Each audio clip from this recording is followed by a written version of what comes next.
Okay, guys, so let's get started with quants. We'll be covering this in the next 4, 5 sessions, depending on how long it takes. I'll share the screen. I'll just tell you, the broad agenda we are going to cover. But for that, I'm just waiting for the IT team to make me the host so that I can share the screen. Oh, I think Nandini is the host. Nandini, can you make me the host, please?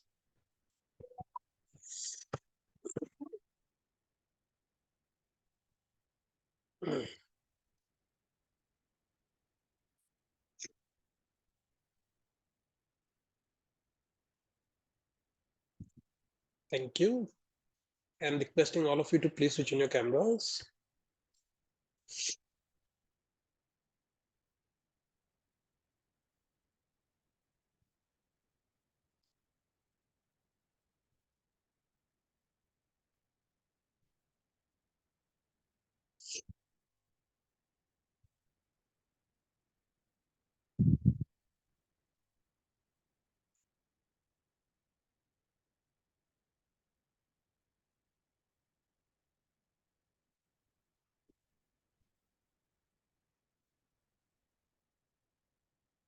Great. So this is the broad agenda, not for today's class, but for the next 5 classes we are going to do on quants. So first of all, we are going to talk about the topic called rates and returns. Like when we get into portfolio management, how do we calculate returns? What are the things we have to be careful about? Now, when we do this chapter, rates and returns, there'll be lots of concepts which are actually being done in fixed income and equity investment and other topics, but they have captured in quants just as an introduction. So I'll do some of those topics wherever required, but other topics I'll skip because they could be introduced here, but just like destroy the entire flow. And because we just do like very tiny bit of it and superficial, it doesn't serve the purpose. So we'll do it actually when we get into the individual topics like equity investment and fixed income. But I'll tell you. So this topic I'm skipping because we'll be doing it in fixed income. This topic I'm skipping because we'll be doing it in equity investment. So I'll be very, very transparent about those things. The next topic, and this is the most important topic, I would say, the time value of money in finance. The reason I call it most important, not from the examination perspective, but because everything and anything we do in other topics is dependent on this concept, time value of money. So when we get into this topic, if you don't understand any bit of it, ask me. But this will lay down the foundation for you when we do the topics that we will be focused on, which is dependent on this topic, includes equity investment, fixed income, portfolio management, corporate finance, even alternative. 70% of CFA is based on this concept. Then we'll start getting into statistics, how to calculate mean, median, mode, standard deviation, all of that. We'll discuss about probability. So if many of you don't like probability, don't worry too much. It's like a different type of probability and it's not too big a topic here. And we should not be spending like as in just like a small topic you see, right? Just like 4.1 is there. It's not like 4.1, 4.2, 4.3 like other topics. Then we'll talk about lots of maths we need for portfolio purpose. Let's say if you invest in two stocks, how do you calculate the weighted average return? How do you calculate the weighted average risk and those kind of things? We'll discuss about simulation methods. It's too early to talk about what is simulation and how do we work on that. We'll do it when we get there. Estimation and inference. So many times we use sample because it's very difficult to go through the entire population to analyze data.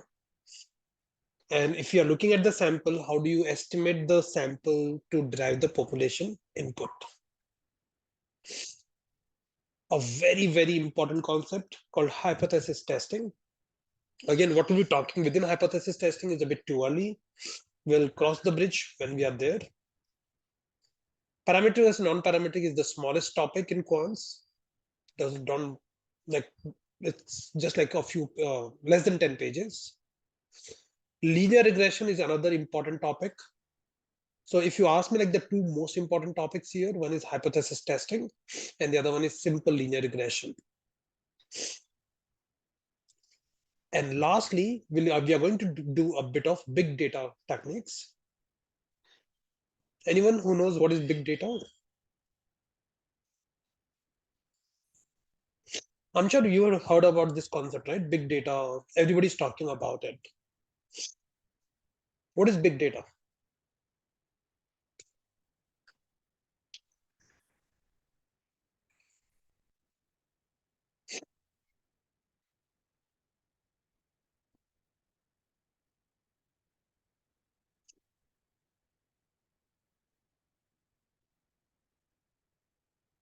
No one?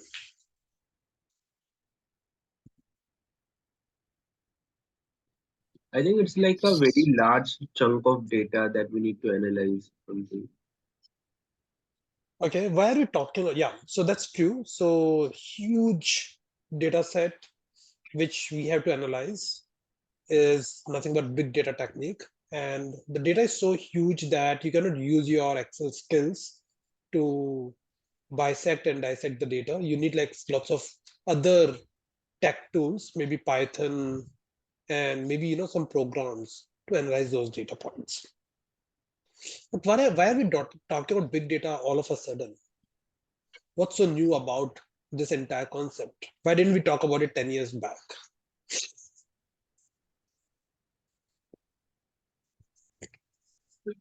I think because like currently the all the financial companies are moving into machine learning and AI tools, so they are trying to churn out like get more result from a huge chunk of data, say for the macroeconomic trends or other investment trends. So to analyze those data, I think this kind of big data techniques are necessary. Maybe for that reason we are currently.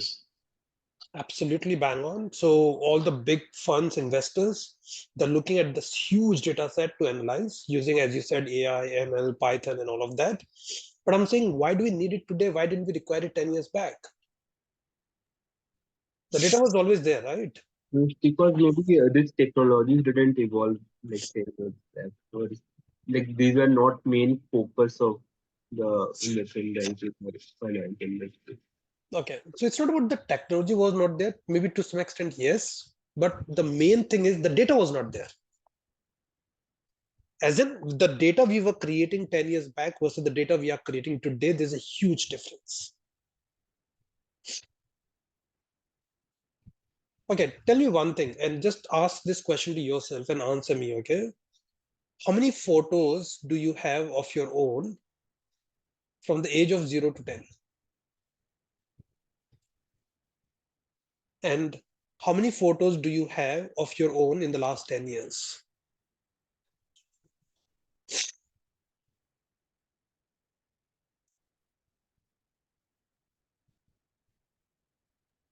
Don't know. Like, Sorry? No, no, just like broadly, like I'm not asking you to count, but broadly, if you have,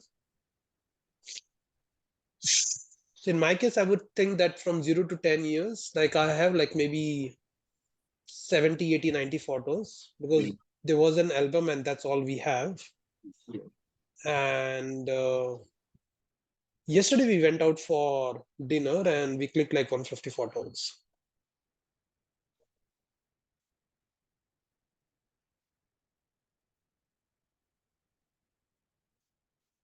So the pace and this is like a kind of a data, right? Like I'm clicking photo. Okay.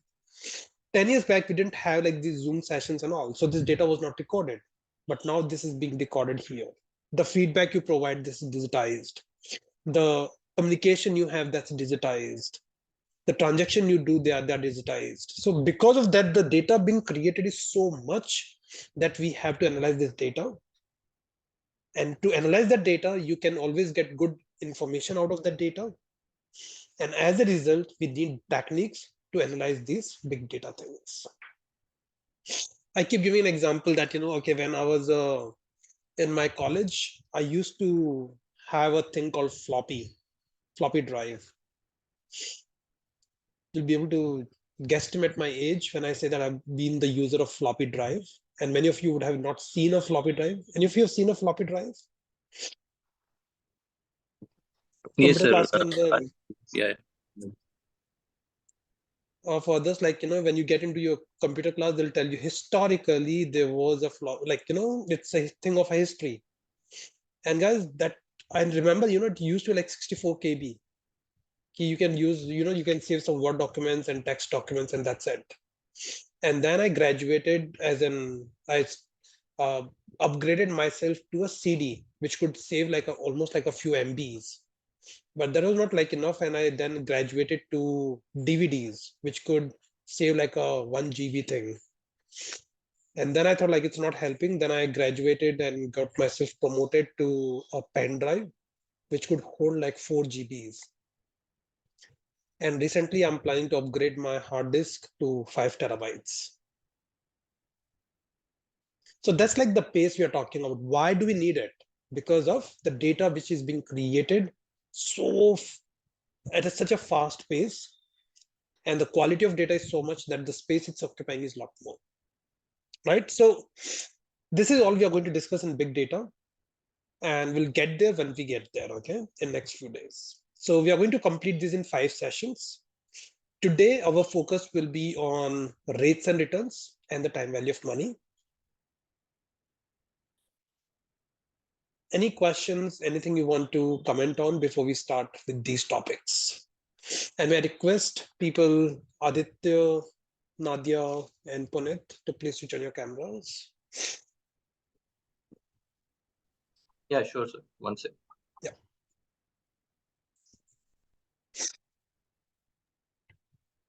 Ansh, Yeah. one small question, like how in depth are these topics here in CFA, like specifically the quant topics? Uh, how much in depth, as in, can you be a bit more specific? What exactly is your question? I mean, I have given FRM level one, so in that the quant was like very detailed. Like they went into like full like linear regression and all the like forecasting models and everything. So is that in depth here also? Or अच्छा, तो FRM से अगर compare करोगे तो it's not that in depth for sure. hmm, But if you compare with what you did in your college and school, उससे थोड़ा ज़्यादा in depth है. okay, understood. है ना? But FRM is like FRM का Quants is considered to be one of the toughest. Hmm. It's like very difficult. Yeah. So it's not that complex and that in depth. Understood. Thank you.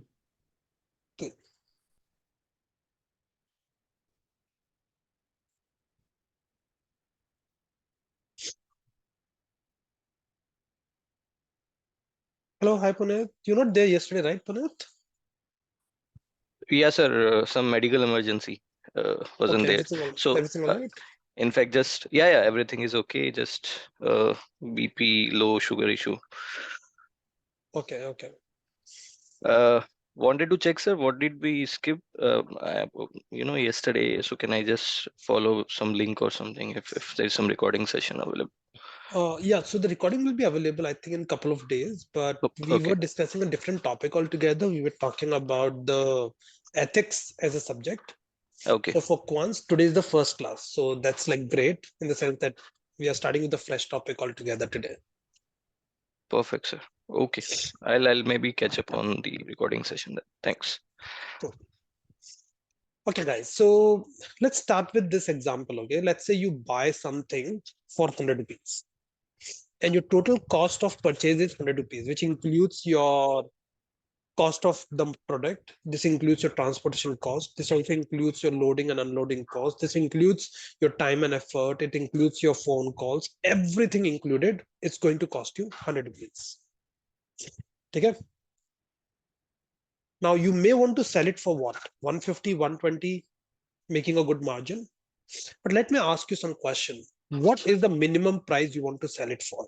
Minimum, the bare minimum. I would say 100 rupees so that you don't incur a loss. If I ask you what is your required price, that's also 100 rupees. What's the cost of the product? That's 100 rupees. There's something called hurdle price कि उसके नीचे तो बेचना ही नहीं है मुझे. That's also 100 rupees. There's a concept called opportunity cost.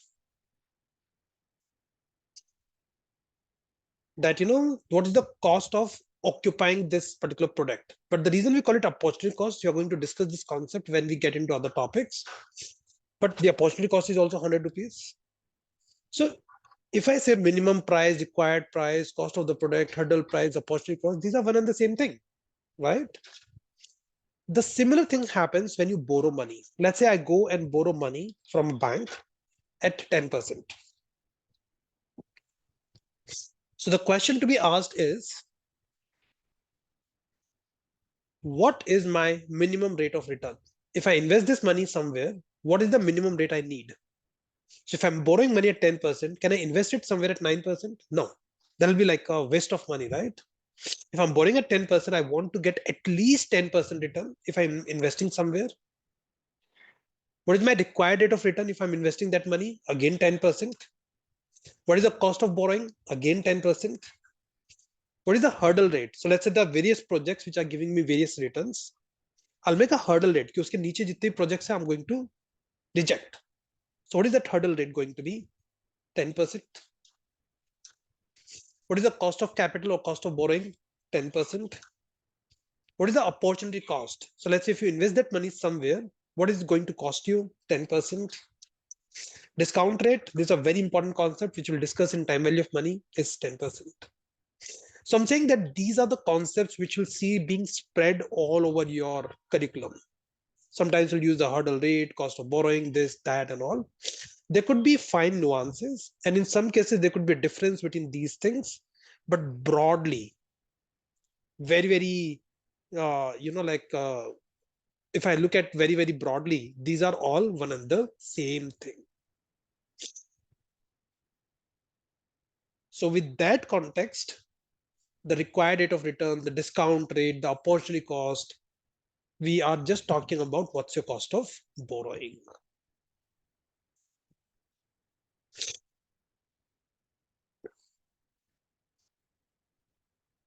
Now, in this case, let's say if I come to you and let's say you are the portfolio manager and I'm an investor and we are talking about Indian markets. So if I ask you that, okay, yaar, I can take the two things when you are talking between the investor and the portfolio manager. The one thing is risk, the other thing is return. So as an investor, what I want to do is I want to minimize my risk and I want to maximize my return. Isn't that simple? So if I come to you as an investor and if I say that, yeah, I don't want to take too much of risk and I don't want, because I can't take much risk, I'm okay with lower return.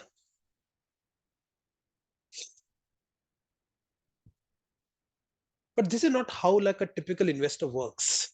You know, a typical investor, risk? No, man, no risk at all. Return? I want like a 30% return. And this is where the portfolio manager's job becomes very, very difficult. But let's say I'm one of the good investors, not a painful investor, not a very painful client for you. And I come to you and say that, okay, in terms of risk, I can take some bit of risk. And in terms of return, I want like a 9% return. How many of you as a portfolio manager think that it's a very, very genuine ask to expect 9% return in Indian market? So you can do the calculation. A child put some of his money into debt or fixed income, and I'll get like 7-8% return. And I'll put remaining money into equity markets. I'll get 13-14% return. On an average, I can easily get 9% return. How many of you think it's a genuine ask? And how many of you will take me as your client in this case? There's a genuine ask. Even Nifty over time will return that much. Very good. Do you want me to ask any questions, like in terms of my expectation? Feel free. Just to clarify that we are on the same page. So how long term would your investment be? Means how Okay, many? good What? question. 20 years. So So then good luck. it's correct. Any other question you want to ask on those lines? Maybe Maybe clarify. What? location that client wants. Sorry? Like what kind of allocation that client wants. Like Oh, that you have to decide. What are you taking commission for? Like I told you the risk I can take. I told you my time horizon. Now you can decide. Technically, you can put my money even in real estate, private equity, hedge funds. So 9% looks like a no-brainer, isn't it? Would you like invest more over time or would you withdraw this is one time and you'll take it out after 20 years? Okay, like I'm flexible. I can do it over a period of time so that you do not have to invest into a single thing. You can invest to various investments, which will mature over a different time period. All good questions, guys. But any more question? Then don't tell me that I didn't clarify and we thought so, we assumed so. What investment do you amount, mean by? Sorry. how much he wants to invest. Oh, okay, that's a good question because if it's 10,000 rupees, then your avenues where you can invest my money will be very, very limited. I see where your question is coming from, but I'm saying like, okay, it's 100 crore rupees. You can technically invest money anywhere and everywhere. Clarify what the risk quantum is, because Okay. our definition of some risk could be different than. Okay. So generally the risk is specified in standard deviation. So let's say the standard deviation of Nifty is 7%. I'm ready to take 10%. So more risk than what the Nifty has. So technically you can put my money into small caps as well. So can you explain the standard deviation concept? I didn't get it. Okay, so even I don't know this concept yet, but this is just a measure of risk, which we'll discuss once we get there. So I'm ready to take more risk than Nifty. This is what, so let's do it this way. More risk than what the Nifty offers.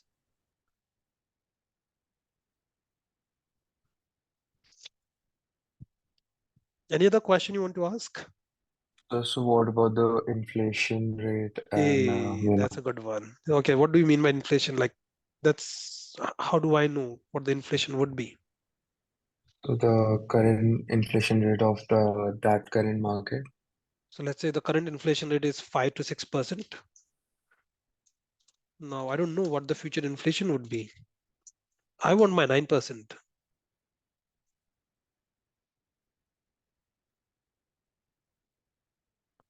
So this 9% is after calculating for inflation or before?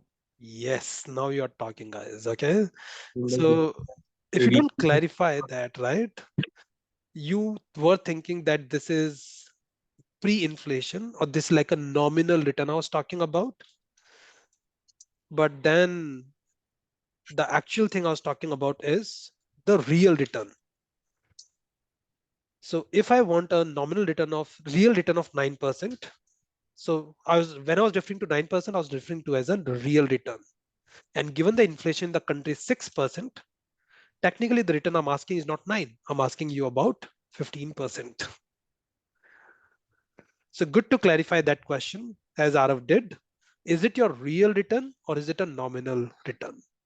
And the difference between real return and nominal return is the inflation. So how could you miss this, guys? Like as in, I was like all the time I was thinking that I'll get a 9% real return and you are thinking there's a 9% nominal return. Will be like on a completely different page. Any other question you want to clarify?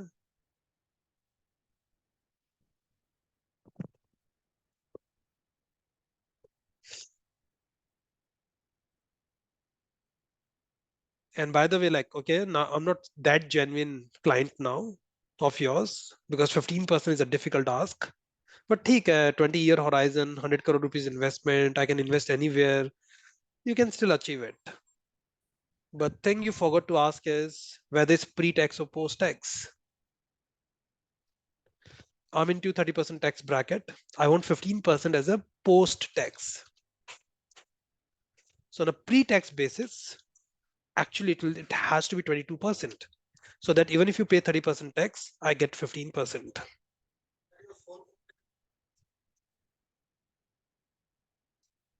Right? And another thing you forgot to ask me is it because before the fees or after the fees? Is it a gross return or net return? So I thought it will be a net return. It means the gross return has to be even higher, which is 24%, because you'll take 2% fees.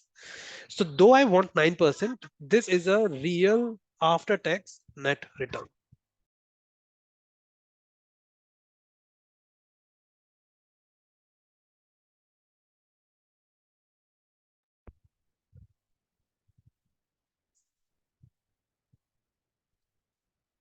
So guys, when I meant 9%, I actually meant 24%. So from this 24%, if you take your fees, it'll become 22. After tax will become 15. After inflation will become real. So the total will become 9%. Now, what do you think? How genuine the client I am? So with all of this though, very tough, sir. 24% a year. Yeah. So guys, these are the things we always clarify. So let's get into it. One thing is whether it's real risk-free rate or the nominal risk-free rate. So the difference is inflation. So we say nominal risk-free rate is equal to real risk-free rate plus the inflation rate. That's very, very obvious. Now, in this case, there are lots of risk I'm taking as an investor. What are the risks I'm taking as an investor? One is a default risk. What is a default risk? Let's say if I borrow money from you, there's the risk that I don't pay you the money back. That's the default risk. Now, default risk is just not like I don't pay you the money at all. Let's say if the agreement says that I should pay you the money on 31st December 2024, but if I don't pay you the money on 31st December 2024, I have defaulted.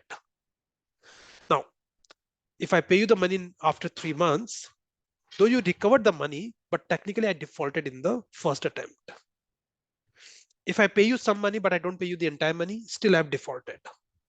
So the default risk is always there when you lend money to people. That's the reason when you go to a bank, you are ready to lend money at a lower rate because the chance of default are lower or near zero. Because if you put money at HDFC Bank or SBI Bank, you can be 99.9999% sure that you'll get your money back when you want it. But if I ask you for the money, hey, I need like a few lakh rupees, can you lend me the money? Many of you will think, no, I don't want to lend you the money. I don't know you. And other people will lend me the money, but they will, rather than charging 7% or 8%, they will be charging me 17% or 20%. So Right? this is why CIBIL is introduced, right? CIBIL score is for this purpose only. Huh. But in this case, like if I go to a bank, they can check my CIBIL score and give me the loan as per my CIBIL score, because higher the CIBIL score, lower the default risk. You're right. Okay. The other one is the liquidity risk. What do we mean by this? Let's say I've invested my money in one of my in land, and that's worth like 1 crore rupees. Now, the markets are such that I want to invest my money into markets. I want to take the money out of land and invest that money into share market. And I wanted to do that quickly, like in this week, because that opportunity will not last beyond this week. Within this week, I want to sell my land and invest into share market. Now, I'm the seller of the land. You are the buyer of the land. You and me both agree that the fair value of the land is 1 crore rupees. The market value is 1 crore rupees. Do you think we can get into a transaction within 1 week? First of all, I have to find you. You have to find me. Even if you have found each other, we have to agree that the market value or the fair value is 1 crore rupees. Even if we agree on that, it'll take some time, right, to finalize the deal, because it's not a small ticket size. So as a result, even the liquidity is nothing but can you convert the value of the asset, or sorry, can you convert the value of something into cash in a very, very short span?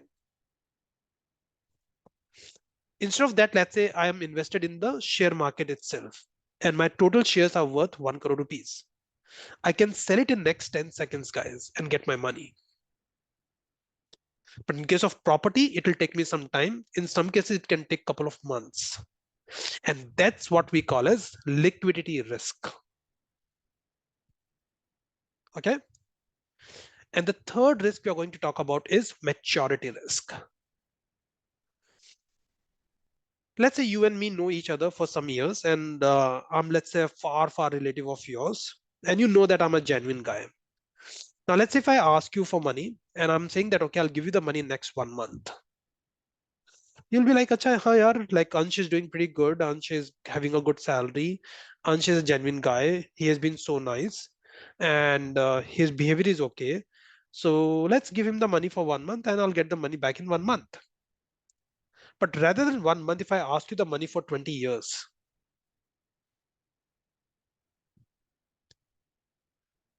is that equally risky, more risky, or less risky if I take the money for 20 years? More risky. More risky. The biggest question you'll be asking is whether Ansh will still be alive or not after 20 years, right? The life is so uncertain these days. Even if he's alive, will he be having the same behavior, same financials? Maybe or may not be. Will he be having the same salary? Maybe not. Will we be having the same chemistry? Maybe, maybe not. And this is what we call as maturity risk. Longer maturity have more maturity risk than the shorter term investments.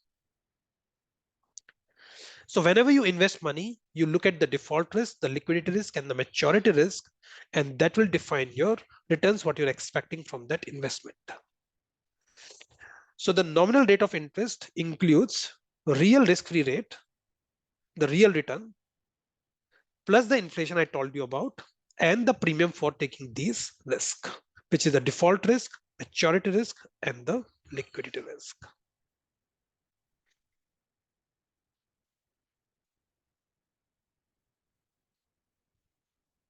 I'll stop here for a few seconds.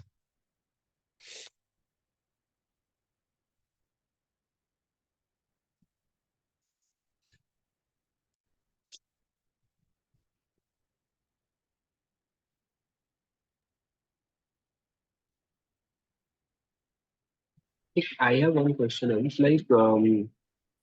like when we do our valuation analysis, we also adjust for the country risk also, like in which the like We say adjust for, the country risk. yes. So you can add one more layer. So this is like you an Indian investor investing into India. So there's no scope of country risk premium. But if Hmm. you're a global investor investing into some other country where the risk is higher, yes, there'll be one more item plus country risk premium. So see, this is not like a comprehensive thing, right? You took an example of country risk premium. There could be an example of, like, let's say many times you make an investment, but that investment is into very small size company. You can include a size risk premium. Size premium also. There are like n number of risks we are talking about, but these are the three key ones. Okay.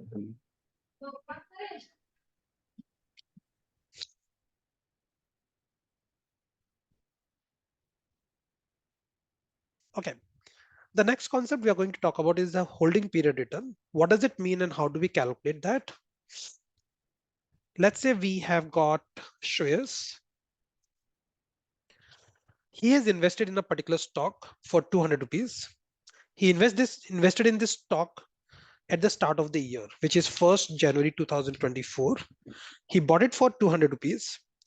And today, which is like roughly 3 months after, he sells it for 225 rupees. So if I calculate his returns, he has got a return of 225 divided by 200 minus 1. His total returns are equal to 12.5%. Okay.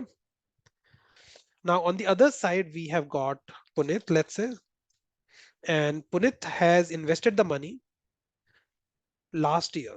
He invested the money on 1st January 2023, which is like almost 15 months back. He bought the stock for, let's say, 150, and today he is able to sell the stock for 180. Sorry, not 180. He's able to sell the stock for 170.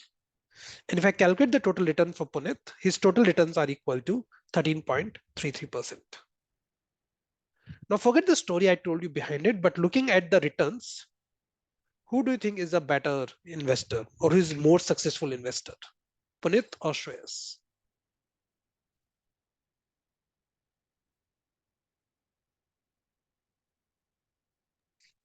Sir, only looking at returns, ignoring the time, to Puneet. Right. So Puneet's 13.33% return looks higher than Shreyas, but why is he a more successful investor than Shreyas? If you look at the total picture, maybe not, because Puneet is getting this return of 13.33% return over the last 15 months. He started investing in January 2023. So in 15 months, you are getting this much of return. But Shreyas is getting it in 3 months. So the way to do this is you'll think that Acha, Shreyas can get 12.5% in 3 months. So in 1 year, he can get what, 50%? Oh, warning guys, this is not how you do it. It's a wrong thing. If somebody sees this, they'll be like, hey, you don't know the basic concept of annualizing it.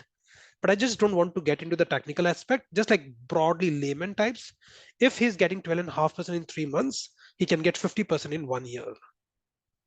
And if Puneet is getting 13.33% in 15 months, he will get around 11 to 12% in 12 months. So you cannot compare these returns because they're not adjusted for the time period. And this return is what we call as holding period returns. And the biggest problem with the holding period return is we don't adjust for the time period. This is the return what you're getting during your holding period, which can be 3 months, which can be 15 months. And it's not an apple to apple comparison to compare the holding period return of one person with the holding period return of the other person, unless they have the exact same time frame of investment.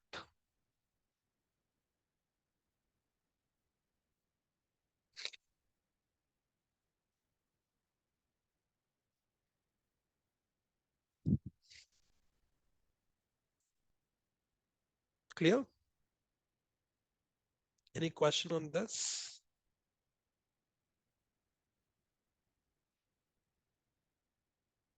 Now let's complicate this a bit further. In case of Shreyas, he got the stock at 200. He sold it at for 225. But within that 3 months, he also got a dividend of 10 rupees. So in this case, his total returns are equal to, he got 10 rupees ka dividend and he got 25 rupees, which is 35 rupees ka increase in prices. So his total return is not 25, his total return is now 35. So 35 by 200, his returns are now equal to 17.5% because he got extra 5% return in the form of dividends. So the formula here could be, he got 225 rupees by selling the stock. He got 10 rupees from dividend and his actual investment was 200. So his total profit is 35 on the investment of what? 200. So the returns are equal to 35 divided by 200, which is equal to 17.5%.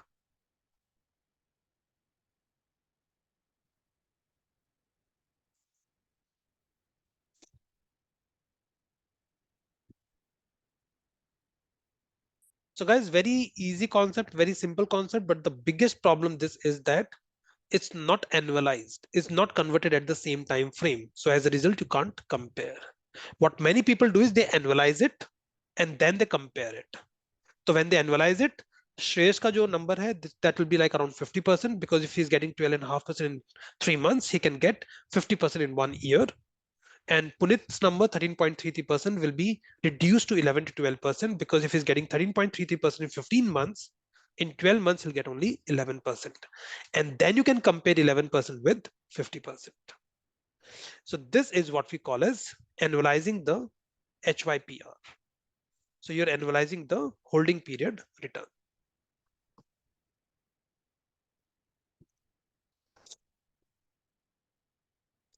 Okay, now let's get into the average return. Now, if somebody is getting a return of 10% in the first year and getting a return of 8% in the second year. Sorry, no insult meant here. But may I ask you, what is the average return for the last 2 years?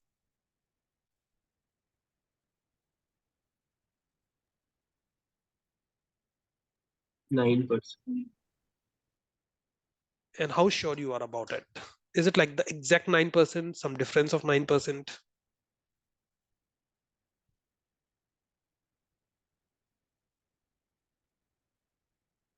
I think exact 9% if you are doing average rate.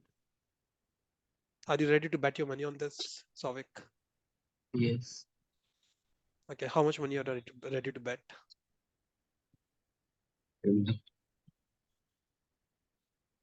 Okay, let's not talk about money, but yeah, you're ready to bet your money, right, Souvik? Let's call it 10,000 rupees, okay? So Souvik will transfer the money if he loses the bet. Now, in this case, the main thing about the average is that, let's say if I say that the score, Arav's score is 85. Let's say Nandini's score is 80. And let's say Divya's score is 75. If I calculate the return for these three people, the average is 75. Oh, sorry, the average is 80.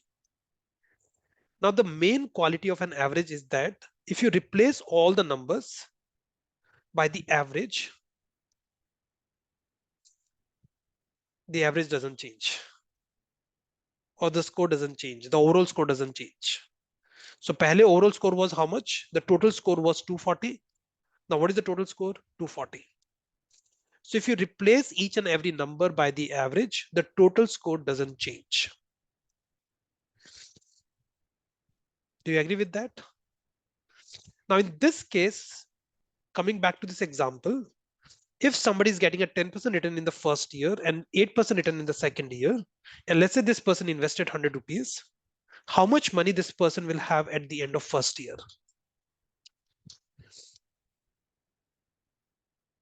110 rupees. And this person invests the money for the second year, the total money this person will have is 118.8 rupees. Let's put that into 4 decimal points so that there's no room for an error here.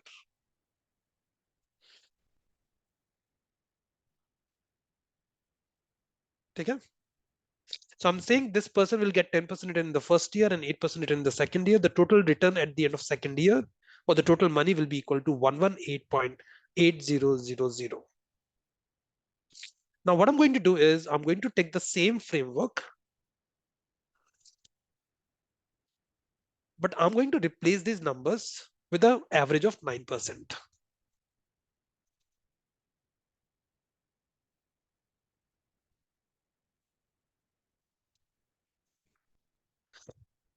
So if rather than 10% and 8% the first and the second year, if that person is getting 9% both the years, which is an average, and you have all the rights to convert all the numbers with an average, your results should remain the same. But in this case, guys, at the end of second year, I'm getting 118.81, but here it was 118.80. Now you'll be like, sir, why are we getting into 1 paisa difference? Let's say these numbers were in millions of dollars or billions of dollars. Now, because of your rounding off error, do I want to lose a few $1,000s? No, I don't want to lose a few $1,000s. So guys, this is clear that 9% is not the exact average. Because if it was the exact average, this number would have been equal to this number. But if I do the math, there's a difference of 0.01. So the question is, what is the right average? Souvik, have I proved enough that this is not the average? Yes, Ansh. So what is the average here? So to calculate the average, this 9% is what we call as the normal average. How do we calculate a simple average? We add the numbers up, 10% and 8%, and we divide it by 2. And this is what we call as a simple arithmetic mean.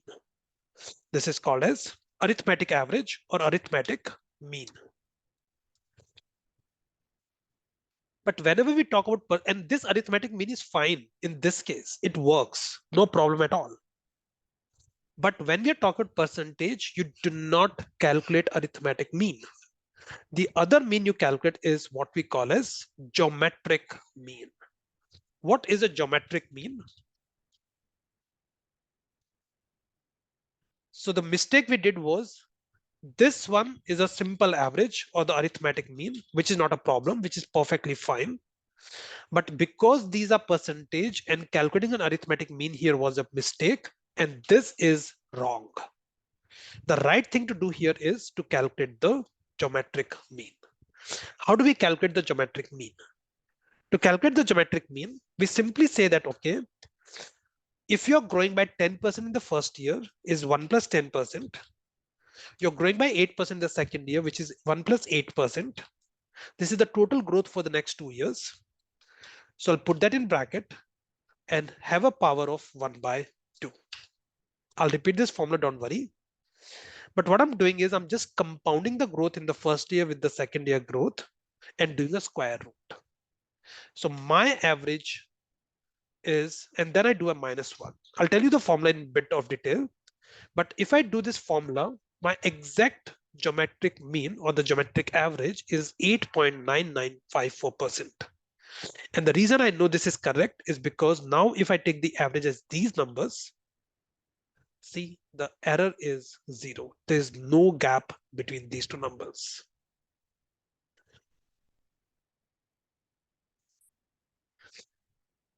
So let's see how did I get this formula. So let's call this 10% and 8% to be X and Y. And the average you want to calculate, let's call it Z. So what you want to make sure is that 1 plus X into 1 plus Y. If you put 1 rupee here, you'll get 1 plus X into 1 plus Y, right?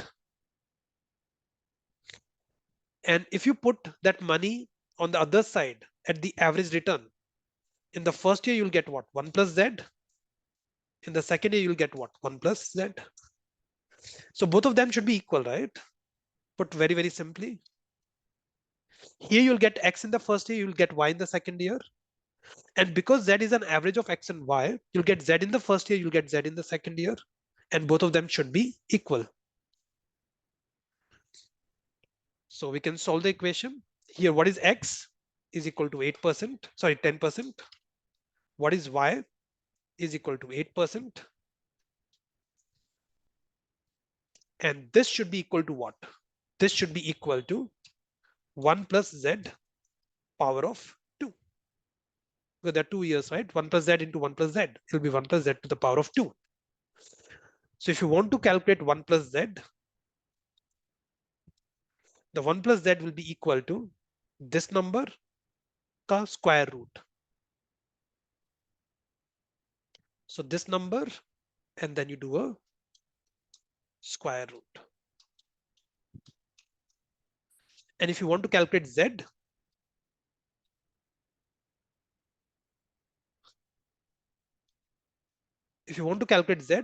you'll take 1 on the other side, and the formula will become this and minus 1. So the average return will be equal to 8.9954. It won't be 9%. So I just did a derivation to calculate this formula. So it's nothing but 1 plus the return in the first year into 1 plus the return in the second year. Because I'm talking 2 years, I'm taking a square root minus 1.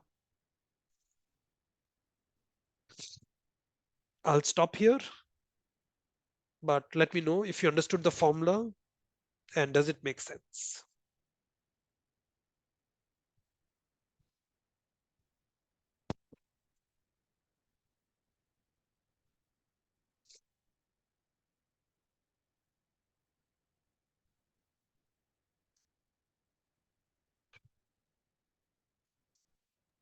Sir, why are we doing -1 at the end there? Sorry, I missed it. So this is 1 plus Z is equal to this number. We want to calculate Z. Correct. तो 1 अगर उधर जाएगा तो -1 Ah, हो जाएगा, right? okay.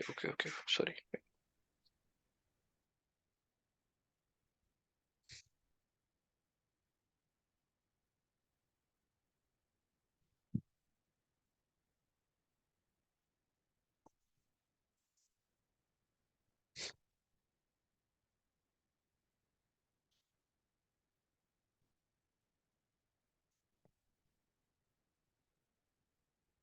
Okay, let's do a question. We'll calculate the geometric mean. So your return in the first year is, let's say, 6%. Your return in the second year is 8%. Your return in the third year is 10%. Okay. So what is the geometric mean in this case? Now guys, be careful, there are 3 years, right? So rather than square root, you'll do a cube root. Because what the formula will look like in this case, 1 plus z into 1 plus z into 1 plus z. So this will become to the power of 3. So that's the only difference. Everything else remains the same.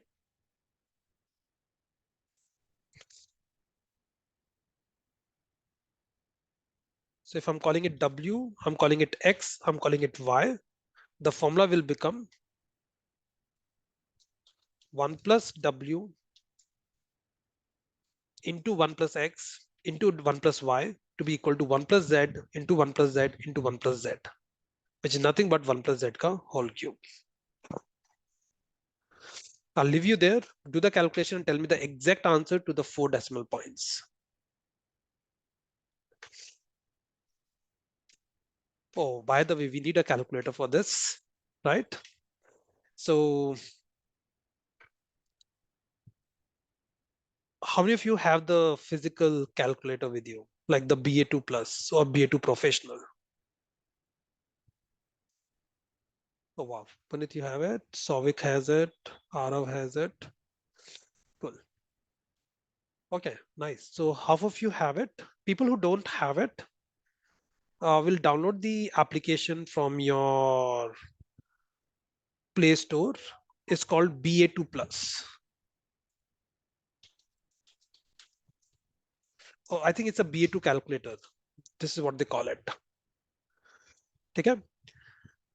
The only thing is, before you download this application, make a promise to yourself that you will not use the application beyond 1 week, as in you'll order the physical calculator as soon as possible and stop using the application. The reason being, I don't want you to rely on the application, and I want you to have the physical calculator which you get used to. This application I'm talking about is a free of cost, so don't end up paying any money when you download it from the Play Store. And I'll show you like how will it look like, the interface and all. Give me a few seconds.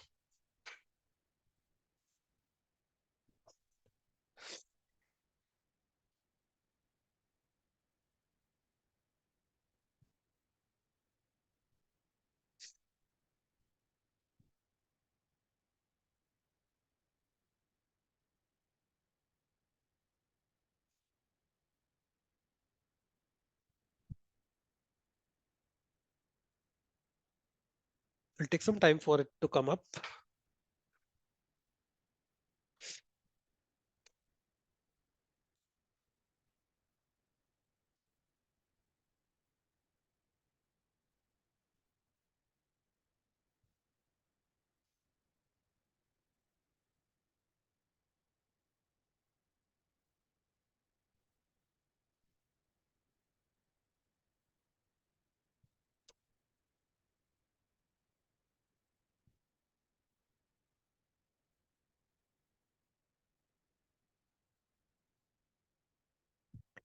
This is how the interface should look like when you go to Play Store.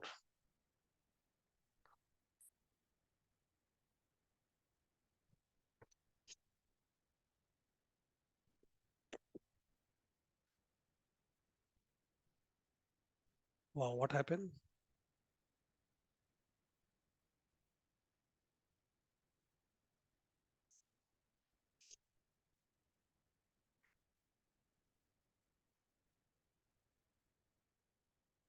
Let me know when you have the calculator. I can start.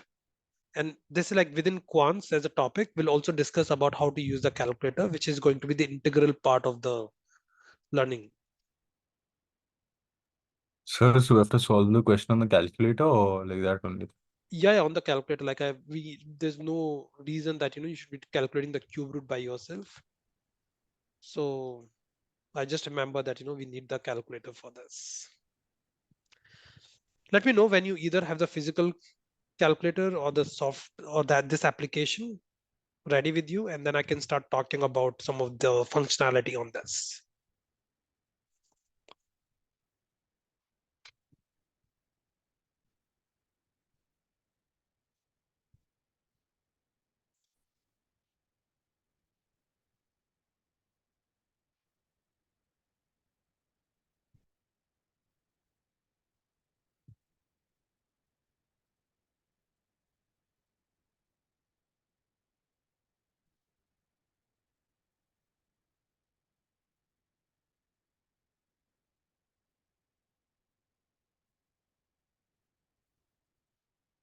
What did I do?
Sorry guys, this entire thing slows down my system a lot.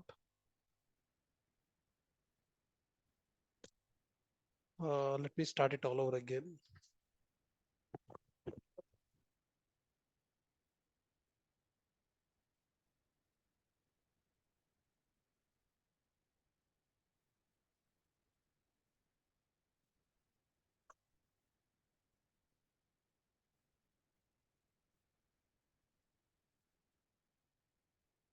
Are you facing any problem? Have you all got the application or the physical calculator ready with you? Yes, sir. Yes. Yes, sir. Now I'm facing the problem. Give me another few seconds.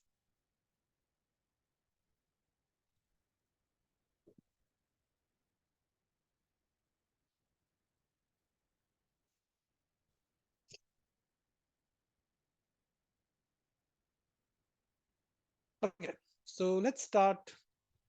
Let me tell you a bit about this calculator. First of all, people who bought the physical calculator appreciate you paying lots of money for this, like 4 to 5,000 rupees, depending on which calculator you bought. And trust me, it's worth it. Like this is called like a mini Excel, and it's so powerful that I'm still using this calculator for many years now. And sometimes the calculations are much faster than what you can do in Excel sheet.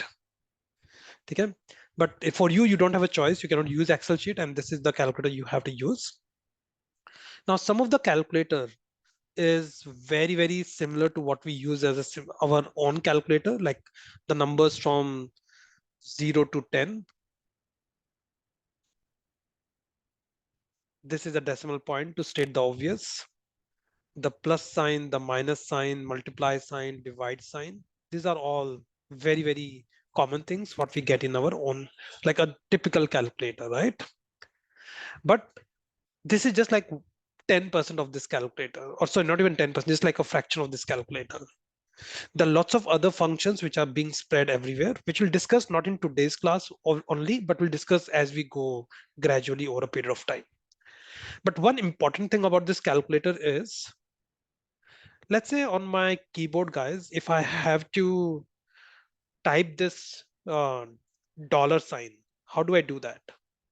The dollar sign on my keyboard, not on the calculator, but on my laptop or a keyboard. Shift dollar. Shift. I think 4. I Shift think. 4. Shift 4. And why do I press Shift 4? Because the dollar sign is above number 4, Hmm. right? So यहाँ पे there are lots of functions which are above the key. And to use this function, we don't have a shift key here. The key we have is second key. So all the functions which are in this golden color, these are called second functions. The main function being the logarithmic, but the second function being exponential. Main function being the ln, the second function being ex. So if you want to use the second function, you have to press second and press this key. This is similar to the shift key on your keyboard or on your laptop. Okay. Now, one thing will get sorted is that how many decimal points you're getting on your calculator. 4. Give me 2. 1 second, guys.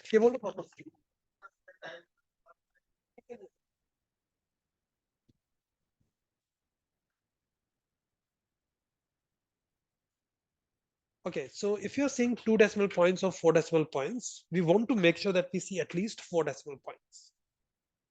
How do you do that? So to change the decimal points on the calculator,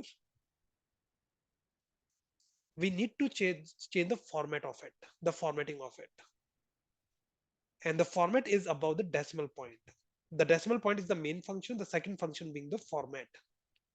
So to click on the format, what we should do is press the key second and press format. Again, I'll show it. Press second and then the decimal point. On your calculator, you see DEC is equal to 4.0000, or you'll see 2.00, something of that sort. Irrespective of what you're seeing, press the number 4 and say enter. From this second onwards, your calculator will have 4 decimal points. I can change it to 2, it'll become 2 decimal points. I can change it to 3, it'll become 3 decimal points. But I would recommend that we keep 4 decimal points in this case.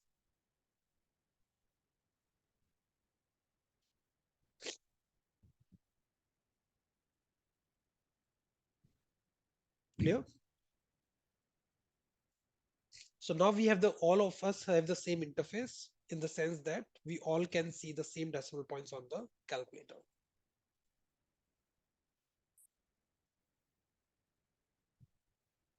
Now in this case, if you want to multiply, what will be the formula here? It'll be equal to 1 plus 0.06, or technically it'll be 1.06, right? It'll be 1.06 into 1.08 into 1.1. So this is nothing but 1 plus w into 1 plus x into 1 plus y.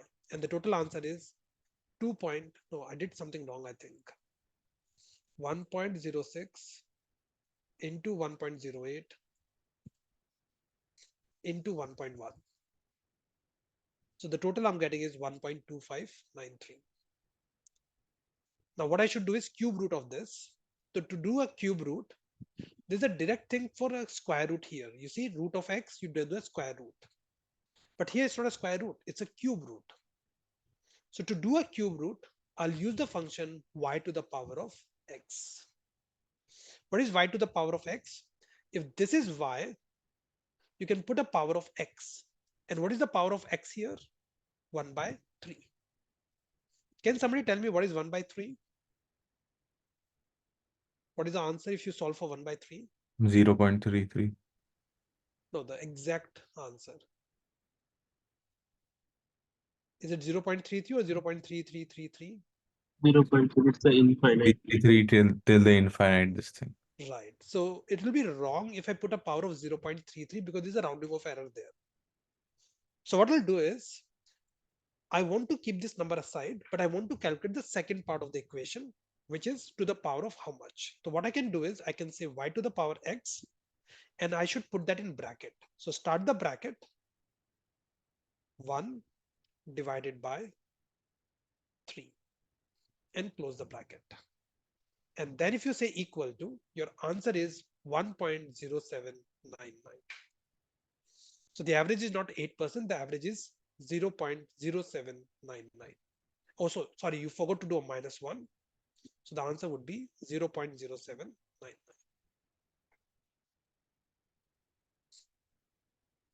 In case you want to see two more decimal points,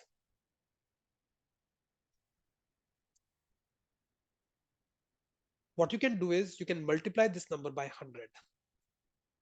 You'll be able to see two more decimal points. So the exact percentage is 7.9877. So guys, the exact answer is 7.9877. And if I come here, and rather than these numbers, if I take 7.9877% for all the 3 years, at the end of 3 years, I'll get the same answer. So here, if I put 100 rupees, in the first year, it will become into 1 plus 6. In the second year, it will become 1 plus 8. In the third year, it will become 1 plus 10. The total money I'll have is 125.9280. But rather than that, if I take the average, my money will still be 125.9282. Oh, sorry. The gap is because it's not exactly equal to 7.9877. The exact number is, I'll multiply by another 100, is 7.987653.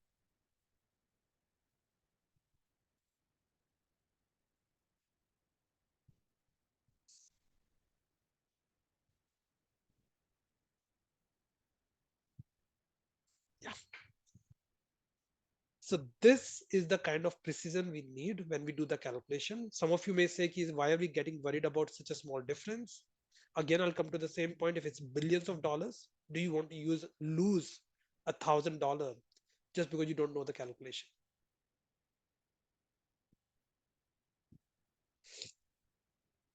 Okay, so little bit of calculator here, and I think it's very easy if you do it on the calculator, and should not take you more than 15 seconds to do this answer.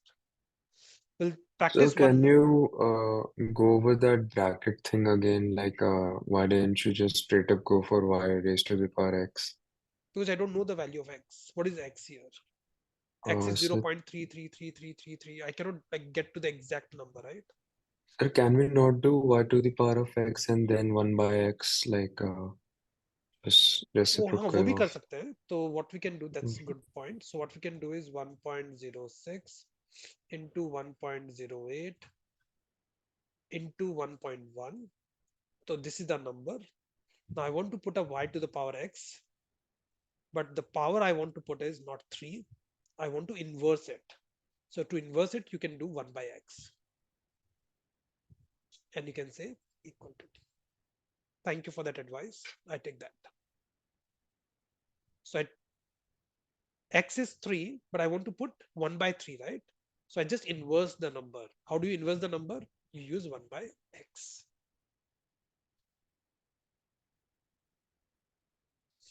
This is what you're talking about? Yes, sir. Cool. So I didn't understand that. Can you go on it again? Or the second part or the first part? The 1 by x part. Acha. So see, the reason we are using the bracket is because we don't know exactly what is 1 by 3. Okay. And I don't want to type 0.33 because the exact full number is like, it's going up to eternity, right? 0.333333 and all. So what I'm doing is I'm calculating the answer 1.06 into 1.08 into 1.1. And rather than using bracket, I'm simply saying y to the power x. Rather than doing it in bracket, I'm doing it outside the bracket. So what I'm doing is 3 को inverse कर दो, so it becomes 0.3333. So the power is this, and you say equal to. So this key 1 by x is helping you to calculate that 1 by 3. You insert 3 and calculate 1 by 3. Okay. So let's say if the number is 5, and if I press 1 by x, it becomes 1 by 5. Okay.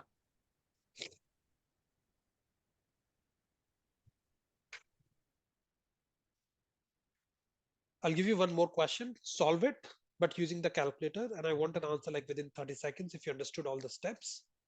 Let's say in the first year you're getting 12%, in the second year you're getting 13%, in the third year you're getting 15% return. So what is your average return?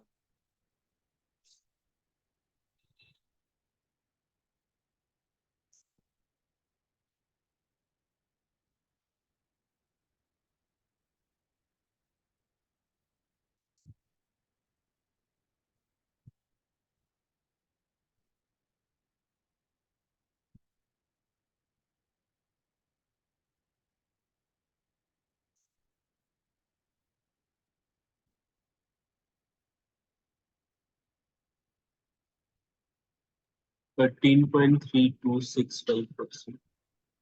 Sorry, 13.3265%.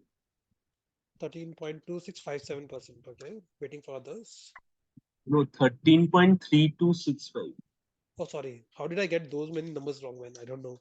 13.3265. Okay, waiting for others.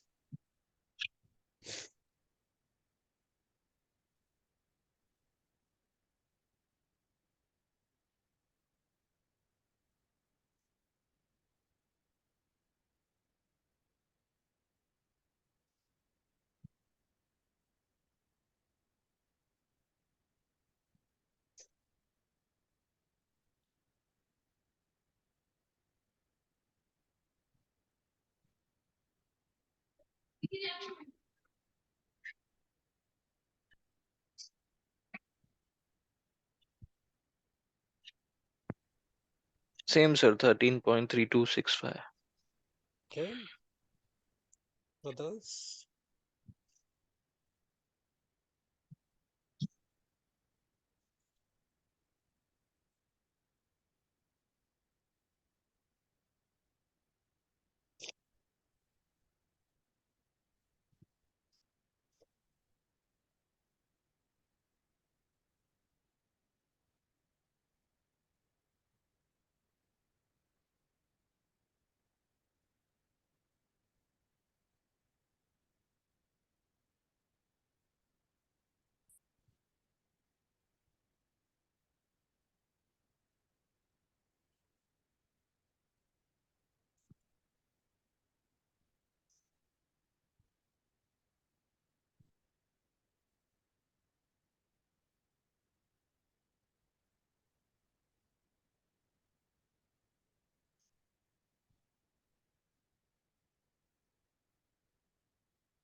Is everyone able to get this answer? 13.3265%.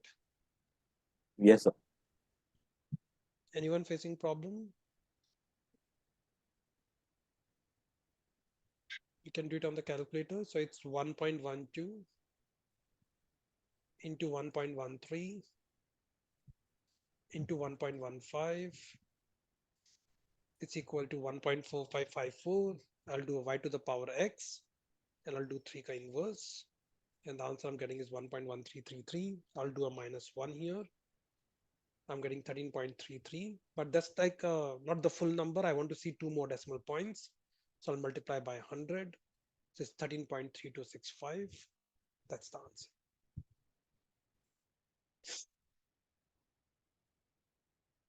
So guys, enough of it. So all of this, the work you're doing it, we call it geometric mean. And when do you calculate geometric mean?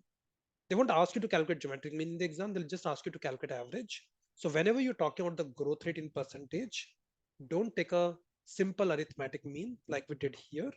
Do a geometric mean. Clear?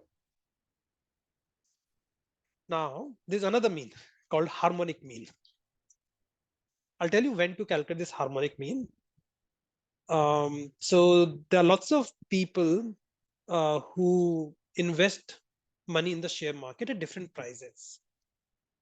So let's say one such stock being Yes Bank. So if you want to frustrate or irritate any trader or investor, just say yes bank 3 times, and the trader investor will be frustrated enough that will start throwing things. Just for people who doesn't know the background,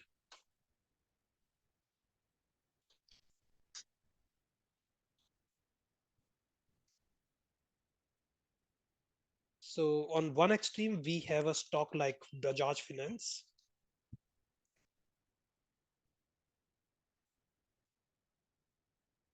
So this was a stock which used to be like 7 and 8 rupees and 10 rupees stock just a decade back, and the 10 rupees has now become 7,000 rupees. Your money has become 700 times. So if you had the guts to put 1 lakh rupees at this point of time, you now have 7 crore rupees.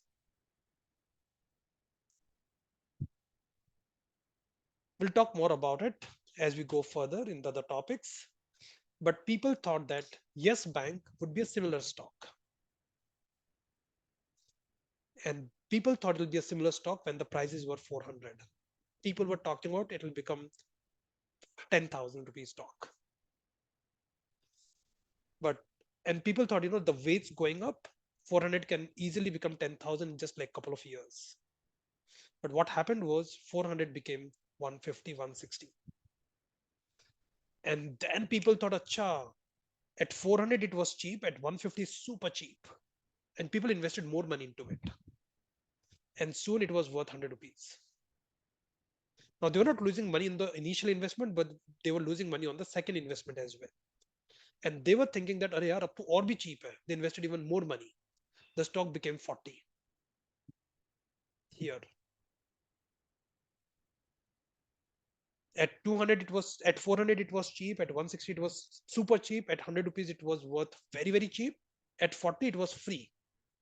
People put all in, like they went all in there, and we saw like the price is going up a bit, like 40 becoming 70. And you must see like the entire discussion on the floor is like yes bank, yes bank, yes bank. But then eventually the prices came down to 20 and 15 and 10. By this time everybody has invested everything they had, and they've already lost it. Nobody has the guts to put more money into it. Is exactly in contrast with Bajaj Finance. Now in Bajaj Finance, by the way, guys, I had put money. I had put 1 lakh rupees. Oh, before I say that I got my 1 lakh rupees converted into 7 crore rupees, that's wrong.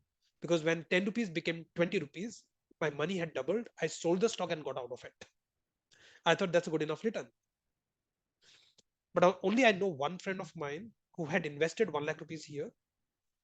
His money doubled and tripled and all. He invested more and more money. His money further increased. He has more money. And but when the prices were 5,000 rupees, he sold it out. He's completely got out of it. So his total investment in the stock was around 25 lakh rupees, and he got out with 10 crore rupees. And he's repenting. Arey yaar, if I had hold it further, that 10 crore rupees would have become 20 crore rupees. But it's better off than mine, right? My 1 lakh rupees becoming 2 lakh rupees, his 25 lakh rupees becoming 10 crore rupees. But I'm saying like Bajaj Finance, people feel good, nice memories. And you say Yes Bank is exactly another extreme in the stock market. Okay. So why I'm saying and telling you all these stories is that in case of Yes Bank, let's say I put 1 lakh rupees when the prices were 400 rupees.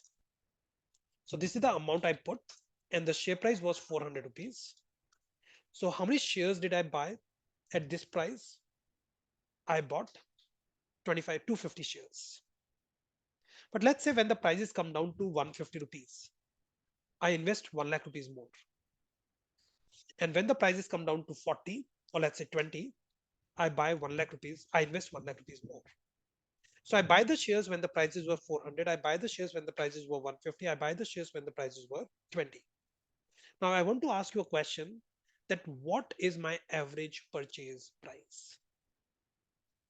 And if you tell me that the average purchase price is equal to average of these three numbers, that's completely wrong. The reason it's wrong is because you would have bought a lot many more shares at this price, because when the prices are 20, the number of shares you would have bought is 5,000 shares. And when the price is worth 150, the number of shares you would have bought is 667 shares. So it'll be wrong to say that the average price is 190. The way to do this could be a weighted average, that at 400 rupees, you bought these many shares. At 150 rupees, you bought these many shares. And at 20 rupees, you bought these many shares. And if I divide it by the total number of shares,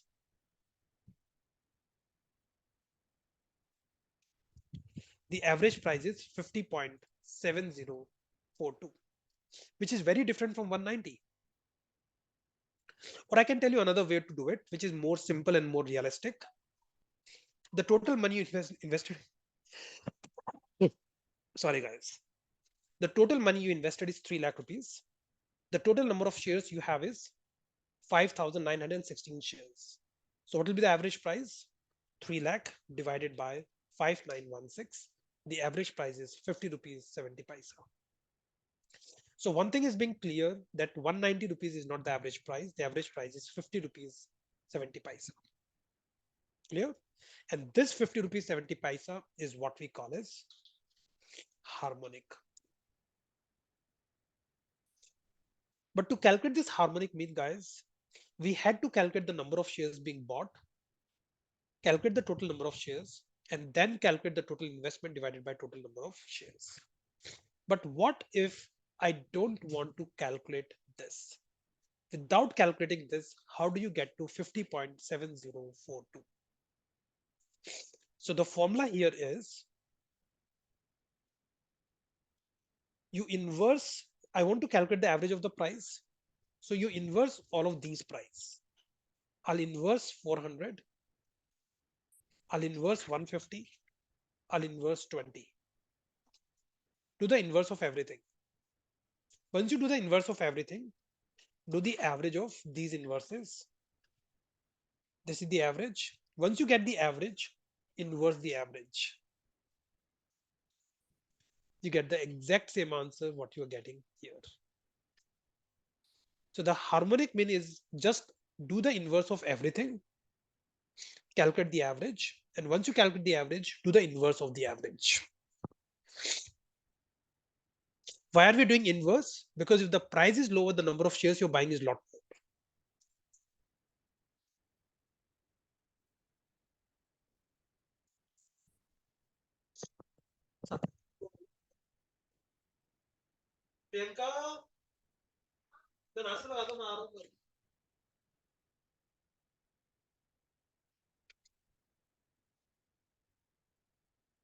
So on the calculator, how will you do it? I'll do 400 inverse plus 150 inverse plus 20 inverse equal to. So this is the sum of all the numbers, which is 0.0592. Once I do that, I have to divide it by 3 just to calculate the simple average. And once I do it, I'll inverse this number as well, and I got the answer. So harmonic mean is inverse of all the numbers, do an average, and inverse the average. And when do we use the harmonic mean? In these cases, when you're buying different shares at different share price and you want to calculate the average share price.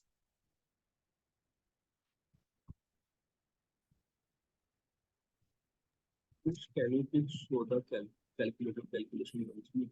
On the calculator, so I did 400 inverse plus 150 ka inverse plus 20 rupees ka inverse. So this is my inverse of all the three numbers, but I want to do an average. So I added all those numbers and divide by 3. So this is the average. And once I got the average, I'm again doing the inverse.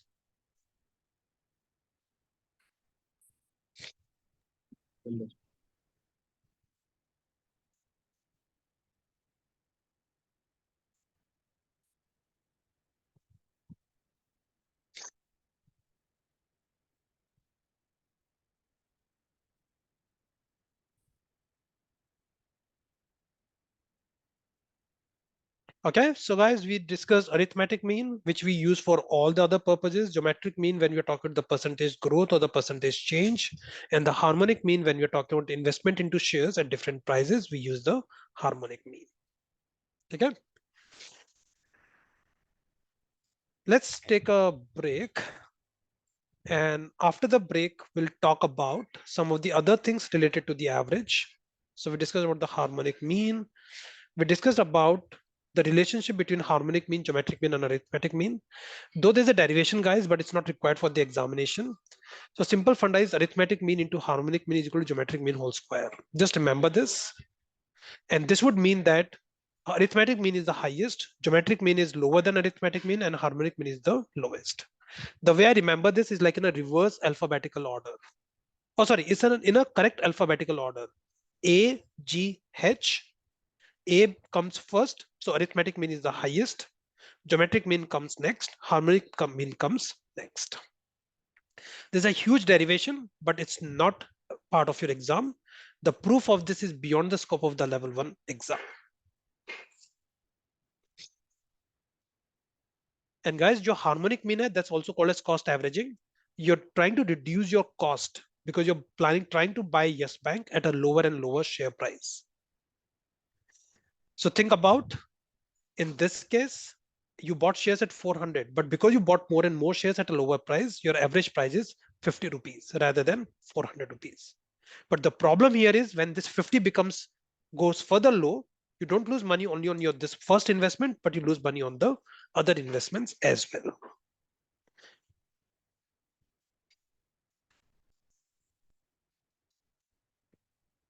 Okay, so we discussed arithmetic mean, geometric mean, and harmonic mean.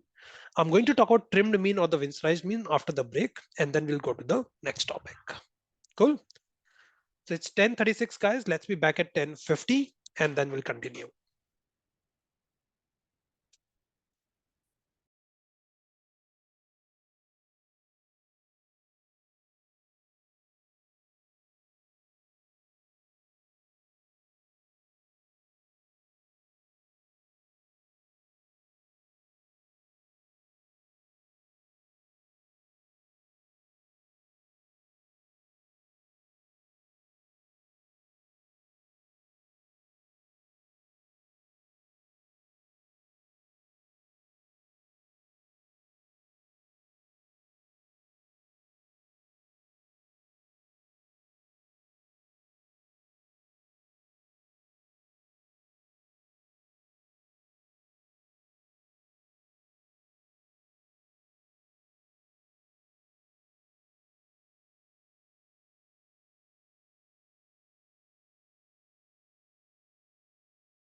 Okay, guys, welcome back.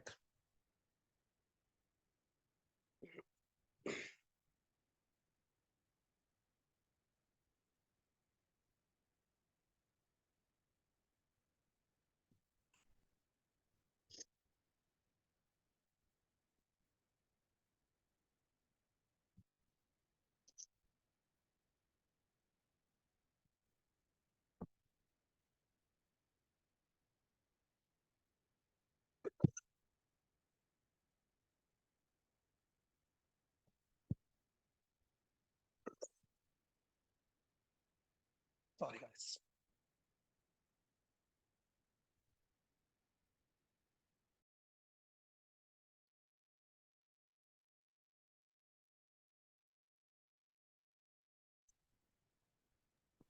Hi, Ansh. I have Yep. one small request. Actually, like, whenever we have time, can you please like give us an understanding of the CFA paper and how like what should be the like how much we should attempt and like those things. Okay, so let me spend time on that. And we have more luxury when we do quants because out of 5 sessions, we have got so much time that we can easily spend time on, these side things. We didn't have much time at the time of ethics, but now we can do it. So these weightages have not updated for 2024 yet, but I don't think there's a major change here. If you talk about like all the 10 topics, Hmm. one thing is the exam, it's a very straightforward thing. Solving on your question, you should attempt 100% of the questions. It's a blunder if you leave anything unmarked because there's no negative marks.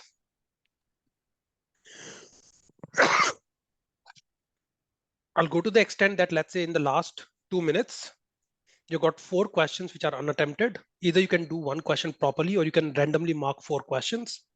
Randomly mark 4 questions. Probability wise, you'll be better off if you randomly mark 4 questions, because out of 4 questions, you'll get more than one right. So leaving a question unmarked is the biggest mistake you can do in CFA.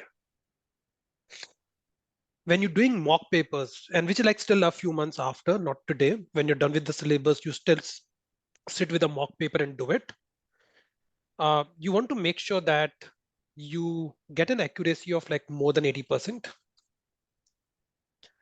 It may seem a bit high, or our accuracy of 80% is too much, but with 3 answer choices, guys, 33% is like by default. If I do inky pinky dinky, still I'll get 33% correct, right? So I would say it's 75 to 80% the bare minimum you need in terms of accuracy. And you should complete your paper in terms of, so this is in terms of accuracy. And in terms of speed, I would say that you should be able to complete the paper with 10 minutes left. So that, the last 10 minutes, you can just like, in case like, that examination day, something doesn't work out in your favor, there's background noise. And see guys, writing an exam, sitting at your home, in your room, at your study table is the most luxurious thing. You can control the environment. You can tell your family members to keep mum. You can close the door. You can make sure that nobody else is around you when you're writing the exam. In the examination center, there'll be other few people who'll be standing right around, sitting around you. So as a result, I always suggest like 10 minutes left is what you want, that you should be able to complete the paper 10 minutes ahead of time. Does that answer your question, Souvik? Yes. Also, like total, how many questions are there in the? Okay, so there are 90 questions in the morning half. There are 90 questions in the second half. The Hmm. expectation is that you'll take 1.5 minutes in the first half. Sorry, for each question. So it'll take 135 minutes, which is equal to 2 hours, 15 minutes. So generally what will happen is you'll go to the center at 9 a.m. The exam will start at 9, sorry. So you'll go to the center at 8. And from 9 to 11:15, you'll be writing the first paper. You'll get a break of half an hour, which is optional. If you want, you can take it. If you don't want, you don't take it. I don't see any reason why you should not take it. You must take the break. And then from 11:15 till 2, you write the other paper. If you think that it's too much of exam for the single day, during my time, it used to be 9 to 12, 3 hour, and then another 2 to 5, which is another 3 hours. And the number of questions used to be 120 in the morning, 120 in the afternoon. Like, So are these topics distributed in the whole paper, or like we need to give like same topics twice? okay, so that's another good question. So again, guys, the reason I'm telling you what used to happen during my time, so that you feel that it's easy for you. Many people say, "Oh, sir, 2 hours, 15 minutes is too much. Like 4.5 hours, we are writing exams. We are busy from 9 to 2 p.m. writing exams." Then I tell them this, and they're like, it's not that bad. So during my time, like there used to be 120 questions in the morning, 120 in the afternoon, and you're writing all the 10 papers in the morning, all the 10 papers in the afternoon. So let's say if there are 20 questions in ethics, 10 will come in the morning, 10 will come in the afternoon. If there are 5 papers, 6 questions on alternative investment, 3 will come in the morning, 3 will come in the afternoon. But now what they've done is there will be 4 topics which will be considered for the morning exam, and there'll be another 6 topics which will be considered in the evening exam. The list of those 4 topics and 6 topics is available on your CFA website. We can get into it once we are closer to the exam. But at this stage, even I do not recall which are those 4 topics and 6 topics. Understood. Clear? It's like what's the like generally like what should be the score like generally the passing score or Good point. So there's lots of perception in the market that there's a minimum cutoff requirement for ethics. I don't agree with this. There's no sectional cutoff. All they bother about is morning plus afternoon, total 180 questions you're writing. There's no morning cutoff, there's no afternoon cutoff, there's no sectional cutoff. All they care about is the overall cutoff. So out of 180 questions, I would say that if you get a score of like 140, which is around 140 divided by 180, I'm talking to a score of like 78% के आसपास, that's a decent score. If you're getting a score of 120, for sure it won't pass you the exam. It's too less. And if you start getting a score of 160, stop studying for CFA, will pass the exams for sure. You can do better things in life. Now, what exactly is the number? We don't know. It depends from year to year. They keep changing the percentage of passing people. So it's a black box. They don't give further details about it. So if you want to be very, very sure, get 145 out of 180 and you should be in good shape. But 120 for sure is not a good number. 160 is a superb number. Now, whether 135 will pass you the exams, 140 will pass you the exams, I don't have an idea. It depends from each year to year, depends on what's the cutoff, how did others perform, whether the paper was easy or the paper was difficult. It depends on lots of those things.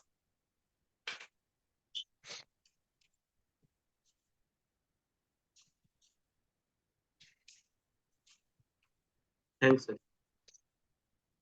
When we're discussing about that, let's discuss about these 10 topics, like how should you study, how should you approach these 10 topics. So see, the 3 topics, ethics, economics, and alternative investment. I call these topics to be the topics with no ego, no attitude. As in, you can, nothing is dependent on them and they're not dependent on anything. You can do them the first, you can do them the last, because there's no interdependency at all. Clear? Mm. The 3 topics which I call has got a huge ego. If you do not respect them, they don't respect you, and they want to be done the first thing, which are quants, corporate finance, and FSA. Mm. So you cannot do these 4 topics without doing these 3 topics. So these 3 topics has to be done first, and then these 4 topics has to be done. And these topics, these 3 topics can be done before these, after this, in middle of this, any way you want it.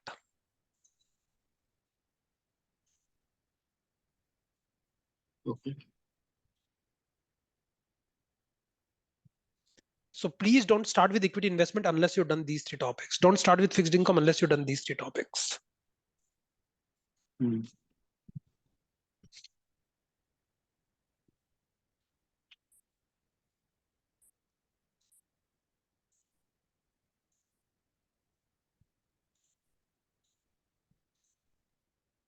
So how do you prepare for these topics? Like, is the study material given by the Edu Pristine is enough, or uh, doing questions from Kaplan Schweizer is enough? Okay, so see, I will not too much worry about doing the questions at this stage, to be honest, like getting the concepts right, getting the fundamentals understood. And the most important thing is, does the thing sounds intuitive, logical, sensible? It means if you understood the concept, it means it should be logical. So I would say like there are three choices. One is EduPristine material. The other one is Schweizer Kaplan we were talking about. And the third one is curriculum, which is given by the institute itself. If you ask me, idealistically, you should be doing the curriculum because they're given by the institute. They are the most, and you'll be able to cover 100% of the questions, and this will give you a very, very good clarity. But be ready to spend 800 hours. When I say this 800 hours for a person who is just like a graduate, a fresher, the calculation a graduate will do is, acha, 800 hours, I'll do 10 hours per day, 80 days, 2.5, 3 months, I'll be done. But I know, right? For people with work experience, this is not the math how it works. The person with work experience will say, acha, Monday to Friday, to touch me not, right? And on Saturday and Sunday, there are other things I have to do, but I can maximum spend 2 hours on Saturday and 2 hours on Sunday. So this will become a multi-year thing. So as a result, I would say don't be too wishful that you can spend 800 hours unless you're like completely jobless, like you do not have full-time college, you do not have full-time job, then maybe 800 hours are achievable. But the question I'll be asking you is, why are you not doing a job, or why you're not doing something full-time, and why are you just taking a break for CFA? It's not worth it. But if you really want to make your career in investment banking or something related to finance, you should be ready to cop up with CFA plus something else as a full-time thing. And when you go for interviews and you say that, oh, you took a break for CFA, doesn't fly very well.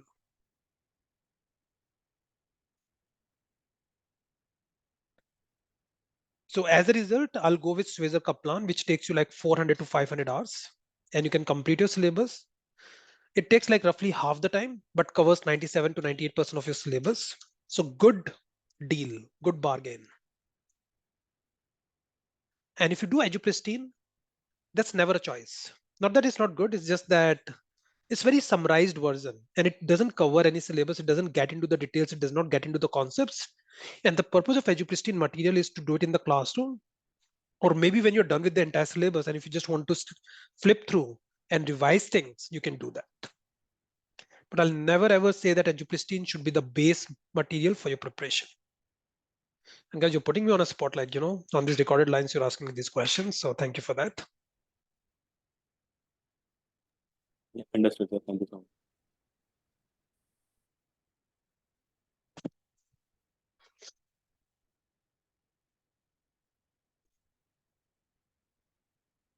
Any other question on these lines?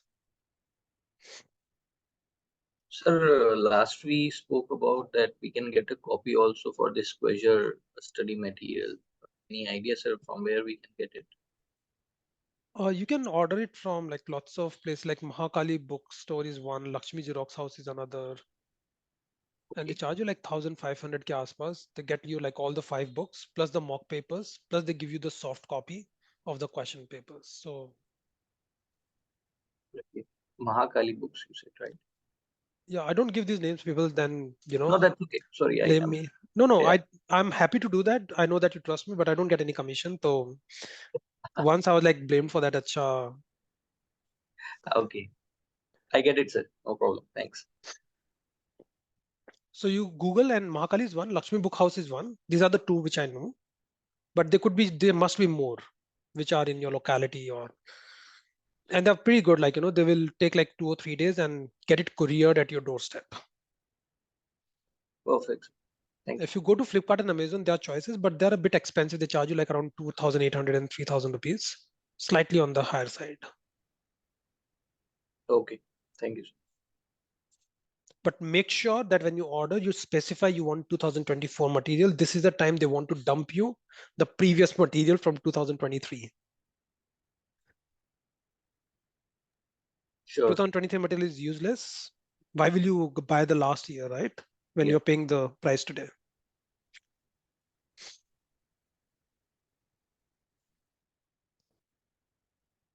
Just one thing, guys, complacency is something which is which kills you. And I discussed about it, right, during the introduction session the last week. Did I talk about it? Complacency part? Yes, Ansh. The friend of mine, CA rank holder, couldn't clear CFA level 1. So guys, that's like one thing which I really, really keep harping on. So if you want to make sure, see, abhi to sab easy hai, right? Abhi level 1 likh rahe ho, abhi it's all good. Maybe when you go closer to exams, it'll start taking toll on your life, right? Because abhi to maybe you're studying for a couple of hours, but then you to start spending the entire weekend doing it. And see, spending your personal time weekend after weekend after weekend on studies and compromising on your social and the personal life is a big cost.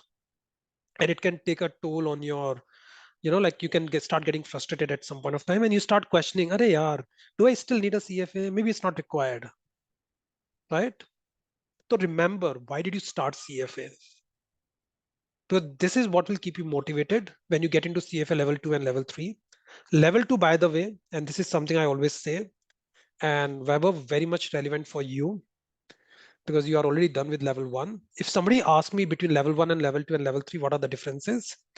In terms of level difficulty level 1 is easy.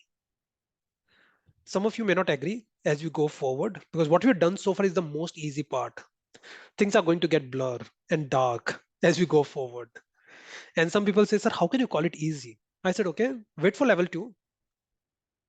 And then you'll start realizing that how easy level 1 was.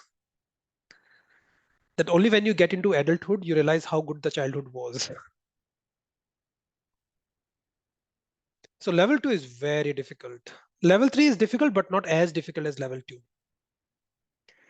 The most important thing as a student is number of pages. The first thing we discussed, right? So in level 1, number of pages are like 1300, 1200. Swayzer I'm talking about across all the books. Level 2, there are more number of pages. Level 3, there are less number of pages. So level 2 is very lengthy. How interesting the syllabus is? Level 1 is okay. Oh, by the way, what we've discussed so far is the most interesting part. Things are going to get more boring. But on a relative basis, level 2 is the most boring thing. Level 3 is super interesting. How people think, how people behave, how people invest, and all of it. You are getting into psychological classes. Super interesting.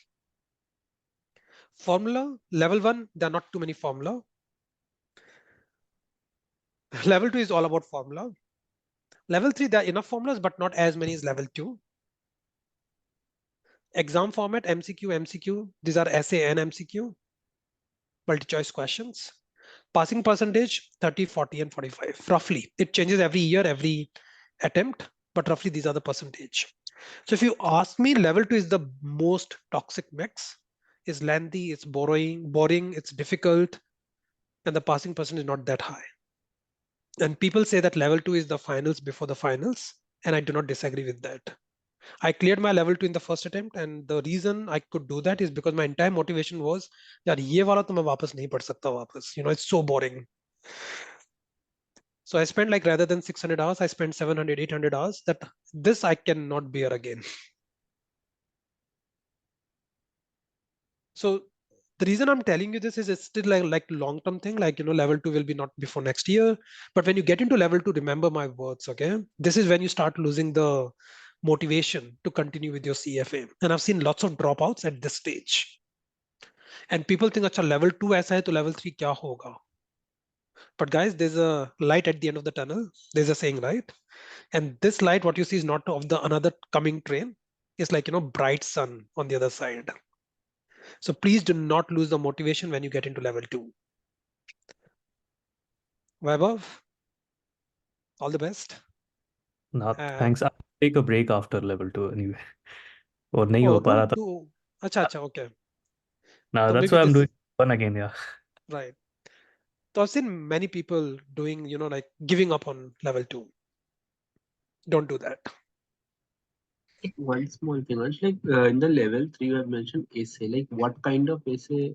Like, Oh, guys. So, like, see, I've written lots of competitive exams in my life. Okay, I've written CAT exam. I've written this SNAP and GMAT and all of it. And I know the competitive exams, the main thing is the timing and the speed and all of it. And you're like always like, like worked up, like, kind of firefighting you're doing. And when somebody told me that, like exam level 3, CFA exams are like equally time, the time is an important thing. I thought, हाँ yeah, मैंने लिखे हुए हैं CAT and everything, I will be fine. But the kind of pressure you have in level 3 is a different kind of a pressure. It's more than any other competitive exams. One of the key question I'll tell you is, like they'll give you a thing about a particular investor, the personal things, the financial things, the behavioral thing, and they'll give you something about the market. Based on that, you have to create a portfolio for that person. That requires writing why you think so, doing some of the calculations, and the entire thing has to be done in 10 minutes, which includes reading the passage, understanding it, writing the answer, solving the answer, and doing all of it. And uske andar, we have to strategize कि if you write full sentences, you'll never be able to complete the paper. But if you write short forms, they won't give you the credit. So to write in phrases, but the crisp, one extra sentence you write, you're going far away from passing the exams. So to be right at the point, it's not like your subject or the language examination in 10th and 12th. Number of pages भरने वैसा नहीं है. They're looking for particular term, and if you do not write that term, no answer. And if they ask you for top, like they ask you what are the 3 advantages, अब मुझे नहीं पता क्या which are the 3 advantages. What I do is I write 1 2 3 4 5 6 7 8 कि कोई तो सही होगा, right? So what they will do is they'll look at top 3.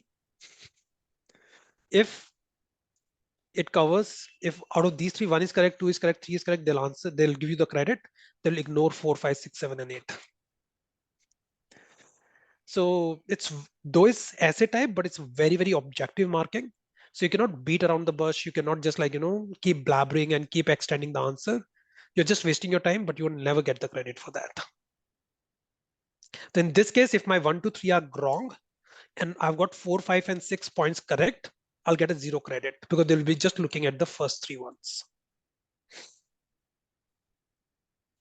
So when you get into level 3, I generally suggest that you should be spending 2/3 of your time in preparing for the, like understanding the concept, 1/3 of the time strategizing for the exams, particularly the essay part. For level 1 and level 2, I would say like 80 to 85% of your time should go for preparation, and only 15 to 20% of your time going for preparing for the mocks, strategizing for the exams, and other things. hmm.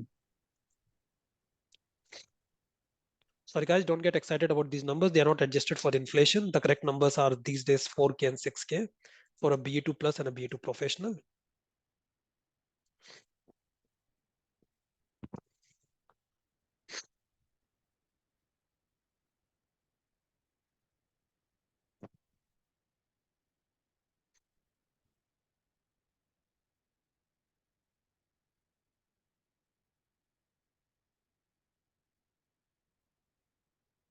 So this is what I was talking about. For level 1 and level 2, first round and the revision and everything should take 80 to 85.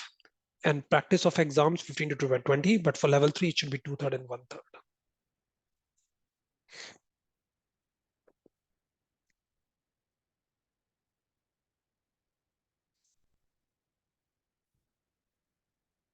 Any other question? Any other thought you want to share? Please do that. Sir, there's some skills module they were saying in level 1 and level 2. So Yeah. that like you just have to do it, or there's testing on it, or I don't. Okay. So you won't be tested on that. And you can choose, I think, for level 1 between Python and financial modeling. I would say if you are a tech guy and you have some exposure to tech, like Python, like, my managers have been after my life all these 10 years. You should learn Python. I've enrolled for like 5 different courses for Python, and I couldn't just complete it. Like, I've got this mental block कि मेरे को tech समझ ही नहीं आएगा. Maybe I'm just like too old, not creative. I don't know. Something is like not correct with me. So if I take Python, it'll become another headache for me along with my CFA level 1 preparation. In that case, I'll go with financial modeling. So financial modeling is good if you're good with Excel and you have done some work on it. Python, if you're a tech guy, choose either of these two. I would say 10 to 20 hours of commitment after your exams, but before your results is how I'll put it. But you have to do it. You can do it whenever, right? But you're just suggesting we do it after the exams before the results. Yes, because if you do not do that before your results, you won't get your results and you don't want that to happen. Okay. But the reason I'm suggesting after the exam so that you don't spend time before your exams and you can be completely focused on your exam preparation. But guys, there are lots of changes happening in the recent months. So please confirm that, you can still do it after the exams. I think the last date is after the exams, but before the results date. But just reconfirm it. I'm not like completely up to date on those admin stuff.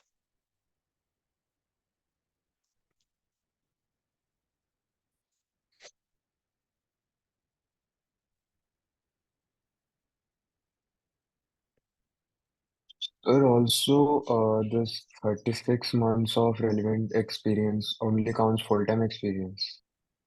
हाँ यार like इसके अंदर ना मतलब to be honest CFA is very very मतलब they won't ask you for your experience letter and all, they don't ask you to submit the the response or the proof from the employer side and all of those things. They just take your words, but just make sure that you do not lie, because if you're caught then just like jeopardize it impacts the entire thing you have done related to CFA. So one of my friend, he was in sales and marketing of credit cards, and the way he framed the thing, he didn't say a factual lie, but the way he framed his experience was like he is into consulting and advising people on one of the financial products.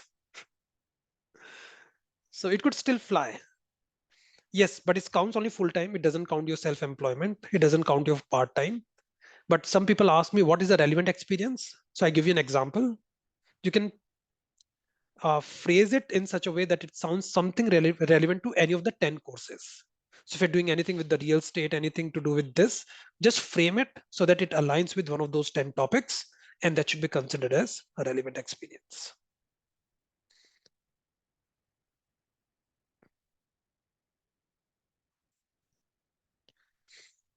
So somebody was asking me questions about compliance. Who was there in compliance? Nadia, right? I don't see her today. But yeah, should be counted as relevant experience in this case, because that's related to the ethics and the GIPS part. Straight away, it's very much relevant.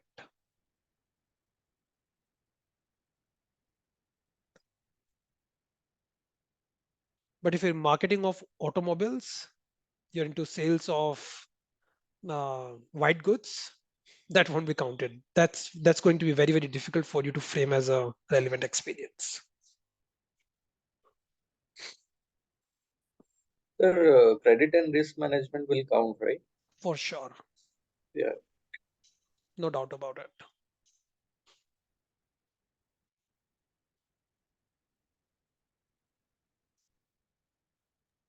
Sir, one more thing I had it in my mind. I just thought to just check with you. Every year, this study material gets changes. Maybe strategically, they are changing it, or is there any upgradation which happens on the subsequent years?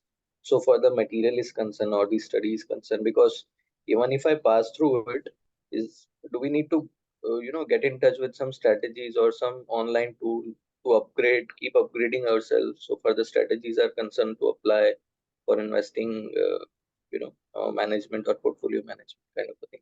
Just out of a curiosity, I just thought. Right. See, and again, like yesterday's ethics class allows me to express opinion and belief about CFA without being in a violation of it. It's very important that you keep upgrading your syllabus every year. Otherwise, the entire industry will collapse. Yeah, Why will you buy the new books? correct. Why will you need training another? Again, you can always get in touch with the previous year student and get the recording of that thing. And you're getting my point, right? The entire Yes, ecosystem will collapse. correct. So there's a commercial aspect to it. And not just for CF Institute itself, but for also other people associated with that. The second part I would say is that CFA is just not commercial plainly, but the kind of changes you will see, like the big data I was discussing a lot about. This topic was not there a couple of years back, but they realized the importance of it, they included it now. So they are upgrading the syllabus in the sense that they're not changing what is ethical 10 years back is still ethical today, does not become unethical. So those fundamentals have not changed, but the topics they have included, some of the topics they've removed. So those kind of changes, I would say that's a clear upgradation in the CFA material over the last 5 years. Another thing what CFA is trying to do, CFA says on their website that you should be studying for 300 hours for the examination. So I would say whatever CFA says, trust the number, but don't trust this 300 number, because this 300 number doesn't mean anything. If you study for 300 hours and expecting that you'll pass the exams, you'll never pass the exams. You have to be very, very intelligent. You have to be very, very sharp to complete the preparation in 300 hours.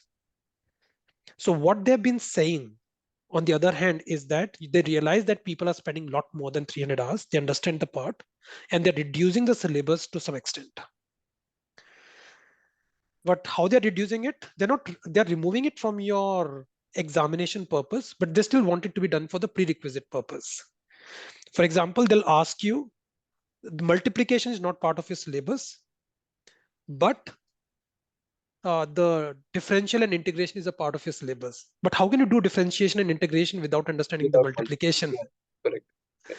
So they are smartly playing around it. अच्छा देखो course तो कम हो गया तुम्हारा, क्योंकि we will never ask you a question on multiplication.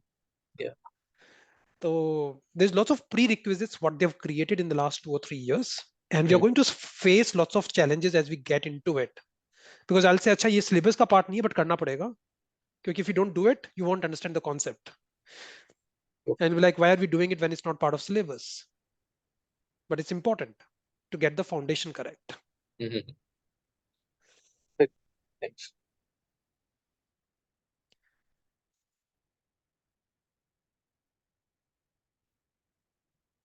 One last question before we go back to quants.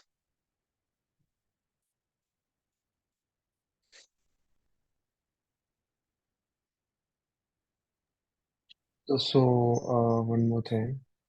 So, I've been deciding between the November and the Feb dates, these two dates for the exams. So, would it be a problem if I just like go over the 2024 only and there would be some changes? So it won't be a big deal, right? हाँ, तो you don't have a choice. But the reason being, if you Yeah, want to that's why. prepare for 2025, you'll have to wait till September and October to get the books, and that'll be too late any which ways. Yeah. Right? So, but my question would be, let's make it even more easy. Why don't you just go for November? Two reasons. You'll be done with your level Yeah. 1 3 months before, and then you can write your level 2 in May 2025. Otherwise, your level 2 will be postponed to November 2025. So you don't lose 3 months, you lose 6 months. And like sitting in April, like, April first week, November doesn't look like a bad deal at all. You got like 8 months. And 7 months for sure, if not 8 months. Will you ever be sure that you can get enough time? No. But 7 months is good, man. And the most easy thing you can do is postpone it from November 2024 to February 2025. And trust me, when you are in August, September, you'll do it in May 2000, you'll postpone it to May 2025. And there's no end to this postponing the exams. I would say go a bit aggressive and try to write it earlier rather than later. With each passing year, it's going to get more and more difficult to take that time out of your life. Also, so is there like a period you cannot give the exam? So if I give one in November, the next level, I can only give 1 year later? After 6 months. After 6 months, okay. Perfect. Thank So you. if you write your level 1 in February, you cannot give your level 2 in Mm. May. You have to wait till November.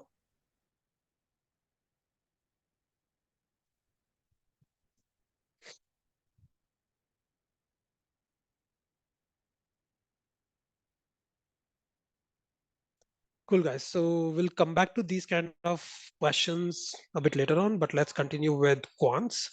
Now, there's something called trimmed mean or the Vincerized mean. So what is a trimmed mean? So when you go for the CFA exams, guys, right? Let's say when you went for your BCom graduation exams or your graduation exam, whatever it is, what is the age group? Like when I was writing my final year graduation exam, I was 18 years old. No, sorry. I was 20 years old when I was writing my final year graduation exam. And I remember that the person who was the oldest person in the class, he was 22 or 23-year-old, because he flunked one of the years and he started his schooling late. And the youngest girl was like around 19 years old, because she came from a state where there was no minimum age to write your 10th exam.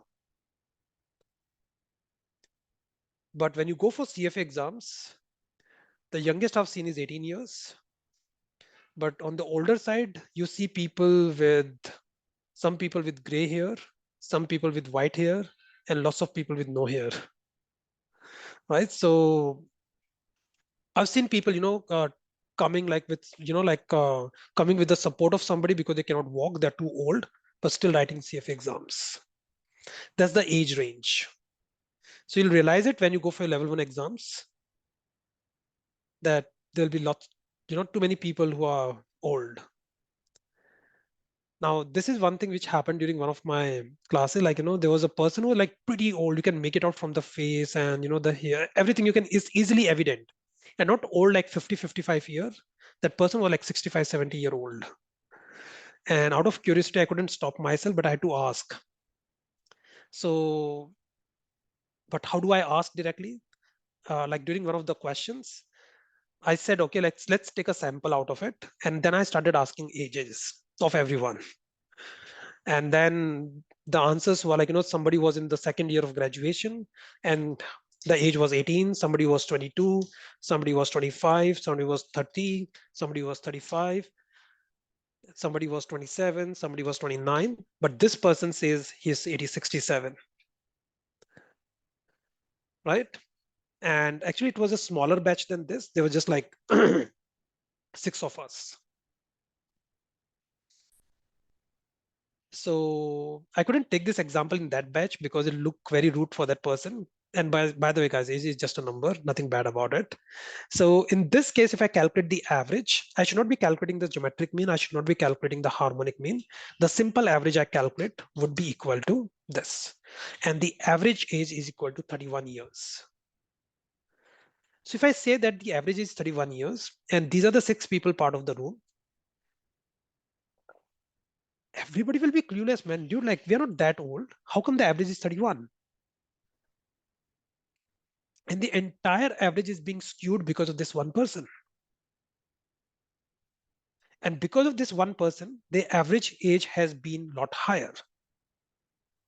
Take another example. Let's say you're taking the data for the monthly salary for everybody in this group, but one of us is Ambani's. So let's say somebody's making 20,000 rupees per month, somebody's making 30,000 rupees per month, 40,000 rupees per month, 35,000 rupees per month, 28,000 rupees per month. But there's Ambani who's making this much per month. And if you calculate the average, you'll say this group on an average is making this much money. You're like, what the hell? We are not making this much money. So these averages get skewed because of extreme outlier. So what we should do is we should remove these extreme outliers to get a better answer to these things. And this is what we call as trimmed mean when you remove the outliers. What you call as an outlier, completely discretionary. You can call this person as an outlier as well. You can call somebody with 40 years as an outlier as well. But some people say that, in case of a trimmed mean, we will remove some person who are in the top 5% and the bottom 5%. Some people will say we'll remove the top person and the bottom person. Some people will say we'll remove the person if it's a particular age. So it's completely subjective, but trimmed mean means you're removing some of the extreme outliers from your data set.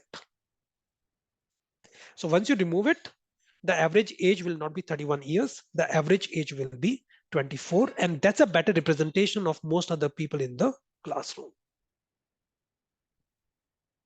Okay. What is Winsorized mean? Winsorized mean says that, okay, this person is a very old person and this person is skewing the average. But in case of a trimmed mean, removing this person completely is not correct. What we could do is, rather than removing this person completely, let's assume this person's age to be equal to the next oldest person in the classroom. So if this person was not 67 years old, this person would have still have been one of the older person. So let's assume the age to be 29 rather than removing that number completely. Rather than removing this Mr. Ambani, let's assume that the income is equal to the next highest income in the group. And then you take an average. So this is what we call as Winsorized mean, where rather than removing the extreme outlier, you replace the outlier with the next biggest number or the next smallest number in the data set. So second highest or second lowest it is. If you're removing the lowest, then you replace it with the second lowest. If you're removing the highest, replace it with the second highest. Well, If you're removing top three, replace them with the fourth one. So you're not like removing it. You are just like moderating it down. And the idea here is if that person was not 67, would have still been one of the older person in the class. Even if it's not Mr. Ambani, would have been one of the richer person in the class.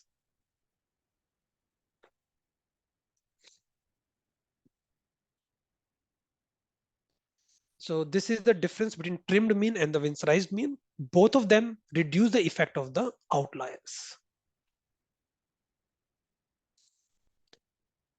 Okay, now there's something called net present value and internal rate of return. These are the darlings of the financial world, very important concept. And I'm going to conveniently skip it because we are going to do all of this when we do corporate finance as a topic. And we are going to do some of it when we go in the next chapter, which is time value of money. But at this stage, it's a bit too early to discuss about these concepts.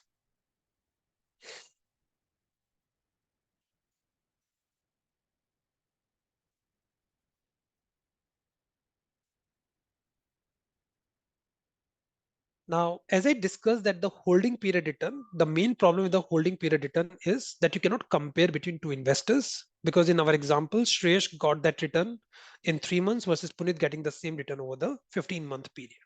So what we do is we annualize the return. How do you annualize the return? You take the holding period return and try to see that if this person is getting this much return in 1 month, how much return can you get in 12 months? So let's do the calculation here. And if I go back to the example we were discussing about it, this was the example, right? So Shreyas got this much return in 3 months. And let's say Punit got this much return over 6 months.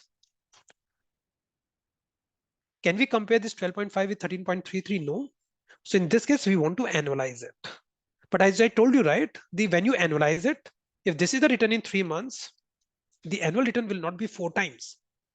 Why it won't be 4 times? I'll tell you. We are saying that Shreyas can get 12.5% return in 1 quarter. So if he starts today, his 100 rupees will become 112.5 rupees in the first year, in the first 3 months. Then when he gets into the 4th month, his initial amount will be 112.5. And on these 112.5, he'll be able to get another 12.5%. His total money will be equal to 126. On this 126, he'll again make 12.5%. And on that money, he'll again make 12.5%. So his 100 rupees will become 160.18. So the total return is not 50%. The total return is equal to 160 divided by 100 minus 1. As a result, his return is equal to 60.18%.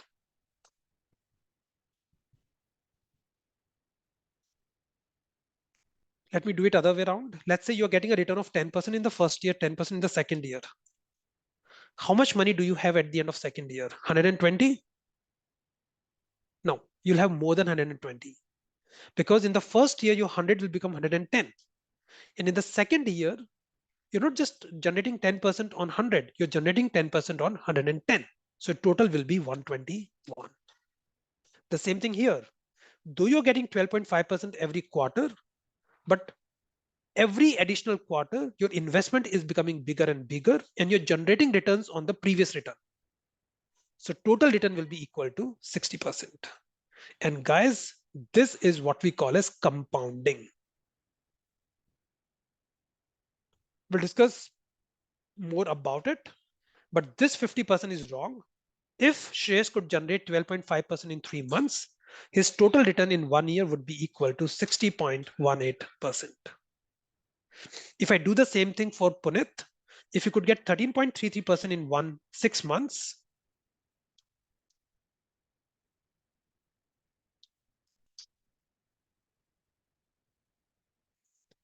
if you could get 13.33% in 6 months, at the end of 12 months, his total return will be equal to 28.44, which is equal to 28.44%.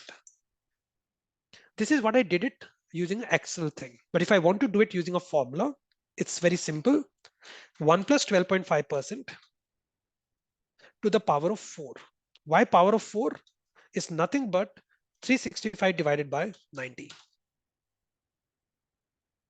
If you could get 12.5% in 90 days, in 365 days, he'll get 365 divided by 90 minus 1. And that will be equal to around 61%.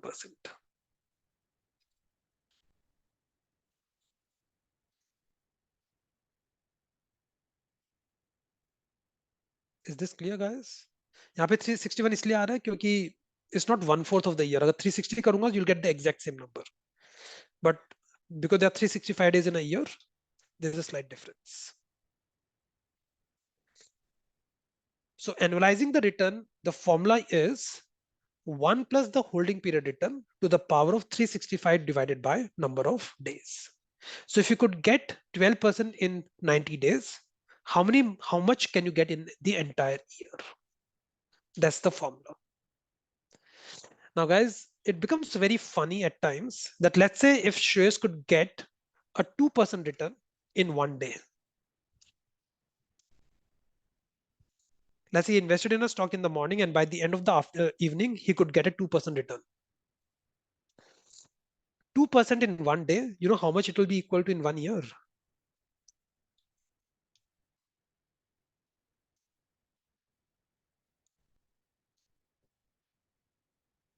It'll be equal to 1,37,641%.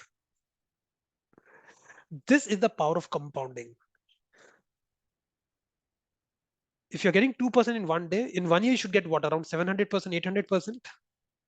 But because you're getting returns on the higher investment and that keeps compounding, the total return is equal to 1,37,641%.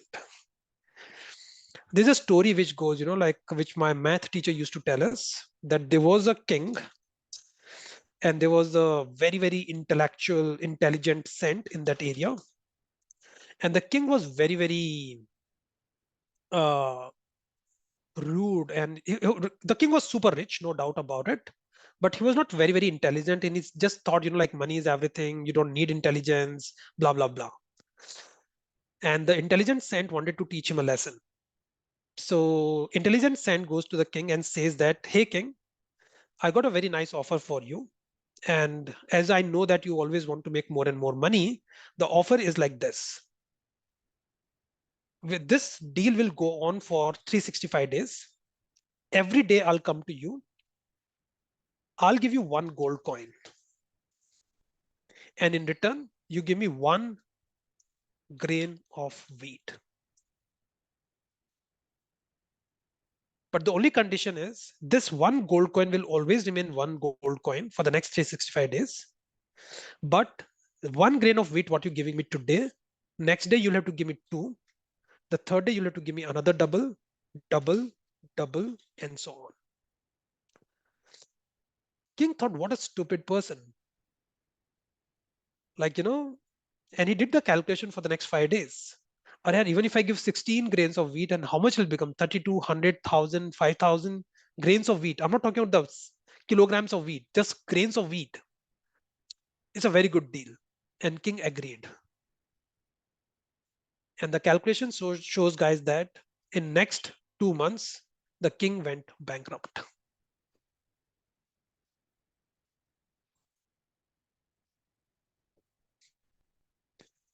Does it make sense to you? Does it sound believable? Because if I keep doubling it, guys,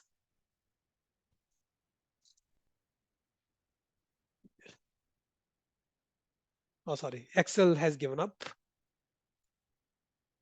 Or not power of 2, sorry, into 2.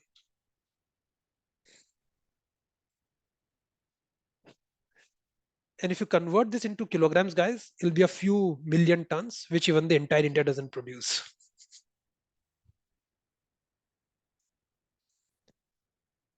Compounding. Okay, let's forget about all of this. You take a piece of paper, and the piece of paper I'm talking about is like your typical A4 size paper. You fold it into half, further fold it into half, keep folding it into half and half. Every time you fold it into half, the thickness of the paper increases. And what if I tell you that if you can fold it like 50 times, the paper will be as thick as the total distance between Earth and the moon.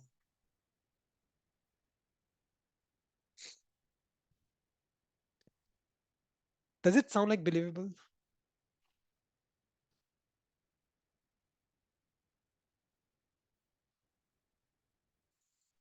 Let me do the calculation here, and I would not use any of my assumptions.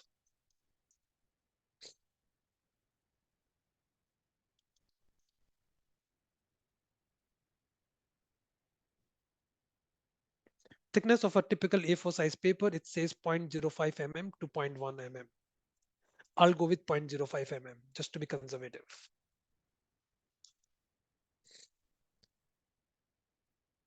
Okay. And what I'm doing is, if this is the thickness, if you fold it once, it'll become into two. And if you keep folding it again and again,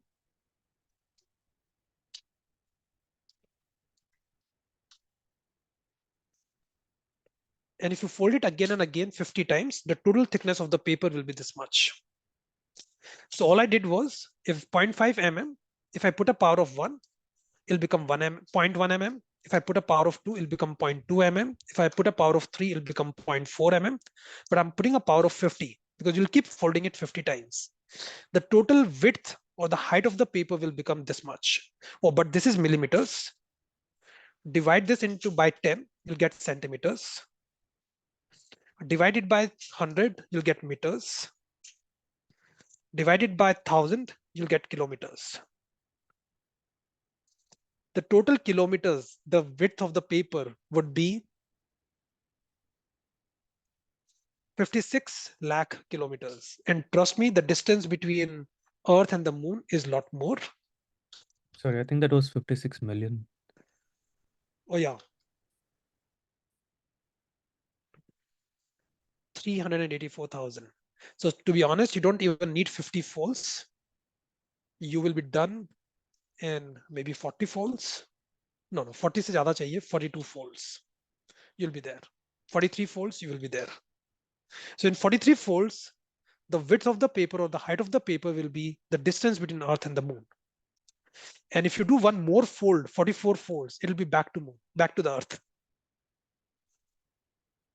So guys, I'm just giving you different examples just to convey like, how powerful the compounding can be.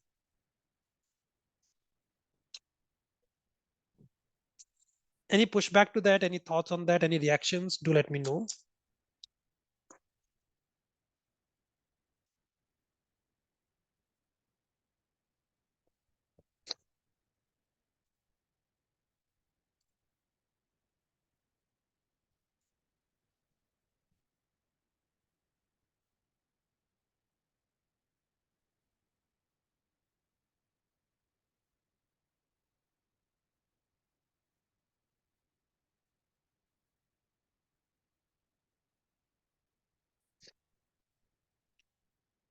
Okay, so in this case, analyzing 2% the daily return does not make sense because you're just compounding it too many times. So avoid analyzing the HPR or the holding period return for 1 day into 1 year. That won't make sense. That's the moral of the story here. But otherwise, you can use the formula 1 plus HPR to the power of number of times you have to analyze it. In this case, it was a power of 4 because you're getting it on a quarterly basis. So it will be a power of 4.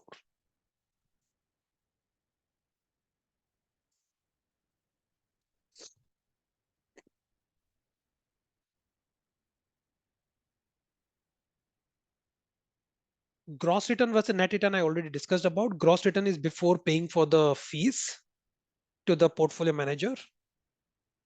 Net return is after including the fees. So let's say if I'm investing with you as my portfolio manager, you give me a 15% return, but you also charge me 1% as a management fees.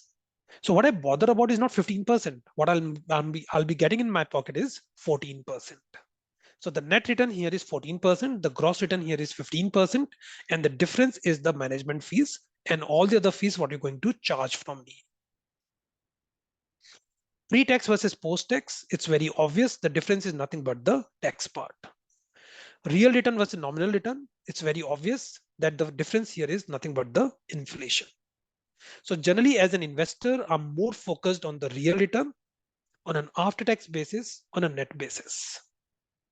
So that 9% was after-tax real return on a net basis. But for you, that you have to create a very high, significantly higher return on a gross nominal pre-tax basis.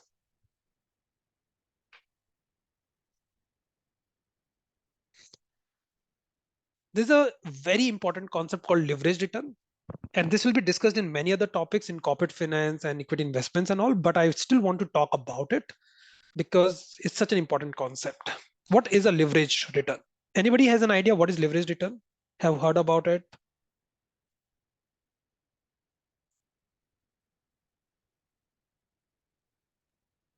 I'm not sure, but I'll just relate it through derivatives terms, maybe just like lending money and getting some extra margin. Yeah, kind of that. Yeah. So let me take a very, very layman example without getting into derivatives. So let's say we have got Punit, and let's say we have got Aditya, and both of them got a very nice idea of investments, and both of them find out there's a stock ABC. Coincidentally, Punit is working separately, Aditya is working separately. Both of them come across a stock ABC. Both of them thinks that the stock ABC has a strong potential of a re-rating. That currently it's worth 200. Both of them coincidentally believes that 200 can become 250 rupees ka stock price. Okay? And both of them have got 50,000 rupees with them today. Okay? Lots of similarities between two investors, but just to make sure that they have no connection, they are working very independently, they don't know about each other. What Punit does is, given he has a strong conviction about this stock going from 200 to 250 rupees, he invests the entire 50,000 rupees in buying the stock. So the amount he has got is 50,000 rupees. How many number of shares he'll be able to buy? He'll be able to buy 50,000 divided by 200. He'll be able to buy 250 shares. Sorry guys, it'll look confusing with this 250, so I'm making it 240. Sorry about that. So he'll be able to buy 250 shares. And if his prediction goes right, the price will become what? 240. So the final amount he will get is 250 into 240. The total money will become 60,000, and the total return he'll generate is 60,000 divided by 50,000 minus 1, which is nothing but 20% return. Sorry for wasting your time, guys. I could have done 200 becoming 240, which is a 20% increase. So the portfolio would have gone up by 20%. Simple, straightforward. And Puneet will be very happy that, hey, I did the decision and I generated 20% return. Very good bet and very good investment decision. Other side, Aditya, who has got a similar conviction, who has identified the same stock, has the same wealth, Aditya becomes a bit more greedy. And in finance world, we say greed is not bad, right? So what Aditya does is, given his conviction is so strong on the stock, this is his own money. He goes to the bank and borrows more money.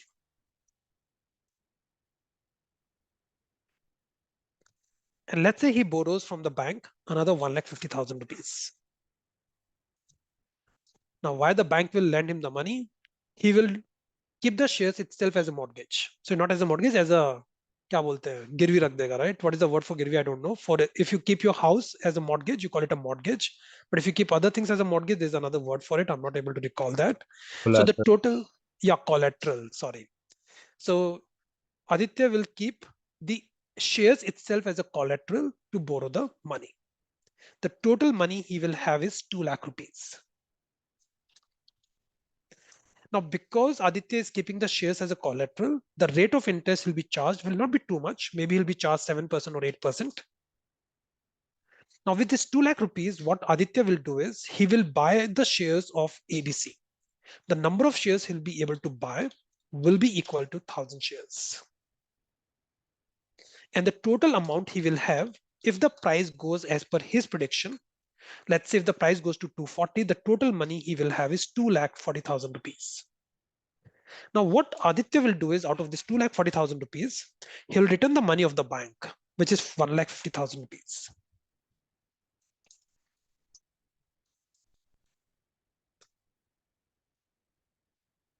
He will pay the interest. What will be the interest here? It will be equal to, on this 1,50,000 rupees, he'll pay 8%, which is equal to another 12,000 rupees. And the entire money left after this, which is 240 minus 1,50,000 minus 12,000, this is his money. So the total money he invested was 50,000 rupees, but today it has become 78,000 rupees. His total returns are equal to 56%. Now, the difference between Punit and Aditya, actually, there's no difference. Both of them identified the same stock, invested at the same time, exited at the same time, had the same wealth level. But still, Aditya is able to get a much higher return of 56% versus how much Punit is getting, which is equal to 20%. Who do you think is a better investor, Punit or Aditya?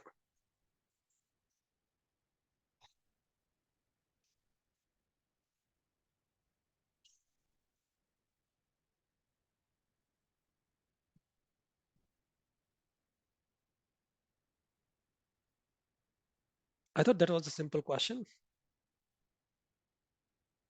Who is a better investor, Punit or Aditya is the Aditya? better investor Why?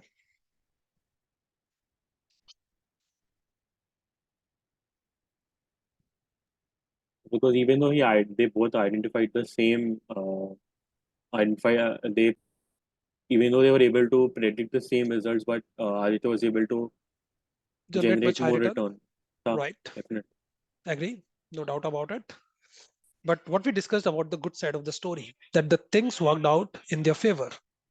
What So if, yes, so yes, sorry. yeah, go ahead, Aditya.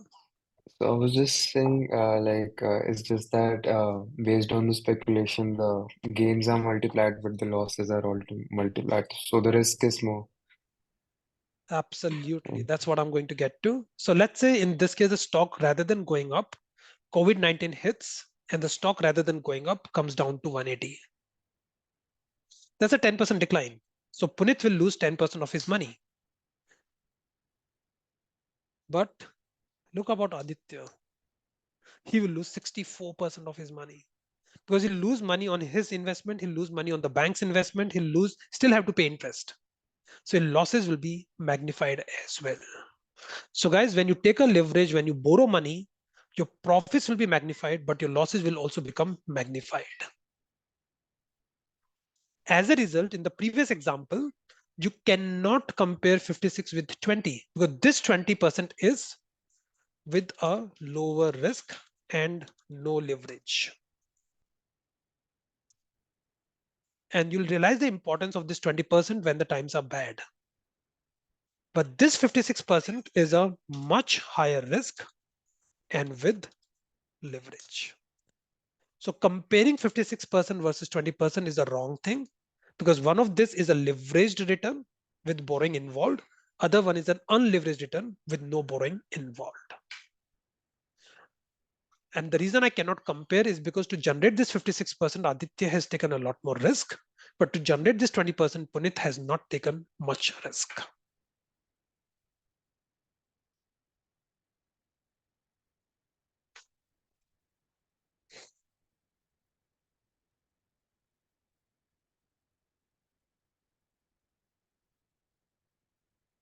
Great. So that completes the first topic, which is about rates and returns. We have done lots of questions, guys, and these are very basic topics. We'll do more questions as we go further. But the second topic we are going to discuss is the time value of money in finance. Before we get into this topic, any other question, anything you want to discuss, do let me know.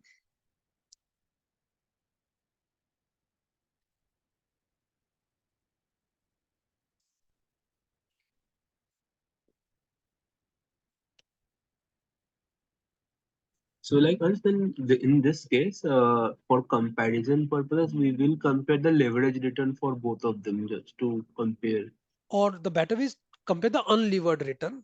Yes, the unlevered return, yes. So if Aditya did not take a leverage, his return is 20%, which is same as Punit's return of 20%. Hmm.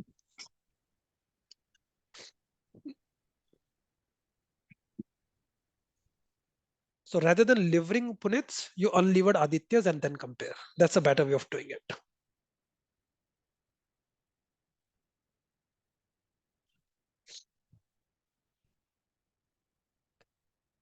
Guys, on a scale of 1 to 10, how difficult you're finding the concepts we have done so far? 1 being very easy, 10 being very difficult.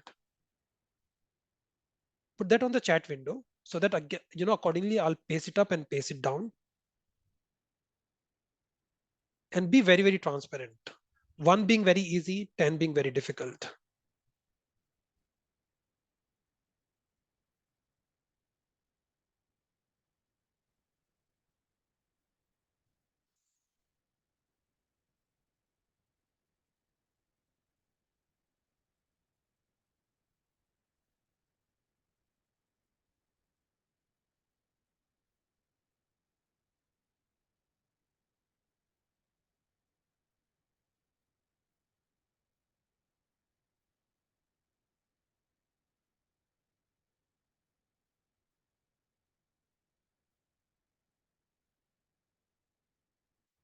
Okay, glad that there's no ones. There's still a couple of tools which is bothering me because I don't want it to be too easy. Then you're not using your full, it's not challenging enough for you.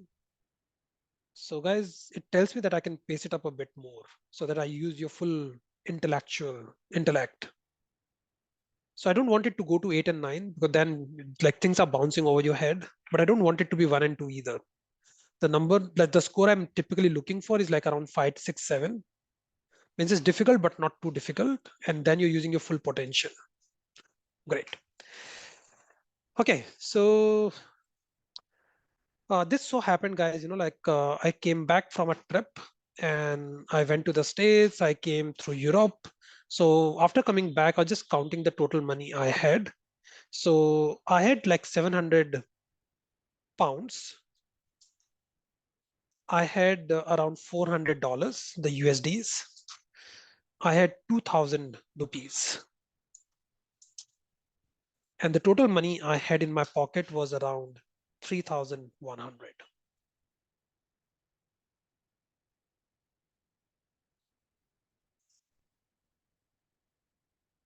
Is my math correct? 2000 plus 400 plus 700, total is 3,100. No, No, sir. they are not apple to apple comparison. Like they are in different currencies. So what? You should decide on a common currency, convert everything to that currency, and then you can state that I have this much in this currency. Right. So guys, when I did this calculation, many of you thought like how stupid I am, right? How could I even do that? And many of you would have wanted to like, just like get out of the class that we don't like this person, like who's doing this calculation. And this is like the most stupid thing I could ever do, right? So yes, this is the worst thing I could do. What I could do is that, hey, each GBP is worth 105 rupees. Each dollar is worth 83 rupees. 1 INR is equal to 1 rupee. So I'm converting each of them into rupees. So 700 GBP is equal to these many rupees. $400 is equal to these many rupees, and 2000 rupees is equal to 2000 rupees. And the total money is equal to 1,08,700 rupees. Is this better? I converted everything into INR and then I'm adding it up. Clear? Yes, sir. And everybody is able to relate with this. No problem with this. Let me give you another example in the same side. Let's say you're doing a project. This project, in the first year, will give you a total profit of 700 rupees. Oh, sorry, 200 rupees. In the second year, you'll get another 200 rupees. In the third year, you'll get another 200 rupees. And this 200, 200 and 200, this is into INR, like crores of INR. So the total profit in the last 3 years would be equal to 600 crore rupees. I understand the problem that this 3,100 was not correct because you are adding the dollars and the GBPs and the INR. But in this case, everything is into INR. Can I say that my last 3 years profit is equal to 600 rupees? Any problem with this number?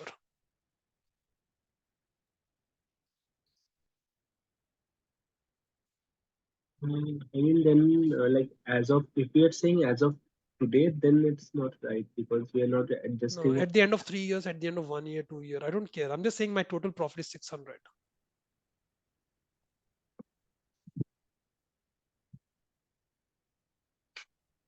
We Can are I not. add these numbers?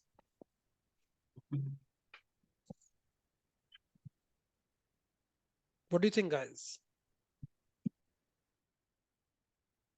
3,100 was the most stupid thing I could do. Is this 600 you agree with? When everything is into rupees, can I add those numbers up? I see Aditya nodding his head. He's okay with that. Others? Yeah. Because they're in different years, so we should adjust for the time value. Okay, so I'll come to you a bit later on, but let me talk to some people who are already trapped into it, Aditya and Arav. So they're saying that this 200 is, and this 200 and this 200 we can add.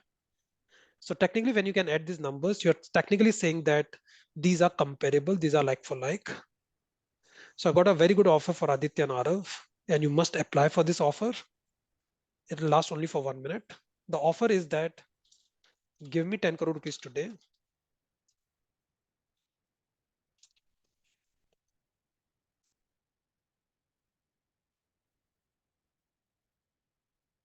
So give me 10 crore rupees today. I'll give you 10 crore rupees back after 10 years. Acha, you don't trust me? I'll give you the bank guarantee. Are you ready for this? No, so but that's with inflation, where stating total profit. Exactly. So though these numbers are into INR, but this 200 rupees in the first year is not worth the same as 200 rupees in the second year, is not worth the same as 200 rupees in the third year. Because this 10 crore rupees today is different from 10 crore rupees after 10 years. So guys, this 3,100 was a stupid thing I could do. But my job is done when you realize that this 600 rupees calculation which is there is equally stupid as this 3,100. Just like you cannot add the dollars and the GBPs and the INRs, you cannot add the money at the end of first year with the second year and the third year together. So, but then that way the company can report if you take these as first, second, third quarter instead of first, second, third year, a company is not gonna adjust it for inflation. A company is not, but when I make an investment, I am going to do that. And yes, you are absolutely right, Arav, right? If it's not, let's say it's not even first and second and the third quarter, this is the daily one, first and the second day and the third day. The impact of the inflation will be very, very tiny and less stupid that 600 will seem, So right? then, like, if even if we take it for a year that you're seeing a year, it's increasing from the first quarter to the fourth quarter, it'll increase slightly less than what it'll increase in a So year. let's say on a That means that will income tally statement drop or something like that. But there will be some impact, right? some impact, but then sir, like that you can't write off the first quarter to fourth quarter ka difference. Okay. So the company will report what it has to report. We will do the forecast, what we have to do the forecast. But when we do the calculation, whether you should take up the project or not, I should not consider that I'm getting 600 crore rupees. I'll do adjustments for that. So I'm not adjusting the profit. The math I'm going to do based on that profit will be very, very different to make a case whether I should be investing or not investing. So I'm not expecting the management or the company to change the reporting. That's never the case. Okay? Yeah, Aditya, you were saying something? No, I just like nodded initially just based on purely calculation perspective. So based on investment and anything for lending purposes, you would adjust it for opportunity cost and other rates Exactly. which might vary. So So now you call it whatever you want it. Remember the yeah. first thing I discussed in today's class, you call it minimum rate of return, required rate of return, cost of borrowing, something you'll adjust for. So let me do a simple math, okay? Here, let's say the rate of interest in a particular country is 10%. And guys, I'm going to use the word zero. Zero means today. If I say the word one, letter one, it means at the end of first year. And the difference between today and the end of first year, there are 365 days between 0 to 1. 2 means at the end of second year. The gap between first and the second year is 365 days. 3 means at the end of third year and so on. So I'm saying that today, which is 0, if I got 100 rupees and the rate of interest being 10%, how much money will I have at the end of first year? The total money I'll have at the end of first year would be 100 into 1 plus 10%. So I'm saying today's 100 rupees is equal to 110 rupees after 1 year. Do you agree with that? Or 110 rupees after 1 year is equal to 100 rupees today.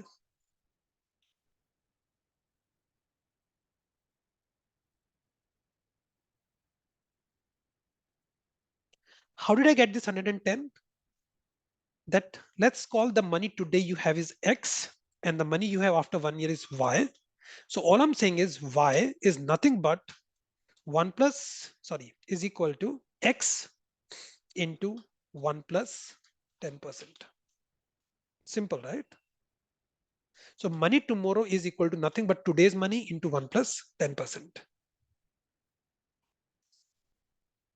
So if I want to calculate X, X is nothing but Y divided by 1 plus 10%. In other words, if you are getting 110 rupees after 1 year, how do I calculate 100 rupees today? The 100 rupees today is nothing but 110 divided by 1 plus 10%. So you can go from 100 to 110 and you can come from 110 to 100 rupees. How do you go from 100 to 110? Do 100 into 1 plus interest rate. You'll get the value after 1 year. If you know the value after 1 year, you can come to the value today. How do you do that? Divide it by 1 plus 10%.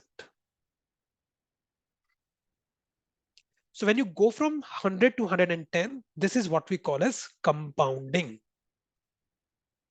The reason we call it compounding is because anything which is worth 100 rupees today will be worth more than 100 rupees after 1 year.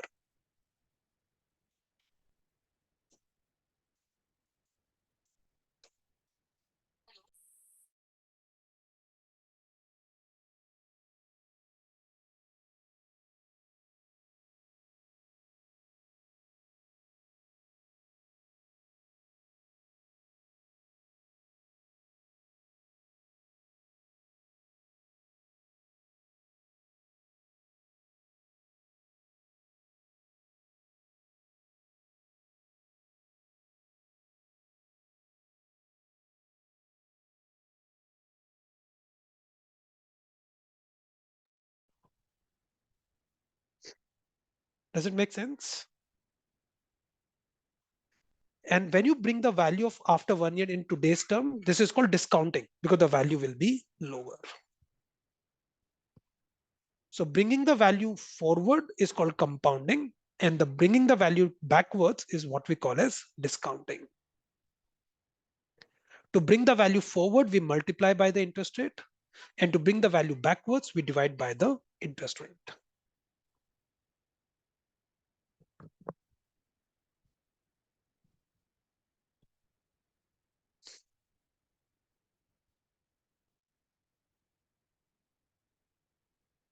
Any questions? And as I said, guys, if you got any question, keep asking me because we are going to apply lots of these concepts in everything and anything we discuss going forward.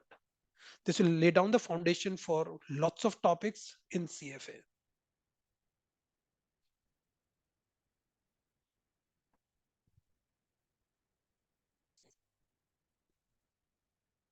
And when I said quants should be done before you do all those topics, within quants, the most important topic is time value of money. But this is where other things are dependent on. So the way I would do here is that, hey, this 200 is not same as this 200. This 200 is not same as this 200. Which 200 has the maximum value in today's terms? The one you're getting after 1 year, the other one you're getting after 2 years, or the one you're getting after 3 years? After The one, one we get right now. The one you get right now, but there's no option to get anything right now. So the one after 1 year is worth more than this. The one after second year is worth more than this. And this is worth more than anything what you get subsequently after fourth and the fifth year. So if I'm getting 200 rupees after 1 year, what is the value today is the question. So I'm saying if you're getting 200 rupees after 1 year, the value today is, I have to bring it back. The value today will be equal to 1 plus 10%. The value today will be equal to 181.82. If this is what you're getting after 2 years, the value today will be equal to 200 divided by 1 plus 10%. But I'll do a power of 2 because you have to bring it back by 2 years. The value will be equal to 165.29. If this is another after 3 years, the value today will be 1 plus 10% to the power of 3 because you're getting it after 3 years. The value today will be equal to 150.26. And total money what you're getting today is equal to 497.37. So guys, this 600 is wrong. The correct number I should be concerned about is 497.37. Though everything is in money terms, but this you're getting at the end of first year, this you're getting at the end of second year, this you're getting at the end of third year. But this is equivalent to what you're getting today. This is equivalent to what you're getting today. This is equivalent to what you're getting today. So the total value equivalent to what you're getting today is 497.37. So if to start this project is going to cost you 550 crore rupees, you should not start the project, because that 550 crore rupees you have to pay today. And though you're going to get 600 crore rupees over the next 3 years, the value today is only 497 crore rupees. So you'll say that, hey, I don't want to do this project. If you don't know the time value of money, you'd have gone ahead and do the project and incurred a huge loss, even if everything goes as per your expectation.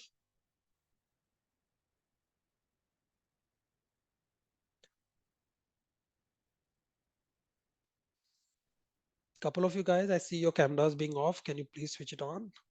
Puneet, that's you fine. Like you were off only for a few seconds, but Nandini, I've not seen you around for some time now. Thank you.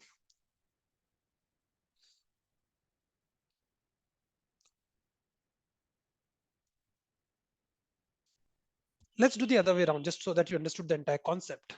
Let's say if you got 497 crore rupees today.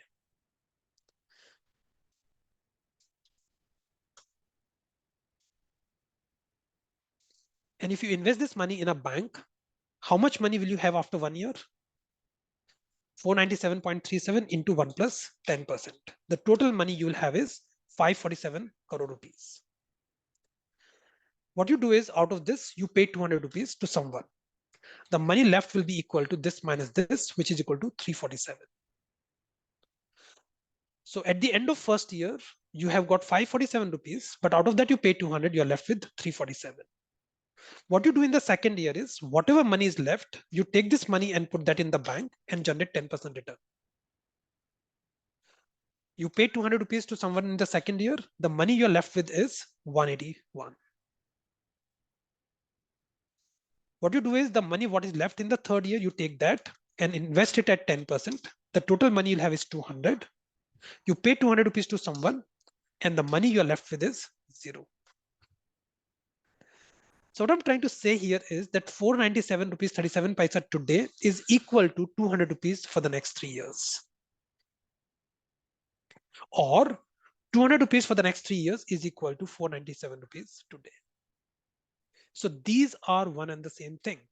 That either you get 497 rupees upfront today or get 200 rupees for the next 3 years. I will be indifferent between these two things. So this 497 is what we call as the present value of future cash flows.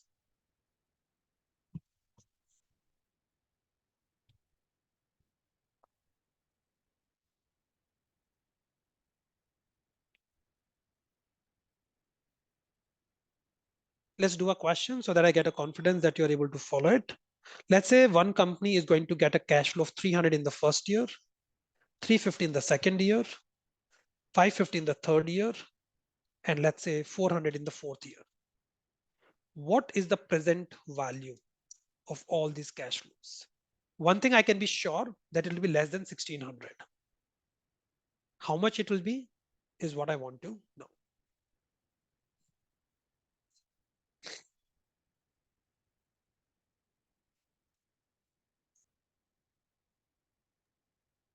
How can we do this using calculator? Okay, so the way you'll do it for now is on the calculator. I'll do 300 divided by 1 plus 10%, which is nothing but 1.1.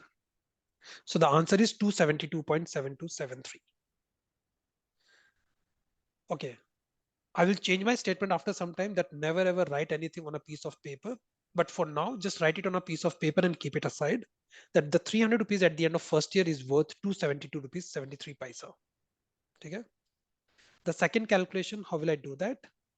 350 divided by 1.1 ka whole square, right? So how will you do it? Put that in bracket, 1.1 whole square, close the bracket, and say equal to. The answer will be 289.25. Write that on a piece of paper and keep doing the calculations. Add all the four numbers and give me the answer.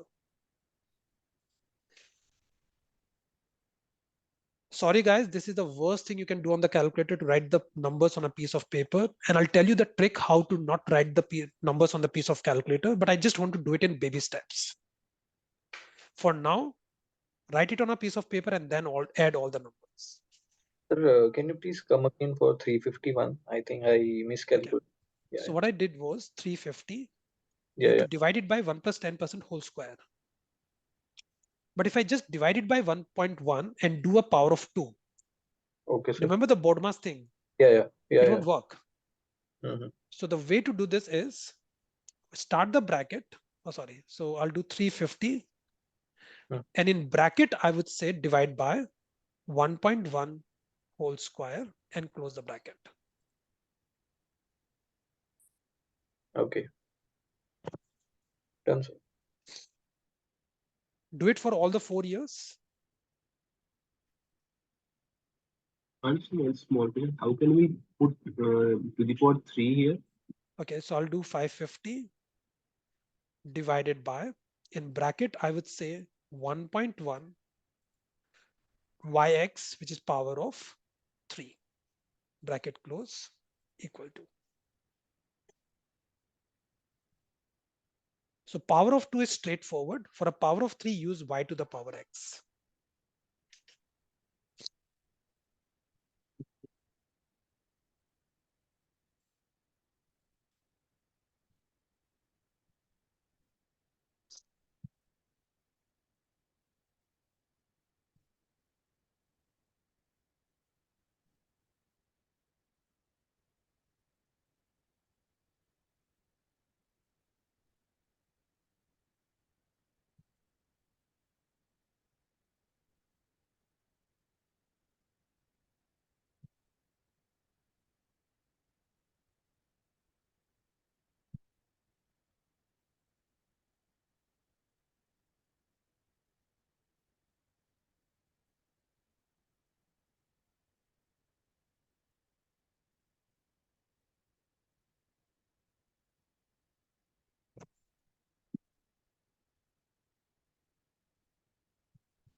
One to 48.39.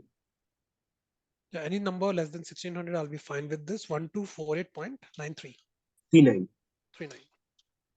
3954. I like that precision because many times the answer choice will be very, very close. So you need the 4 decimal points, which is great.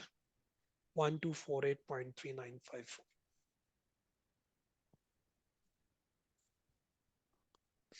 Others? I got 1595.76. Okay, let me just do the calculation at my end as well. So this will be worth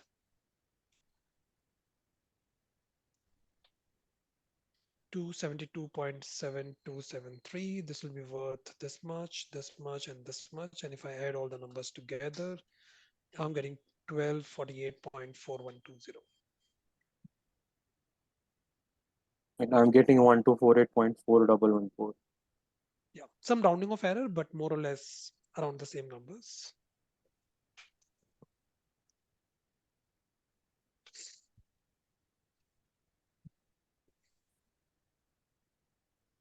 Ansh, one question, like, is there any way we can like save like formulas or anything here? Yeah, so Savik, I'm going to get there, but I just don't want to introduce too many things at the same time. Okay, no. But So in graduation, we used to use the scientific calculator where we can save all the formulas and all. that's the next thing I'm going to discuss in next 5 minutes. But अगर अभी इसके बीच में मैं डाल दूंगा ना तो लोग people will get confused. Okay, okay, no. Next 5 minutes, I'm going to discuss that. And after 5 minutes, I'll tell you that everything we did was not required. There's a straight away thing you can do on the calculator and you can get the answer. And then you'll curse me, why the hell you are wasting our time?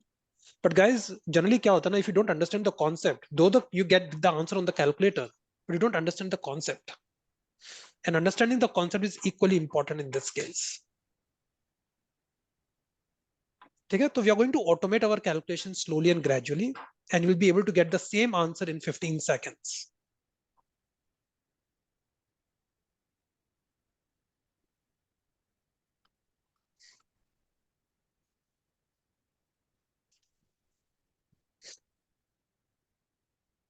How many of you got this answer 1248 के आसपास? Raise of hands. Okay, Souvik, Nandini, Shreyas, Vaibhav.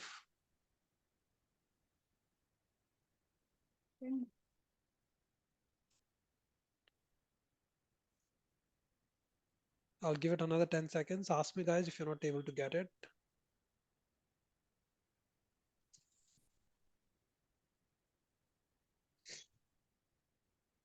Okay, let's graduate a bit.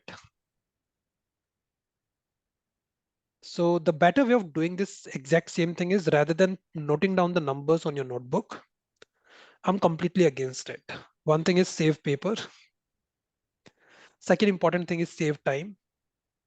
Third thing is when you put it down on the piece of paper and again punch it on the calculator, there's always a chance of a mistake. And the fourth thing is the rounding of error. There's always like more decimal points at the back, right? But can you write all the decimal points? No. So there are many reasons for you not to write the numbers on the piece of paper, but store it on the calculator somehow. How do you store it on the calculator? You use STO, storage. And you can recall the numbers using RCL, recall. So STO is for storage and RCL is for a recall. I'll give an example. I can say 50, store it as number 1. So what did I do was 50 STO1. So 50 has been stored as number 1. 70, store it as number 2. What I can do is recall 1, which is 50, plus recall 2, which is equal to 70, and the total is equal to 120. This is how you store it, and this is how you recall it. So in this case, I can be a bit smarter and I can do 300 divided by 1.1. The answer is 272.7273. Store it as number 1. Done. Come back to 0. The second number is 350 divided by, in bracket, do 1.1 whole square. The answer is 289.2562. Store it as number 2. Third year, I'm getting 550 divided by bracket के अंदर 1.1 to the power of 3, close the bracket, and the answer is 4132231. Store it as number 3. And the fourth year, you're getting 400 divided by, in brackets, 1.1 to the power of 4, bracket close, and I'm getting 273.2054. Store it as number 4.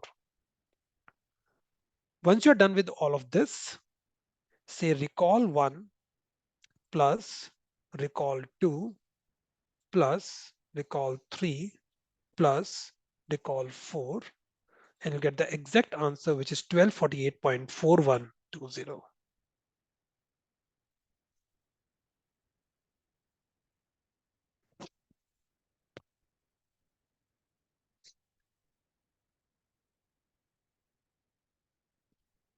So, but then how do you clear it? As in from the calculator. That's a very good question. Did I clear my 50 and 70s, which I stored previously, by the way? Just to No. show you as an example. No. Okay, so I'm a bit lazy by nature, by the way. I didn't tell you at the time of introduction. So either you clear it and there's a step to it, or don't clear it, keep overwriting it. So There's let's say, sorry. I was going to say so, but there's a chance you might forget to store the second one and you'll get some number and you won't realize. There's a chance of error, but if you want to still clear it, the way to clear it is that, see, it does not have just one memory. It has got different pockets of memories, this calculator.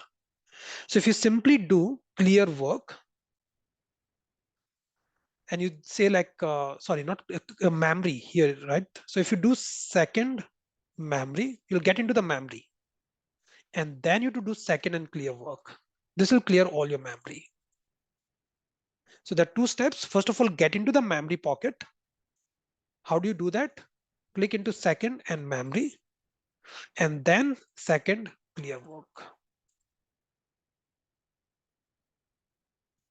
So this is a frequent thing you have to keep doing it after every question, but I'm a bit more careful about just keep overwriting it rather than erasing the memory. One question. Yeah. So we do use like brackets and all in some of these questions. So I remember that I watched some video and there is some function like AOS which allows all the board mass rules to be applied automatically वो हो on the सकता है, calculator. right? तो वो करने के लिए ना, मतलब then the formula will become too big. So either you can make the equation bigger, or you can break down the equation and use storage and recall. Okay. So I'm not saying that 300 को store करो and 1.1 को store करो and then do the calculation. So I'm doing a mix of both. So I'm taking a mid path. So the equation is not too big, and I'm not storing too many numbers as well. So my question was, would you use that setting? So like let's say for example, if you do 3 into 2 plus 5, Mhm. and on the other end, if you were using any board mass rules, you were, and there were some brackets also, so you would do the on the priority list, you would do that calculation. So there's that second, I guess, second format, and then down arrow, you can see that AOS function. Yes, one more. Yes, this one. Right. So it's either on AOS or this is either on chain. So which one should we keep it on? यार अब देखो वही है ना, ये like to be honest and I'll be very very transparent, मेरे को नहीं पता था यूएस के बारे में, मैंने वो वीडियो नहीं देखा है. The curriculum doesn't talk about it. Okay, And okay. this calculator जो तुम 5,000 रुपए पे कर रहे हो ना, it's so much that the functionality you can get into it. मतलब there are n number of functionalities. Well, it's similar to Excel sheet, right? जब मैं पहली बार मैंने Excel सीखा था ना, it was after my 12th. My parents forced me to get into a cyber cafe for an Excel training. Yeah. कि cyber cafe में जाके तुम एक्सेल सीखो, एंड दे टॉट मी कि कैसे तुम नंबर्स पंच इन करते हो, and they taught me how to do the addition and subtraction. And after 20 hours of training I knew that I know the entire Excel. फिर बाद में when I get into an MBA college there was an advanced Excel. They taught me for 100 hours. Then I knew that I know the entire Excel. And now I've been working on Excel for how many years? I've been working on Excel for 17 years. There are 200 working days effectively when you're working. And on an average, I use Excel for 9 hours a day. So my total experience on Excel is around 30,000 hours. And all I can say is maybe I know 2 to 3% of Excel. So when you know more about it, you know that how much you don't know about it. And this calculator is no less than Excel. True, sir. So I'm saying that either you can get into functionalities and leverage on it, but don't get too much lost into it.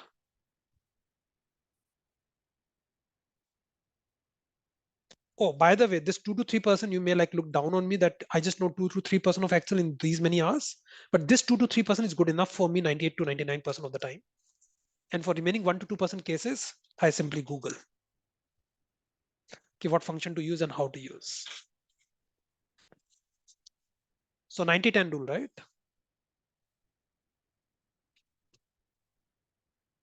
I'll leave it to you, Aditya. I don't have any strong Sure, sir. pushback if you want to use AOS function. So I just wanted to know for like exam purpose only. So which one do people usually prefer? That's why. AOS मैंने आज तक ना तो curriculum में कहीं देखा है. I've never seen anybody talking about it unless you Okay. told me about it.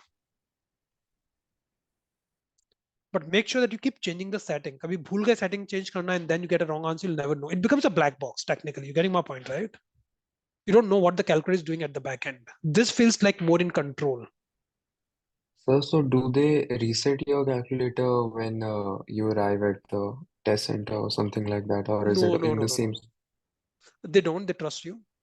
Okay, okay. Right. They trust you a lot. They don't check your wallet. So they're very professional in those manners. So I remember, like I was carrying my wallet and उसके अंदर ना मतलब बहुत सारे receipts and बहुत कुछ पड़ा रहता, right? And I didn't bother about clearing it up. But I took a new eraser. मेरे को अभी तक याद है अप्सरा का eraser था. And obviously, like when you're working, you don't have eraser at home, right? So I had to buy a new eraser. And unfortunately, the new eraser comes with a paper wrap, right? So invigilator shouted at me. We said no paper. And I'm like, dude, you don't talk to me like this. So I'm just saying, I was like completely lost for 5 minutes. Like, why are you being so rude? And it's just like a paper, right? It's not like I've made some notes on it. But I was asked to get up, take the paper out, throw that in the dustbin, and come back. That process took me 1 minute, but I like sat back for like 4 minutes. Like, dude, what the hell, Oh, but in my wallet, there's so many papers they didn't bother about.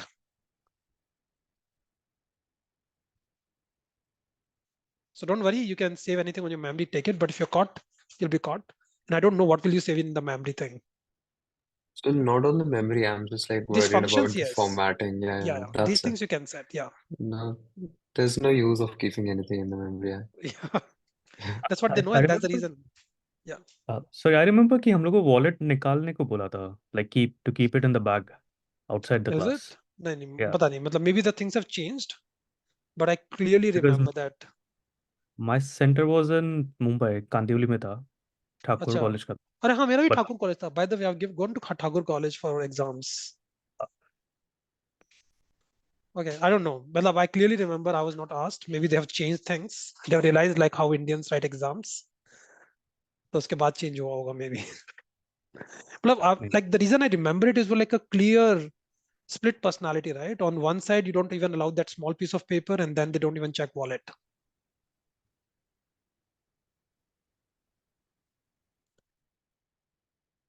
So there was a thing, right? Like they were having a dispute with Indian CFA Institute. So by the way, guys, like the first time I registered for the exam was in 2006. And I was in MBA college and just studying for MBA, people talking about CFA. I registered for CFA. So I registered for CFA in July and my exams were in February, January or February, I don't remember. And the exams were in February 2007. And I started studying a bit of it in July and August, but then there was a campus placement in September. Everybody was busy with it. And I got a very nice placement in September. And right, what happens after you get a placement? You start getting drunk, you start partying. And then CFA level 1, which was your top priority, becomes your last priority. So the situation was that in January 2007, I'm done with 10% of the syllabus. And I'm just like waiting. I'm just thinking that should I go to Bombay to write exams or not? Should I spend that 10,000 rupees? If I cancel my flight tickets, I'll get 3,000 rupees refund. Those kind of calculations going in my mind. And then one fine day, there was a mail coming from CFA Institute that, hey, there's a conflict between India and the US CFA system. You got three choices. Postpone your exams, go outside India and write, and get the refund. It took me 10 seconds to decide I want the refund. And this is the first time I got money. Made my first investment returns, because when I registered for the exams, I paid $800. I clearly remember. The exchange rate was 42. But when I got the refund, I still got $800 back. But this time the exchange rate was 47. I got a nice 4,000 rupees ka profit by canceling the examinations.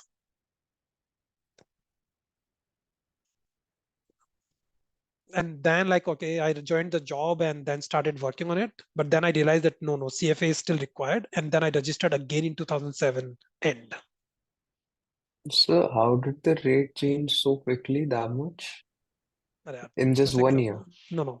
Maybe some amount, like 42 became 45, Okay. I don't know, but it changed a lot. Okay. But I made some profit, even after taking out the credit card fees and everything. I still remember.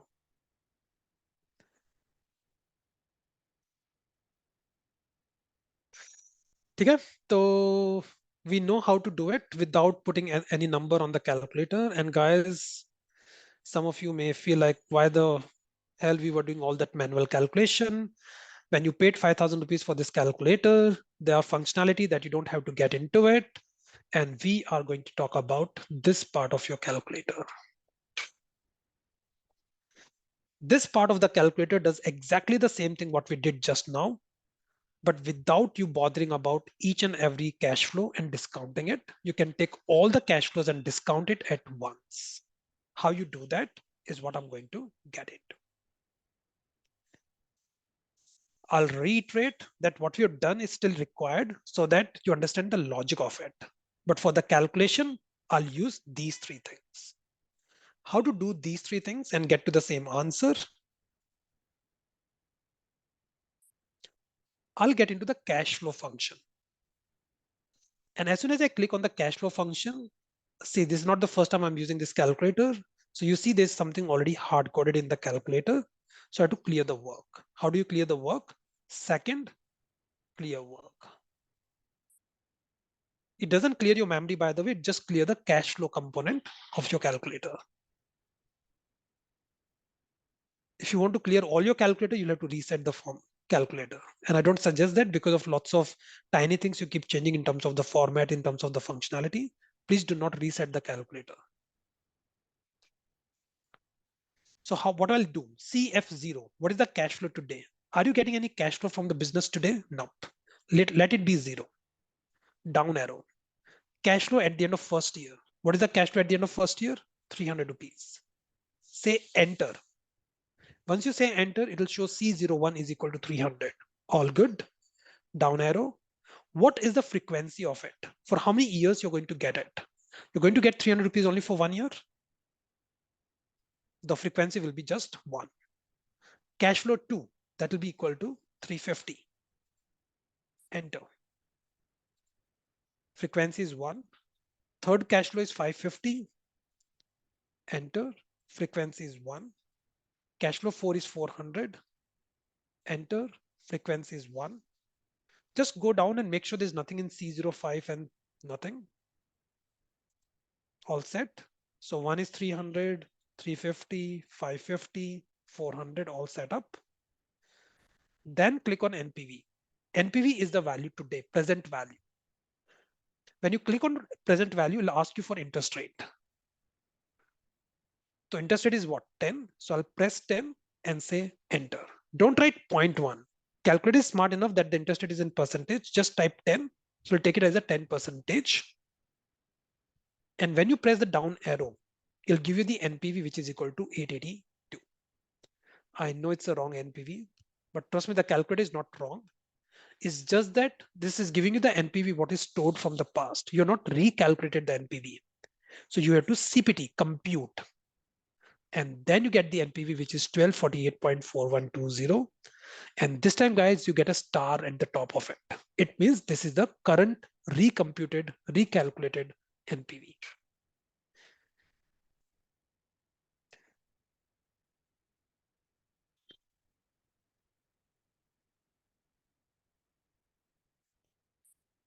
Ansh, can you repeat one first? Yeah, I'll repeat all of it. What's So, the interest rate part? okay, so once I put the cash flows in the calculator, right, I go to the NPV. Once you click on NPV, it'll ask you for the interest rate. Press 10 and say enter. It means I equal to 10 has been stored. Hmm. Press a down arrow. It'll ask you to calculate NPV. Hmm. But do you see a star mark at the top of the calculator here? No. It means it's from the previous question. So you have to compute CPT. Then you get a star mark here. It means it's being recomputed for the current question. Okay. So guys, all the hard work we did calculating individual numbers and adding it up, not required. You straight away got the answer.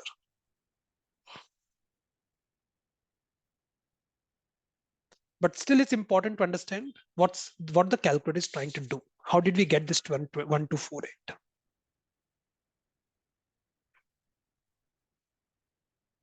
Great. So let's take a break. It's been good 2 hours. It's 12:45. We'll be back at 1 and then continue.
Hello, everyone.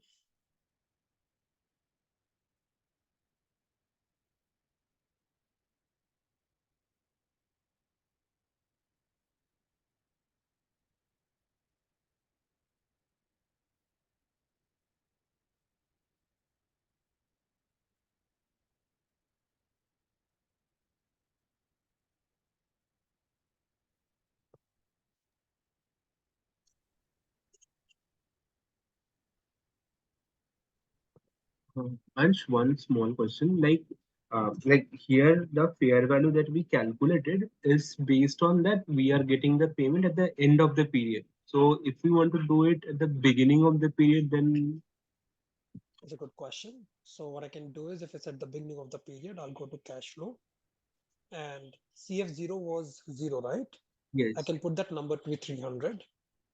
Hmm.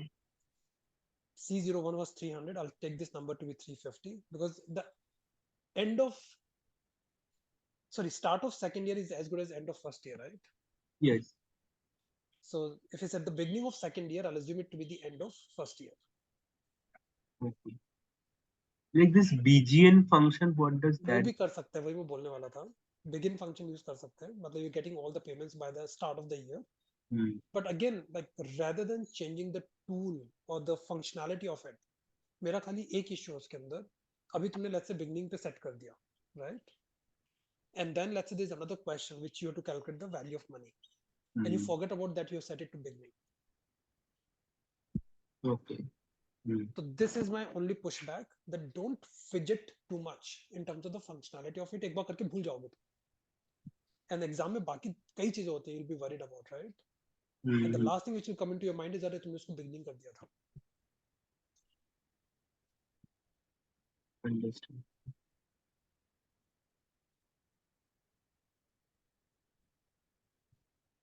But then ये term मतलब ये And year see of that, term को हम लोग 1 year से move कर देंगे then. हाँ, once ये beginning वाला जो है, this is only relevant when you do this calculation. ये जो different color of gray, right? हाँ. उसके अंदर applicable है. इसके अंदर you don't have that functionality here. Okay.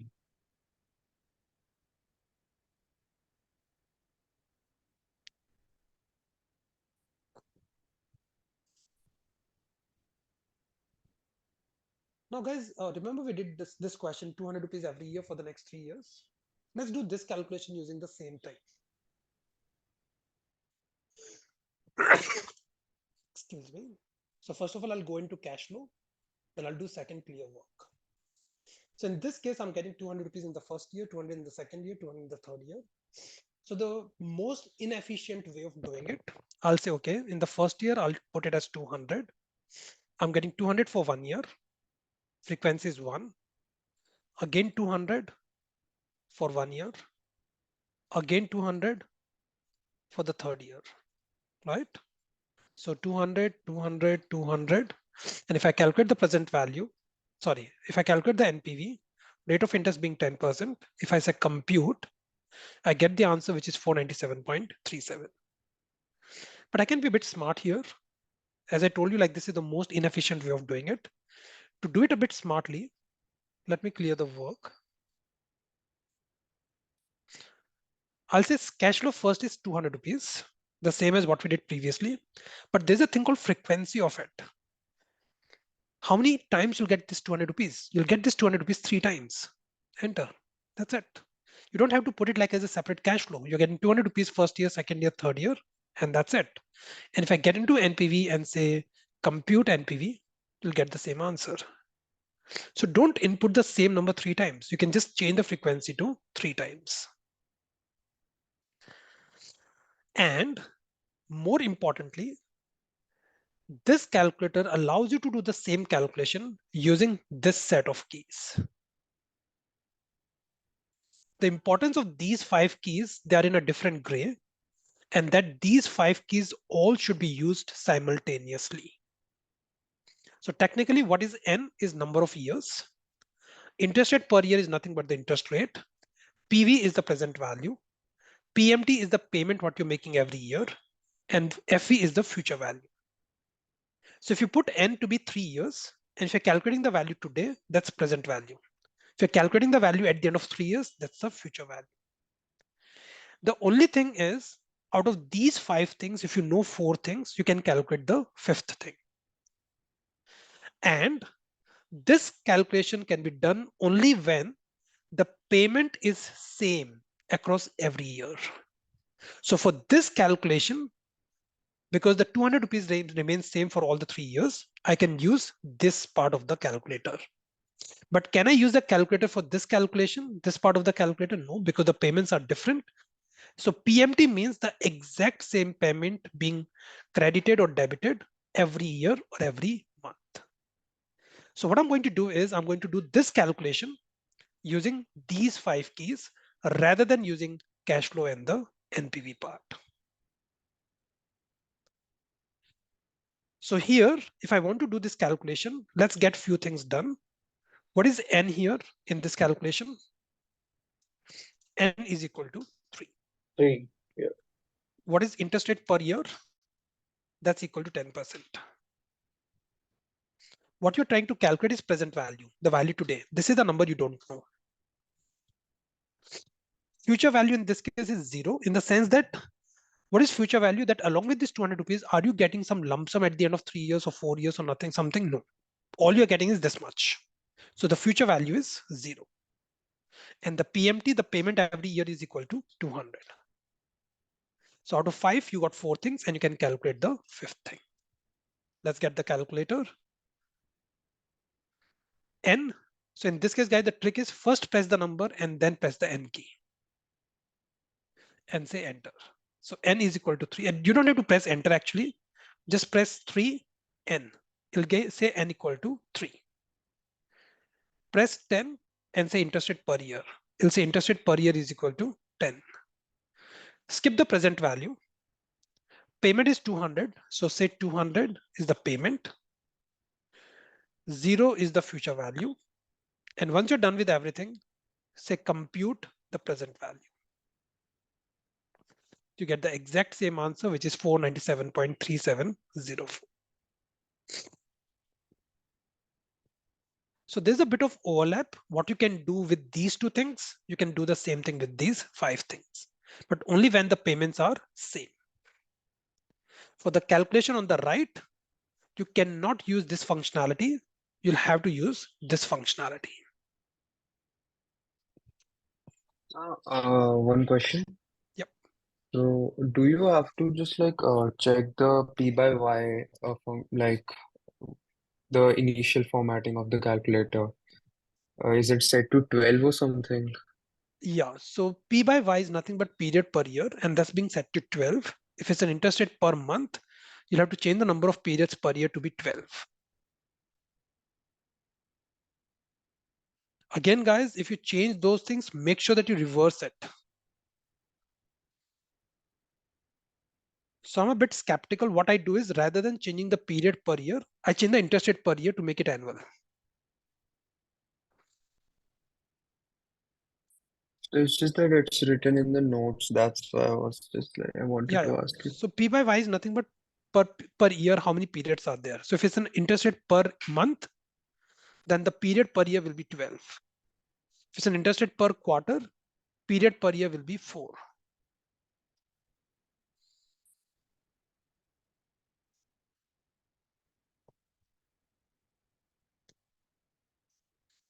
Okay, so this is broadly like some part of the calculators we were discussing. Let's go further. So guys, the future value is nothing but the present value into 1 plus r to the power of t. This is what we have been saying. If you're investing 100 rupees today and you're getting 10% interest rate, after 1 year, you'll have power of 1. After 2 years, you'll have power of 2, power of 3, and so on. Now, there's a concept called continuous compounding. So let me do this calculation here, okay? Let's say you're getting 10% every year. So your 100 rupees will become how much after 1 year? It'll become 110. But let's say 10% every year की जगह तुम्हें 5% every half year मिल रहा है. So technically your 100 rupees will become 1 plus 5% after half a year. And in the second half year, you'll invest 105 at 1 plus 5%. The total money you'll get is 110.25. Why there's an extra 25 paisa? Because the 5 rupees you generated in the first half of the year can generate you another 5% in the second half of the year. So the 5% of that 5% is equal to 225 paisa.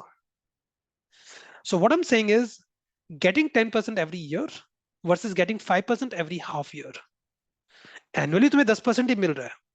But in case of 5% every year, you are getting the interest credited after 6 months. And uske upar, you are generating again some income in the second half of the year. So which is better, 10% every year or 5% every half year? 5% every half year.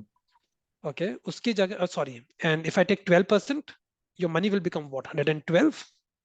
But if you get 6% every half year, you'll get 106%, 106 rupees at the end of first half year. And that money will be further invested and the total money will be equal to 112.36.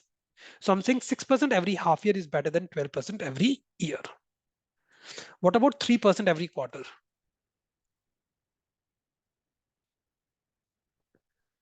उसके अंदर the total return you'll have is 100 into 1 plus 3%. This is the total money you'll have at the end of first quarter. Power of 2 at the end of second quarter, third quarter, and the fourth quarter. The total money you'll have is 112.5508. Which is better, 6% every half year or 3% every quarter? 3% every quarter. 3% every quarter. If you get 1% every month, the total money you'll have is 100 into 1 plus 1% to the power of 12. The total money you'll have is 112.68. 1% every month is even better. And if I keep doing it on a daily basis, minute basis, second basis, more frequently it gets compounded, better it is. Because you start generating interest on the interest again and again. So there's a concept called continuous compounding. This is annual compounding. This is half yearly compounding. This is quarterly compounding. This is monthly compounding. You can do a continuous compounding. Well, every second the interest gets credited, it starts generating interest again.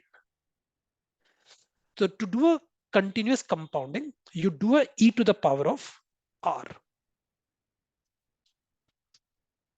So on your calculator, you want to use the exponential function. So first of all, you want to put an interest rate of 10%. So press 0.1 and then say second e to the power x. It means that if there's a continuous compounding at 10%, the total return will become 1 rupee will become 1 rupee 10 paisa, 1.1052 paisa. The total investment you have is 100. So the total money will become 110.5171. But guys, sorry, what is the number we were using was 12%, right? So let's do it with 12%. 0.12 second e to the power x. Means your 1 rupee will become 1 rupee 12 paisa. If I multiply by 100, it means your 100 rupee will become 112.7497. So if you do a continuous compounding, the answer will be 112.7497. So guys, more frequently it gets compounded, better it is for you. So recently, guys, I took a home loan and the bank told me that the rate of interest for you will be 8.6%. But you know what? They charge this on a monthly basis. And I'm smart enough. The way I consider this is if I'm paying 8.6% on a yearly basis, the monthly interest rate is this much. And the actual effective annual interest rate is equal to 1 plus this to the power of 12 minus 1. Though they're saying it's 8.6, but effectively I'm paying 8.95% because this 8.6% is being paid on a monthly basis. So the annual interest rate for me is equal to 8.95%. By the way, when you take a loan, they charge you on a monthly basis. When you invest money and they give you the interest, do you know the frequency of interest on your fixed deposit and the savings bank account? Quarterly. Quarterly. So let's say if a bank is giving you the same rate of interest, let's say, pehli baat to they will give you lower interest. When they take it, they take higher. When they give you, they give you lower. But even if the bank gives you the same interest rate, 8.6%, every quarter they are giving you 2.15%, and the effective annual would be equal to 1 plus the quarterly interest rate to the power of 4 minus 1.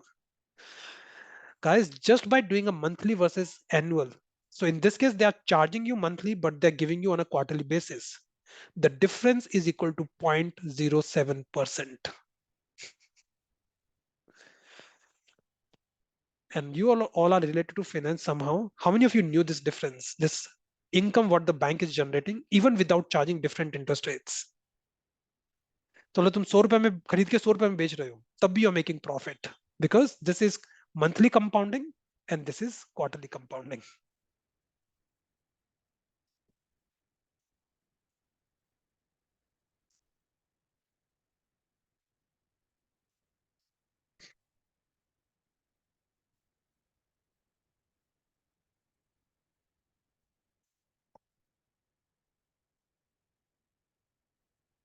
You'll be asking questions. This 0.07% is like such a small thing. Why do we bother about it? Whenever these kind of questions come to your mind, assume it's 0.07% of 10,000 crore rupees, which is equal to, oh, sorry, this is equal to 0.007% of 10,000 crore rupees, which is equal to 7 crore rupees.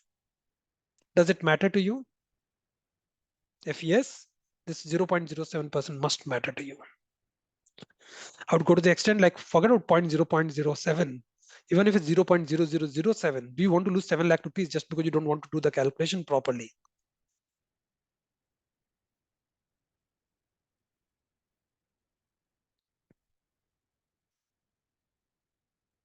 Right. Now there are things in fixed income, which is pure discount bond, zero coupon bond, yield to maturity. These things are very important, but it's too early to discuss it here. We'll discuss it once we get into the fixed income class. We'll almost do like spend almost 1 hour discussing zero coupon bond. We'll spend like a few hours discussing yield to maturity. Any discussion we do here will not be worth it.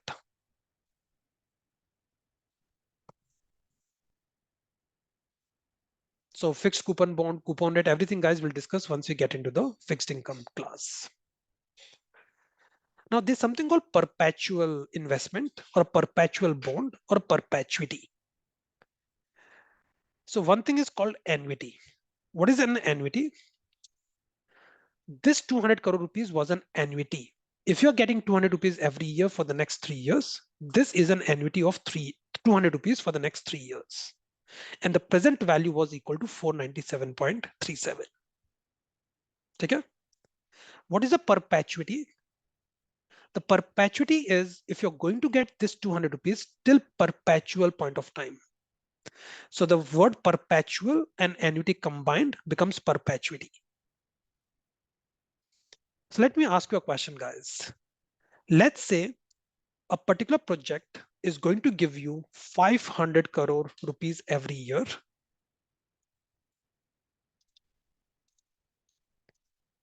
For how many years?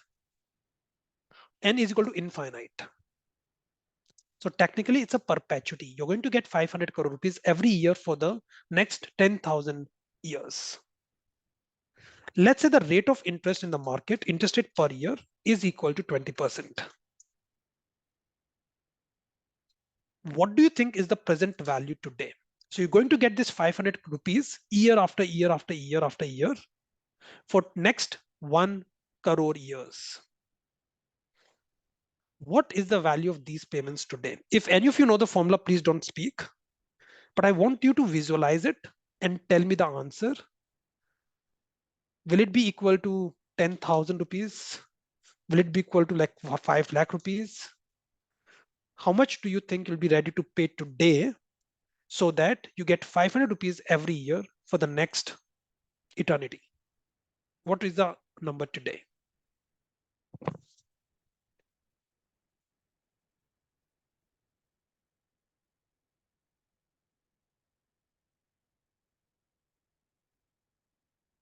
Make some guess. Like, I don't want you to give me an answer. Make some guesses.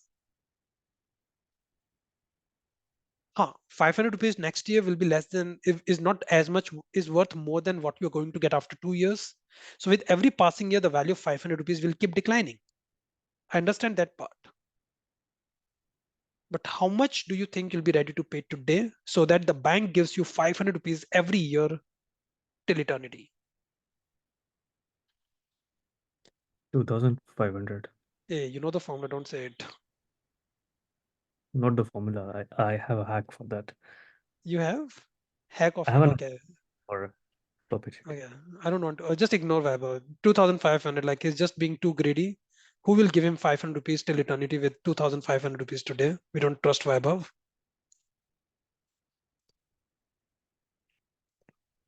No, we don't have a choice but to trust Vaibhav because what he's saying is right. So guys, it may seem like if I tell you that if you pay me 2,500 rupees today, I'll keep giving you 500 rupees year after year after year till eternity.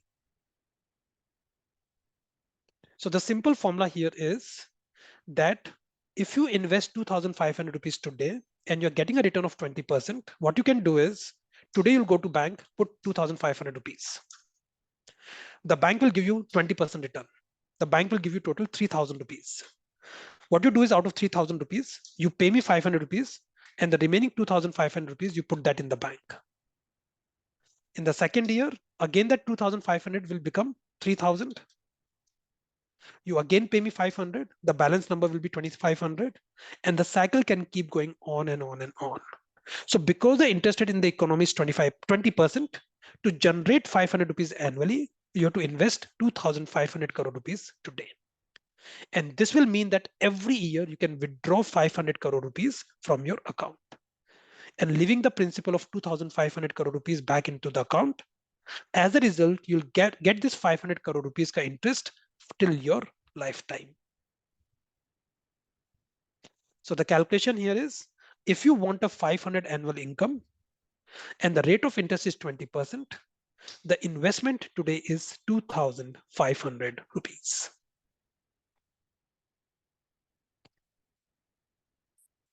If you invest 2,500 rupees and the rate of interest is 20%, your income will be equal to 500. So simple funda, guys, is whatever is the amount into the interest rate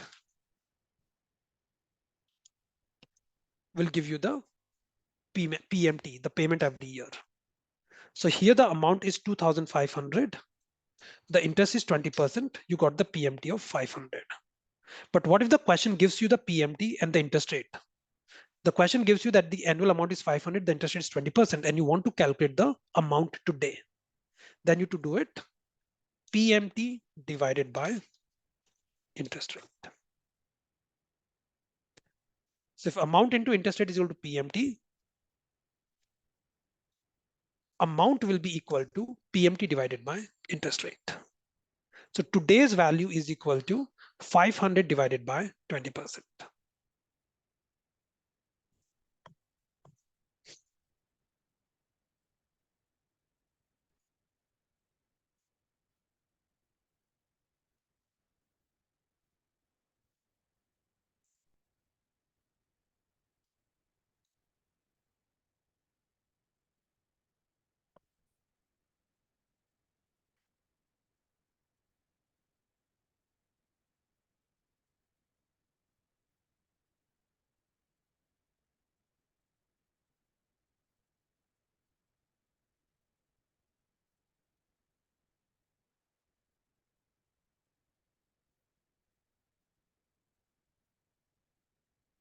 I'll stop here for a few seconds. Ask me any questions.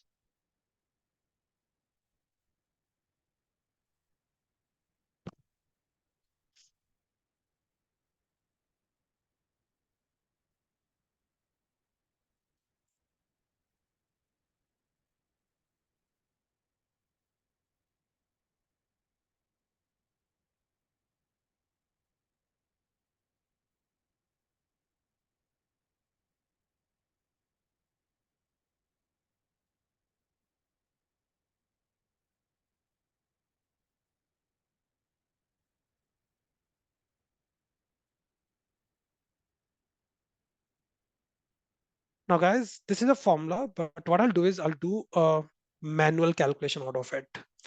By the way, there's a movie called Aankho Dekhi from Sanjay Mishra, Rajat Kapoor.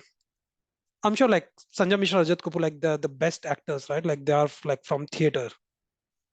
and I respect their movies, right?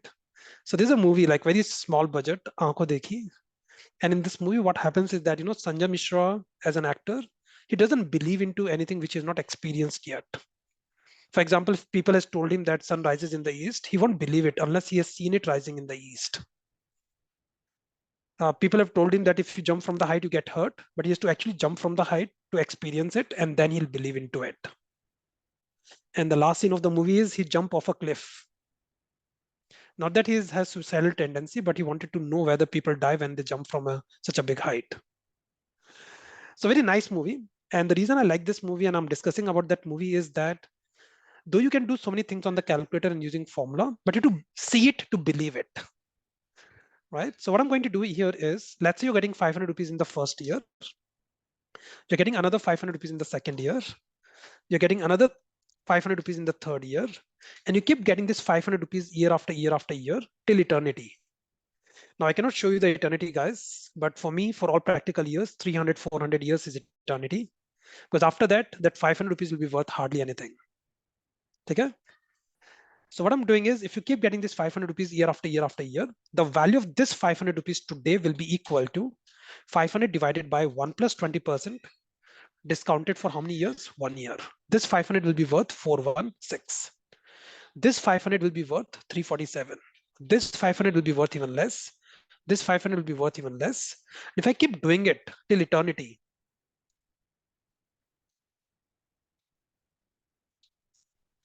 this is the present value of all the payments. And if I add all these payments, the present value of all the payments, 2,500. And guys, I'm still missing the payment which you'll receive after 507 years. So it won't be exactly 2,500 because you're missing out on some of the payments. But for all practical purpose, it's not 2,500, guys. I'm pretty sure.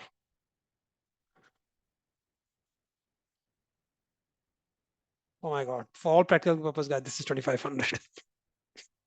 It's slightly less than 2,500, but who cares about it? So the math works. Cool.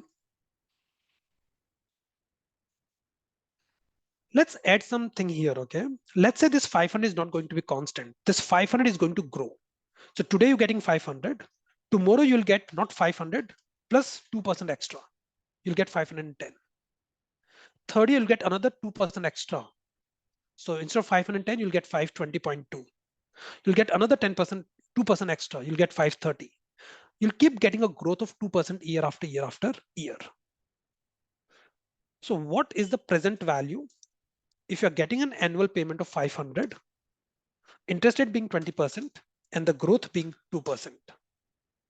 So we said that the value today is nothing but PMT divided by interest rate. But this was when there was no growth. But if there's a growth rate, the formula is actually interest rate minus growth. In the previous example, there was no growth. But if there's a growth of 2%, the formula will become 500 divided by 20% minus 2%, and the answer would be equal to 2,777.7777. Obviously, it has to be worth more than 2,500 because rather than 500 every year, you are getting an increased amount year after year after year. If I want to do it manually, if you keep getting 2% extra every year, at the end of 500 years, guys, the amount you'll be receiving will be huge. What happened? Oh, sorry.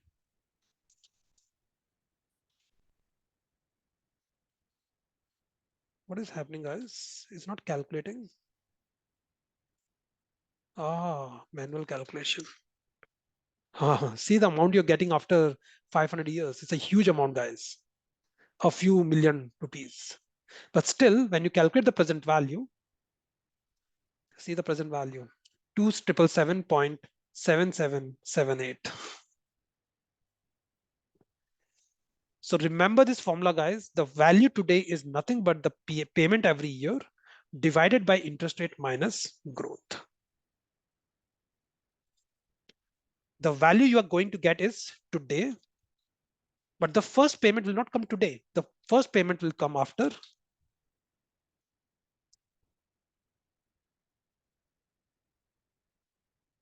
first year onwards. Because if you put some money today, the first interest will receive after 1 year. We are not in the era of landlords where you give the money today and get the interest today. If you give money today, you get the interest after 1 year.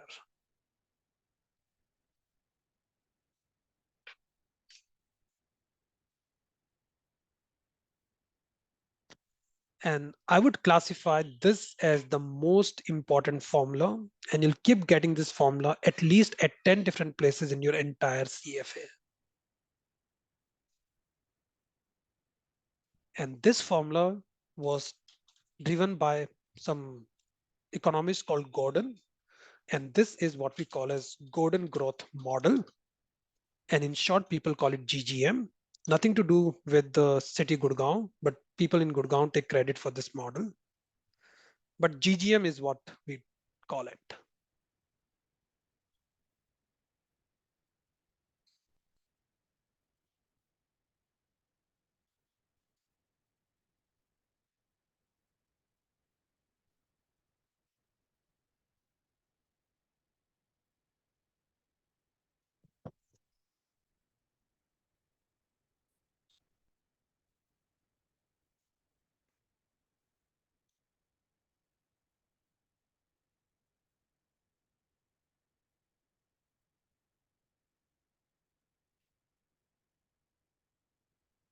I'll stop here for a minute, but does this formula make sense? Is it logical? Is it intuitive? Anything you want me to do, let me know. But this will become a very important base for many things you do in your CFA syllabus going forward.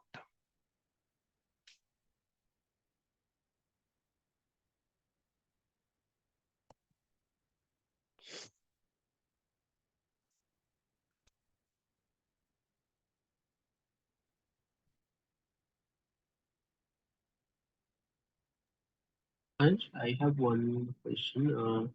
Say like here we are considering a constant growth, right? 2%. But Yep. if the growth like say moves, so Then you can't use this formula. So this is only when you're going to have a stable growth rate till eternity. So we're going to get onto those nitty-gritties a bit later on, but you're right. If a company is going to grow at 20% for the next 5 years, and then it's going to grow at 2%, we can only apply this when the company has entered into the maturity phase and they're going to grow at 2% forever. So it's just not a growth rate. This is what we call as terminal growth rate. Like this is the sustainable growth rate forever.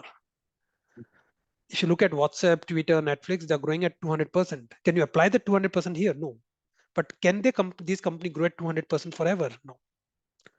So this is the growth rate till eternity. I'm not talking about the growth rate for the next 10 years, next 20 years, but the terminal growth rate,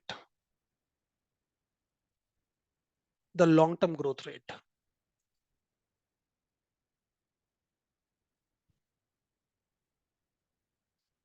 And the long term here is not 5 year, 10 year, but the long term.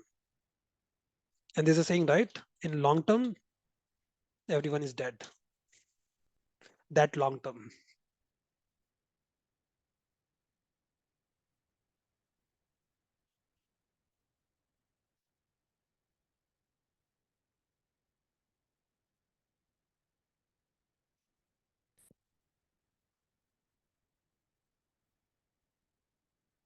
So the formula is payment, PMT divided by interest rate. But if there's a growth into it, the formula will become PMT divided by interest rate minus growth rate.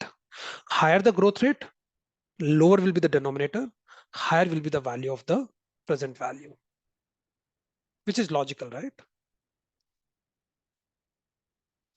Now there's something on equity securities. There are shares, there are preferred shares, there are all of these things. We'll discuss a lot about it once we get into equity investment class. And guys, see, if you're trying to value a company does not pay you interest, but they pay you dividend every year. K is nothing but the interest rate. G is nothing but the growth rate. So the value of the company today is nothing but the dividend they are paying you divided by interest rate minus growth rate, which is exactly the same as what we discussed above, Gordon growth model. And remember, the dividend, I'm not taking today's dividend, I'm taking the next 1 year dividend. Because if you invest money in the company today, you'll get the dividend next year. So the value today is equal to dividend at the end of first year divided by interest rate minus growth rate.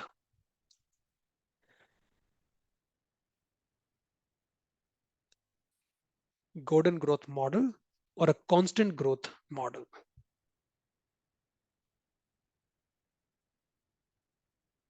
The growth rate here is a constant growth, which is a terminal growth rate.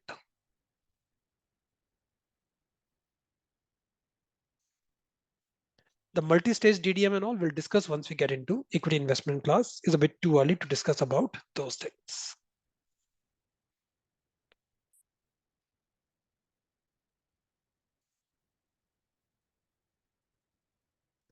Guys, this is the formula we just did. The value today is equal to D1 by R minus G. Now, if out of these 4 components, if you know 3 components, you can calculate the 4th component.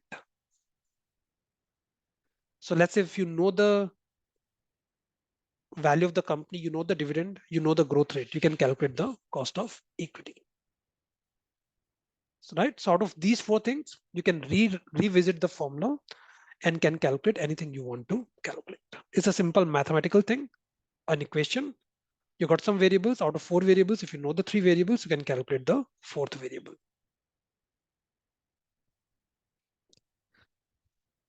Okay, let's get into the cash flow additivity principle, that if you convert everything on a similar time horizon, you cannot add those 200s at the end of first year, second year, and third year.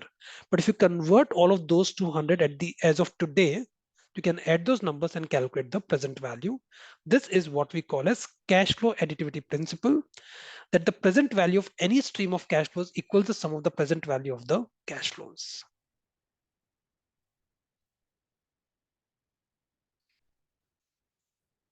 Now, there's a thing called no arbitrage principle. What is an arbitrage?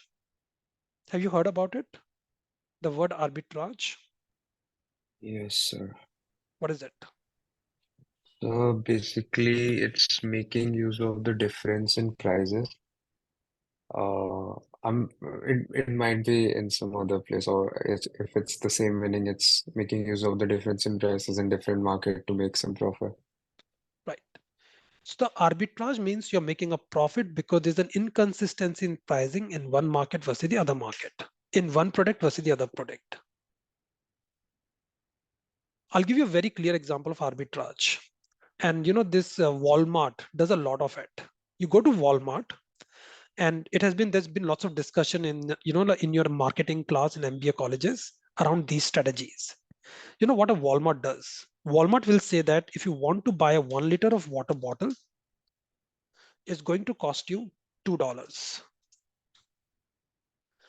If you buy, so I'm just talking about 1 liter water bottle, same packaging, everything being same. If you buy 1 bottle, it's going to cost you $2. If you buy 3 bottles, it's going to cost you $4. That's not an arbitrage. हाँ, तुम्हारा cost कम हो रहा है, but you're buying in bulk.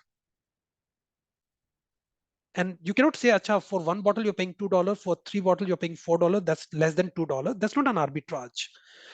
Because to get a lower price, you have to buy more bottles. But you know what is an arbitrage? And this is what Walmart does. For 12 bottles,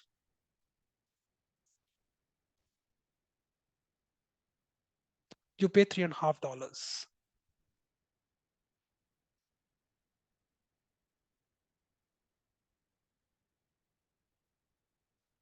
So if you buy 12 bottles, you pay lower than what you pay for 3 bottles.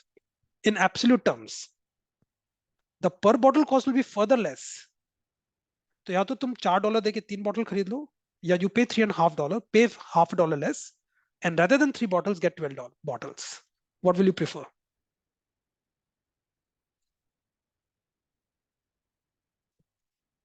Will you ever take 3 bottles? No. Maybe it's better that even if you don't need 12 bottles, take 12 bottles, throw 9 bottles, and take the remaining 3 bottles home. It'll still be cheaper. Now, why the hell Walmart is doing it? They don't want to sell 3 bottles. By doing this strategy, they know that in the entire year, maybe only 2 or 3 stupid people will buy these kind of a thing. But my majority of sales will be this quantity. But when people buy this, they will think that Walmart is stupid, and they will feel like they are getting the very good deal, and they're getting 12 bottles at a price lower than what they would have paid for 3 bottles. And this strategy works. But this is a clear arbitrage that you're getting more when by paying less. I'll give you another example of an arbitrage. Let's say you have to buy a laptop, you have to buy a computer. Either you can buy an assembled computer, and that's going to cost you, let's say, 90,000 rupees. Or what you do is you buy the hard disk, you buy the screen, you buy the monitor, you buy the motherboard, and you pay somebody to assemble everything. And if you add all of these things together, this is going to cost you 85,000 rupees. So what you're doing is you're buying the components and assembling it. And you're not assembling, you're not spending your time. You're getting it assembled from a professional. And the assumption here is whether you buy an already assembled laptop or you buy the components and get it assembled, the final product is exactly the same, with the same Intel chip, with the same keyboard, with the same mouse, with the same monitor. What would you prefer? You'll buy the components and assemble it, and technically you can make a profit. Because you know that the market value is 90,000, you'll buy the components, assemble it, and sell it in the market for 90,000 rupees, make a profit of 5,000 rupees. So this is called law of one price. It means that if this product, which is already an assembled one, or the other product, which you buy the components and assemble it, if they are worth the same, if they give you the same benefit, if they are the exact same product, they should cost you the same. If there's a difference, it means there's a clear arbitrage. People, rather than buying an assembled one, will buy the components and get it assembled, and they will make a profit of 5,000 rupees in this case. And that 5,000 rupees profit is what we call as arbitrage. But guys, this arbitrage will not last for long. Why? Nobody is buying the assembled laptop because this is an expensive one. The demand for this laptop will go down, and this will go down to 88,000 rupees. But there are lots of people buying the components. The price of components will go up. Lots of people taking the services of the assembler. The cost of the assembling cost will go up. And eventually this 85,000 will become 88,000 rupees in such a way that both of them cost you the same. So the law of one price means that if you're getting the same benefit, it should cost you the same.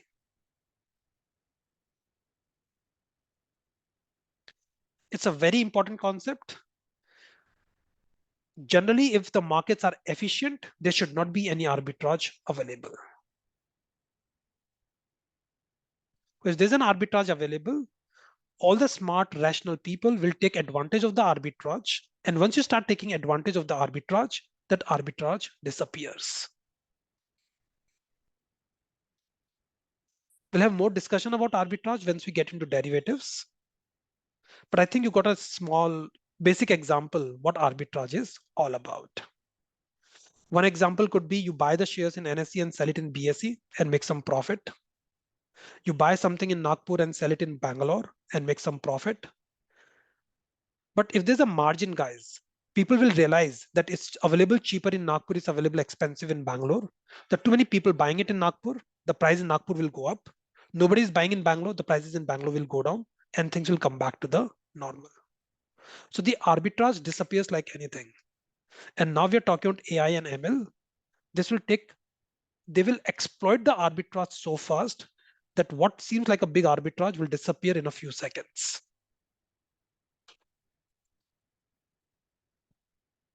See, investors will quickly buy the lower priced one and sell the higher priced one, which will drive their prices together. So eventually they will merge. Forward interest rate, we are going to discuss a lot about it once we get into economics. A bit too early to discuss about it. Forward currency exchange rate, we are going to talk about it once we get into economics. Again, I don't want to steal the show. We want to do what we have to do. Option pricing model, we'll do it when we discuss derivatives. So there's a whole chapter on binomial model. Don't think I'm skipping anything. We'll just do it when it's the right time. Because here is just one page. In derivatives is a whole chapter.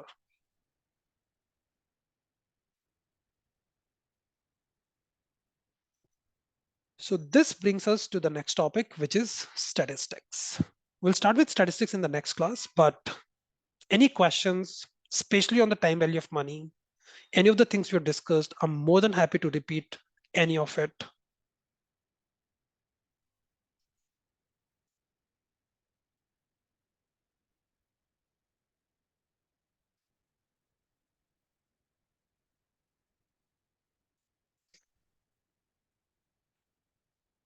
And Aditya, like, I hope this is better than yesterday in the sense that, we are following some base material as I promised. Yes, sir. I didn't have any complaints. It was just a Oh, suggestion. no. Sorry, like, I'm not sounding like you complained and I'm just working on it, but just like it makes it a better learning experience. Yes, sir, yes, sir, of Yeah. course. So I'm not taking it other way around. And trust me, like, we are You sh all mature people to do it constructively.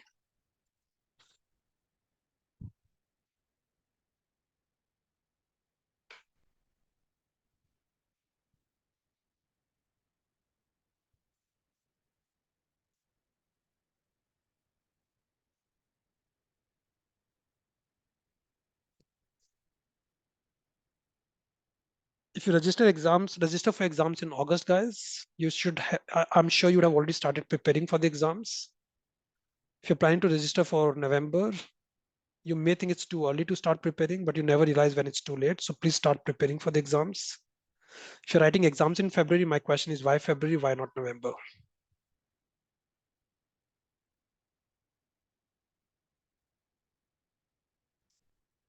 The biggest motivation to get started is register for the exam, pay that $1,200, $1,300. And I keep suggesting that take the printout of that fees you paid, convert this into rupees, और उसका print out अपने laptop के पीछे लगा लो. बहुत सही motivation मिलेगा तुम्हें. You won't feel like, watching Netflix, going out with your friends, having a drink or two. You'll feel like studying for CFA always.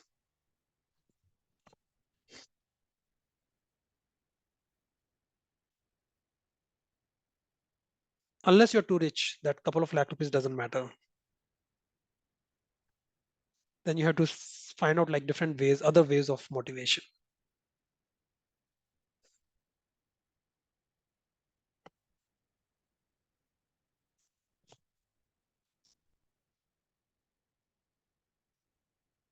Great. So as you promised that you'll buy the physical calculator as soon as possible. So hopefully more and more people have the physical calculator when we come for the next class.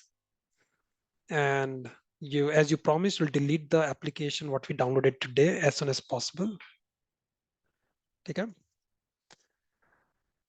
I'll download the feedback form, but I'm here for a couple of more minutes. If you got any questions.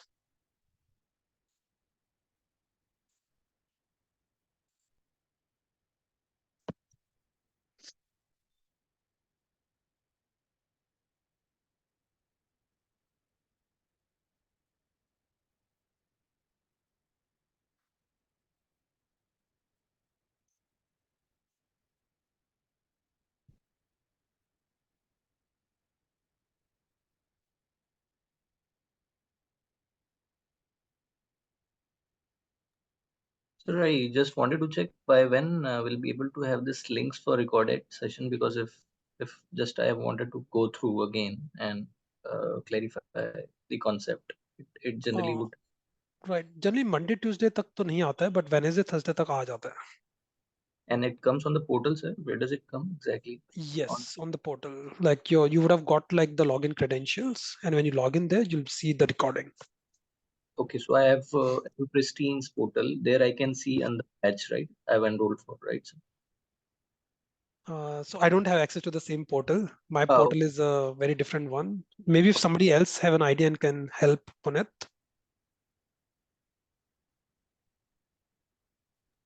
So one more question. So I will be registering for the November exam only then.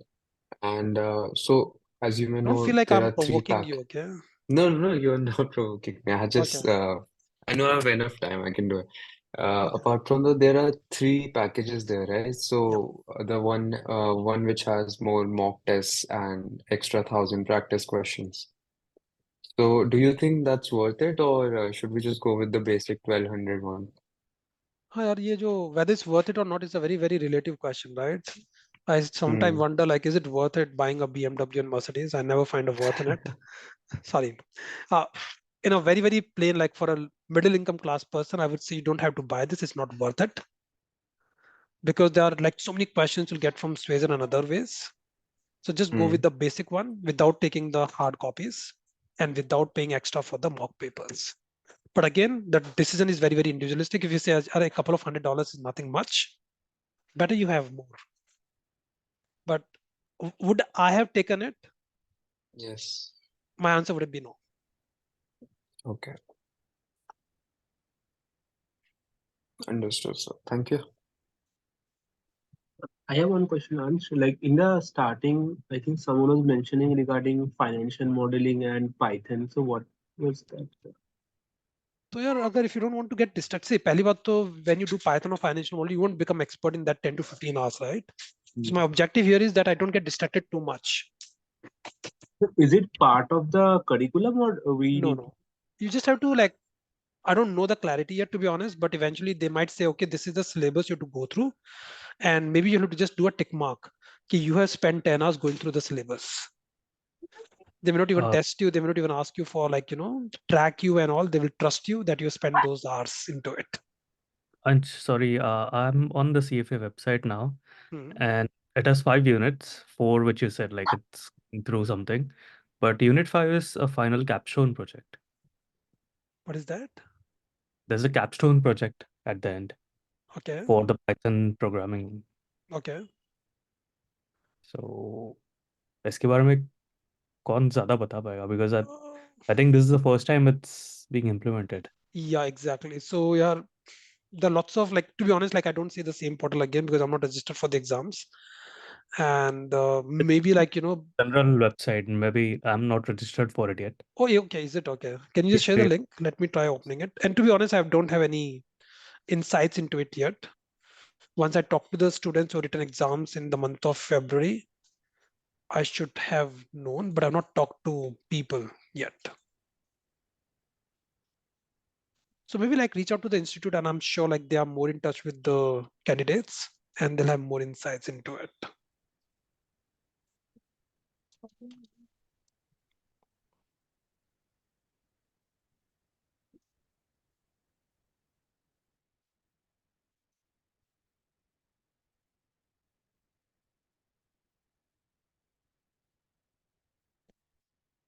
And that's for level 2 you're talking, right? This is for level 2. Level 1 will be a different module altogether. I think this is, oh, email ID. I don't remember it. no, it's for level 1. Yes, I go.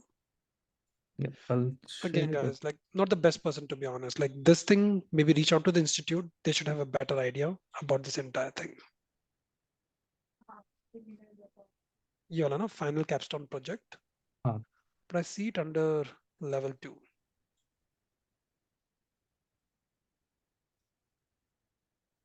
it's in both 1 and 2. Acha, दोनों में right are available only for registered CFA level 1 exam candidates beginning February 2024. Level 2 candidates beginning with the May 2024 and level 3 candidates beginning with the yeah. So this is for all three. Anybody writing exams after February 2024, this is applicable. So it's like just only Python or financial modeling also? The two things you can choose between Python and financial modeling. So I guess if you have taken Python in like level one, you'll have to do financial modeling in level two. As I have no idea. Yaar. See, but like they suggest Because 10 to 15 hours to complete. And मेरे you हिसाब से होता है ना cannot कुछ repeat something, I guess. I'll check it once. I'm like least up to date on that part. Sorry, I should have been, but I'm not. So this is the part I've seen 10 to 15 hours. And not that they'll test you on this, but keep that 10 to 15 hours aside.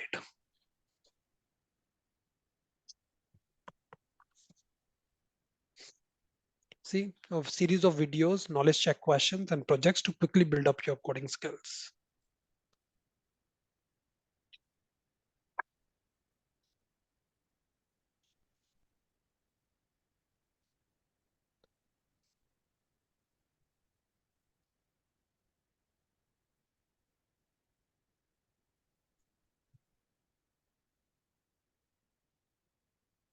Okay, so we'll stop here. Thank you guys, and we'll meet next Saturday. We'll continue with Quants. So let's with 4 more sessions on Quants to complete it. So that'll be next Saturday, Sunday, and the Saturday and Sunday after that.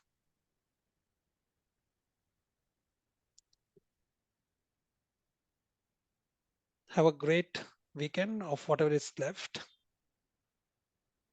and see you next Saturday. Thank you, sir. Thank Same. Thank you. Thank you guys. Yeah.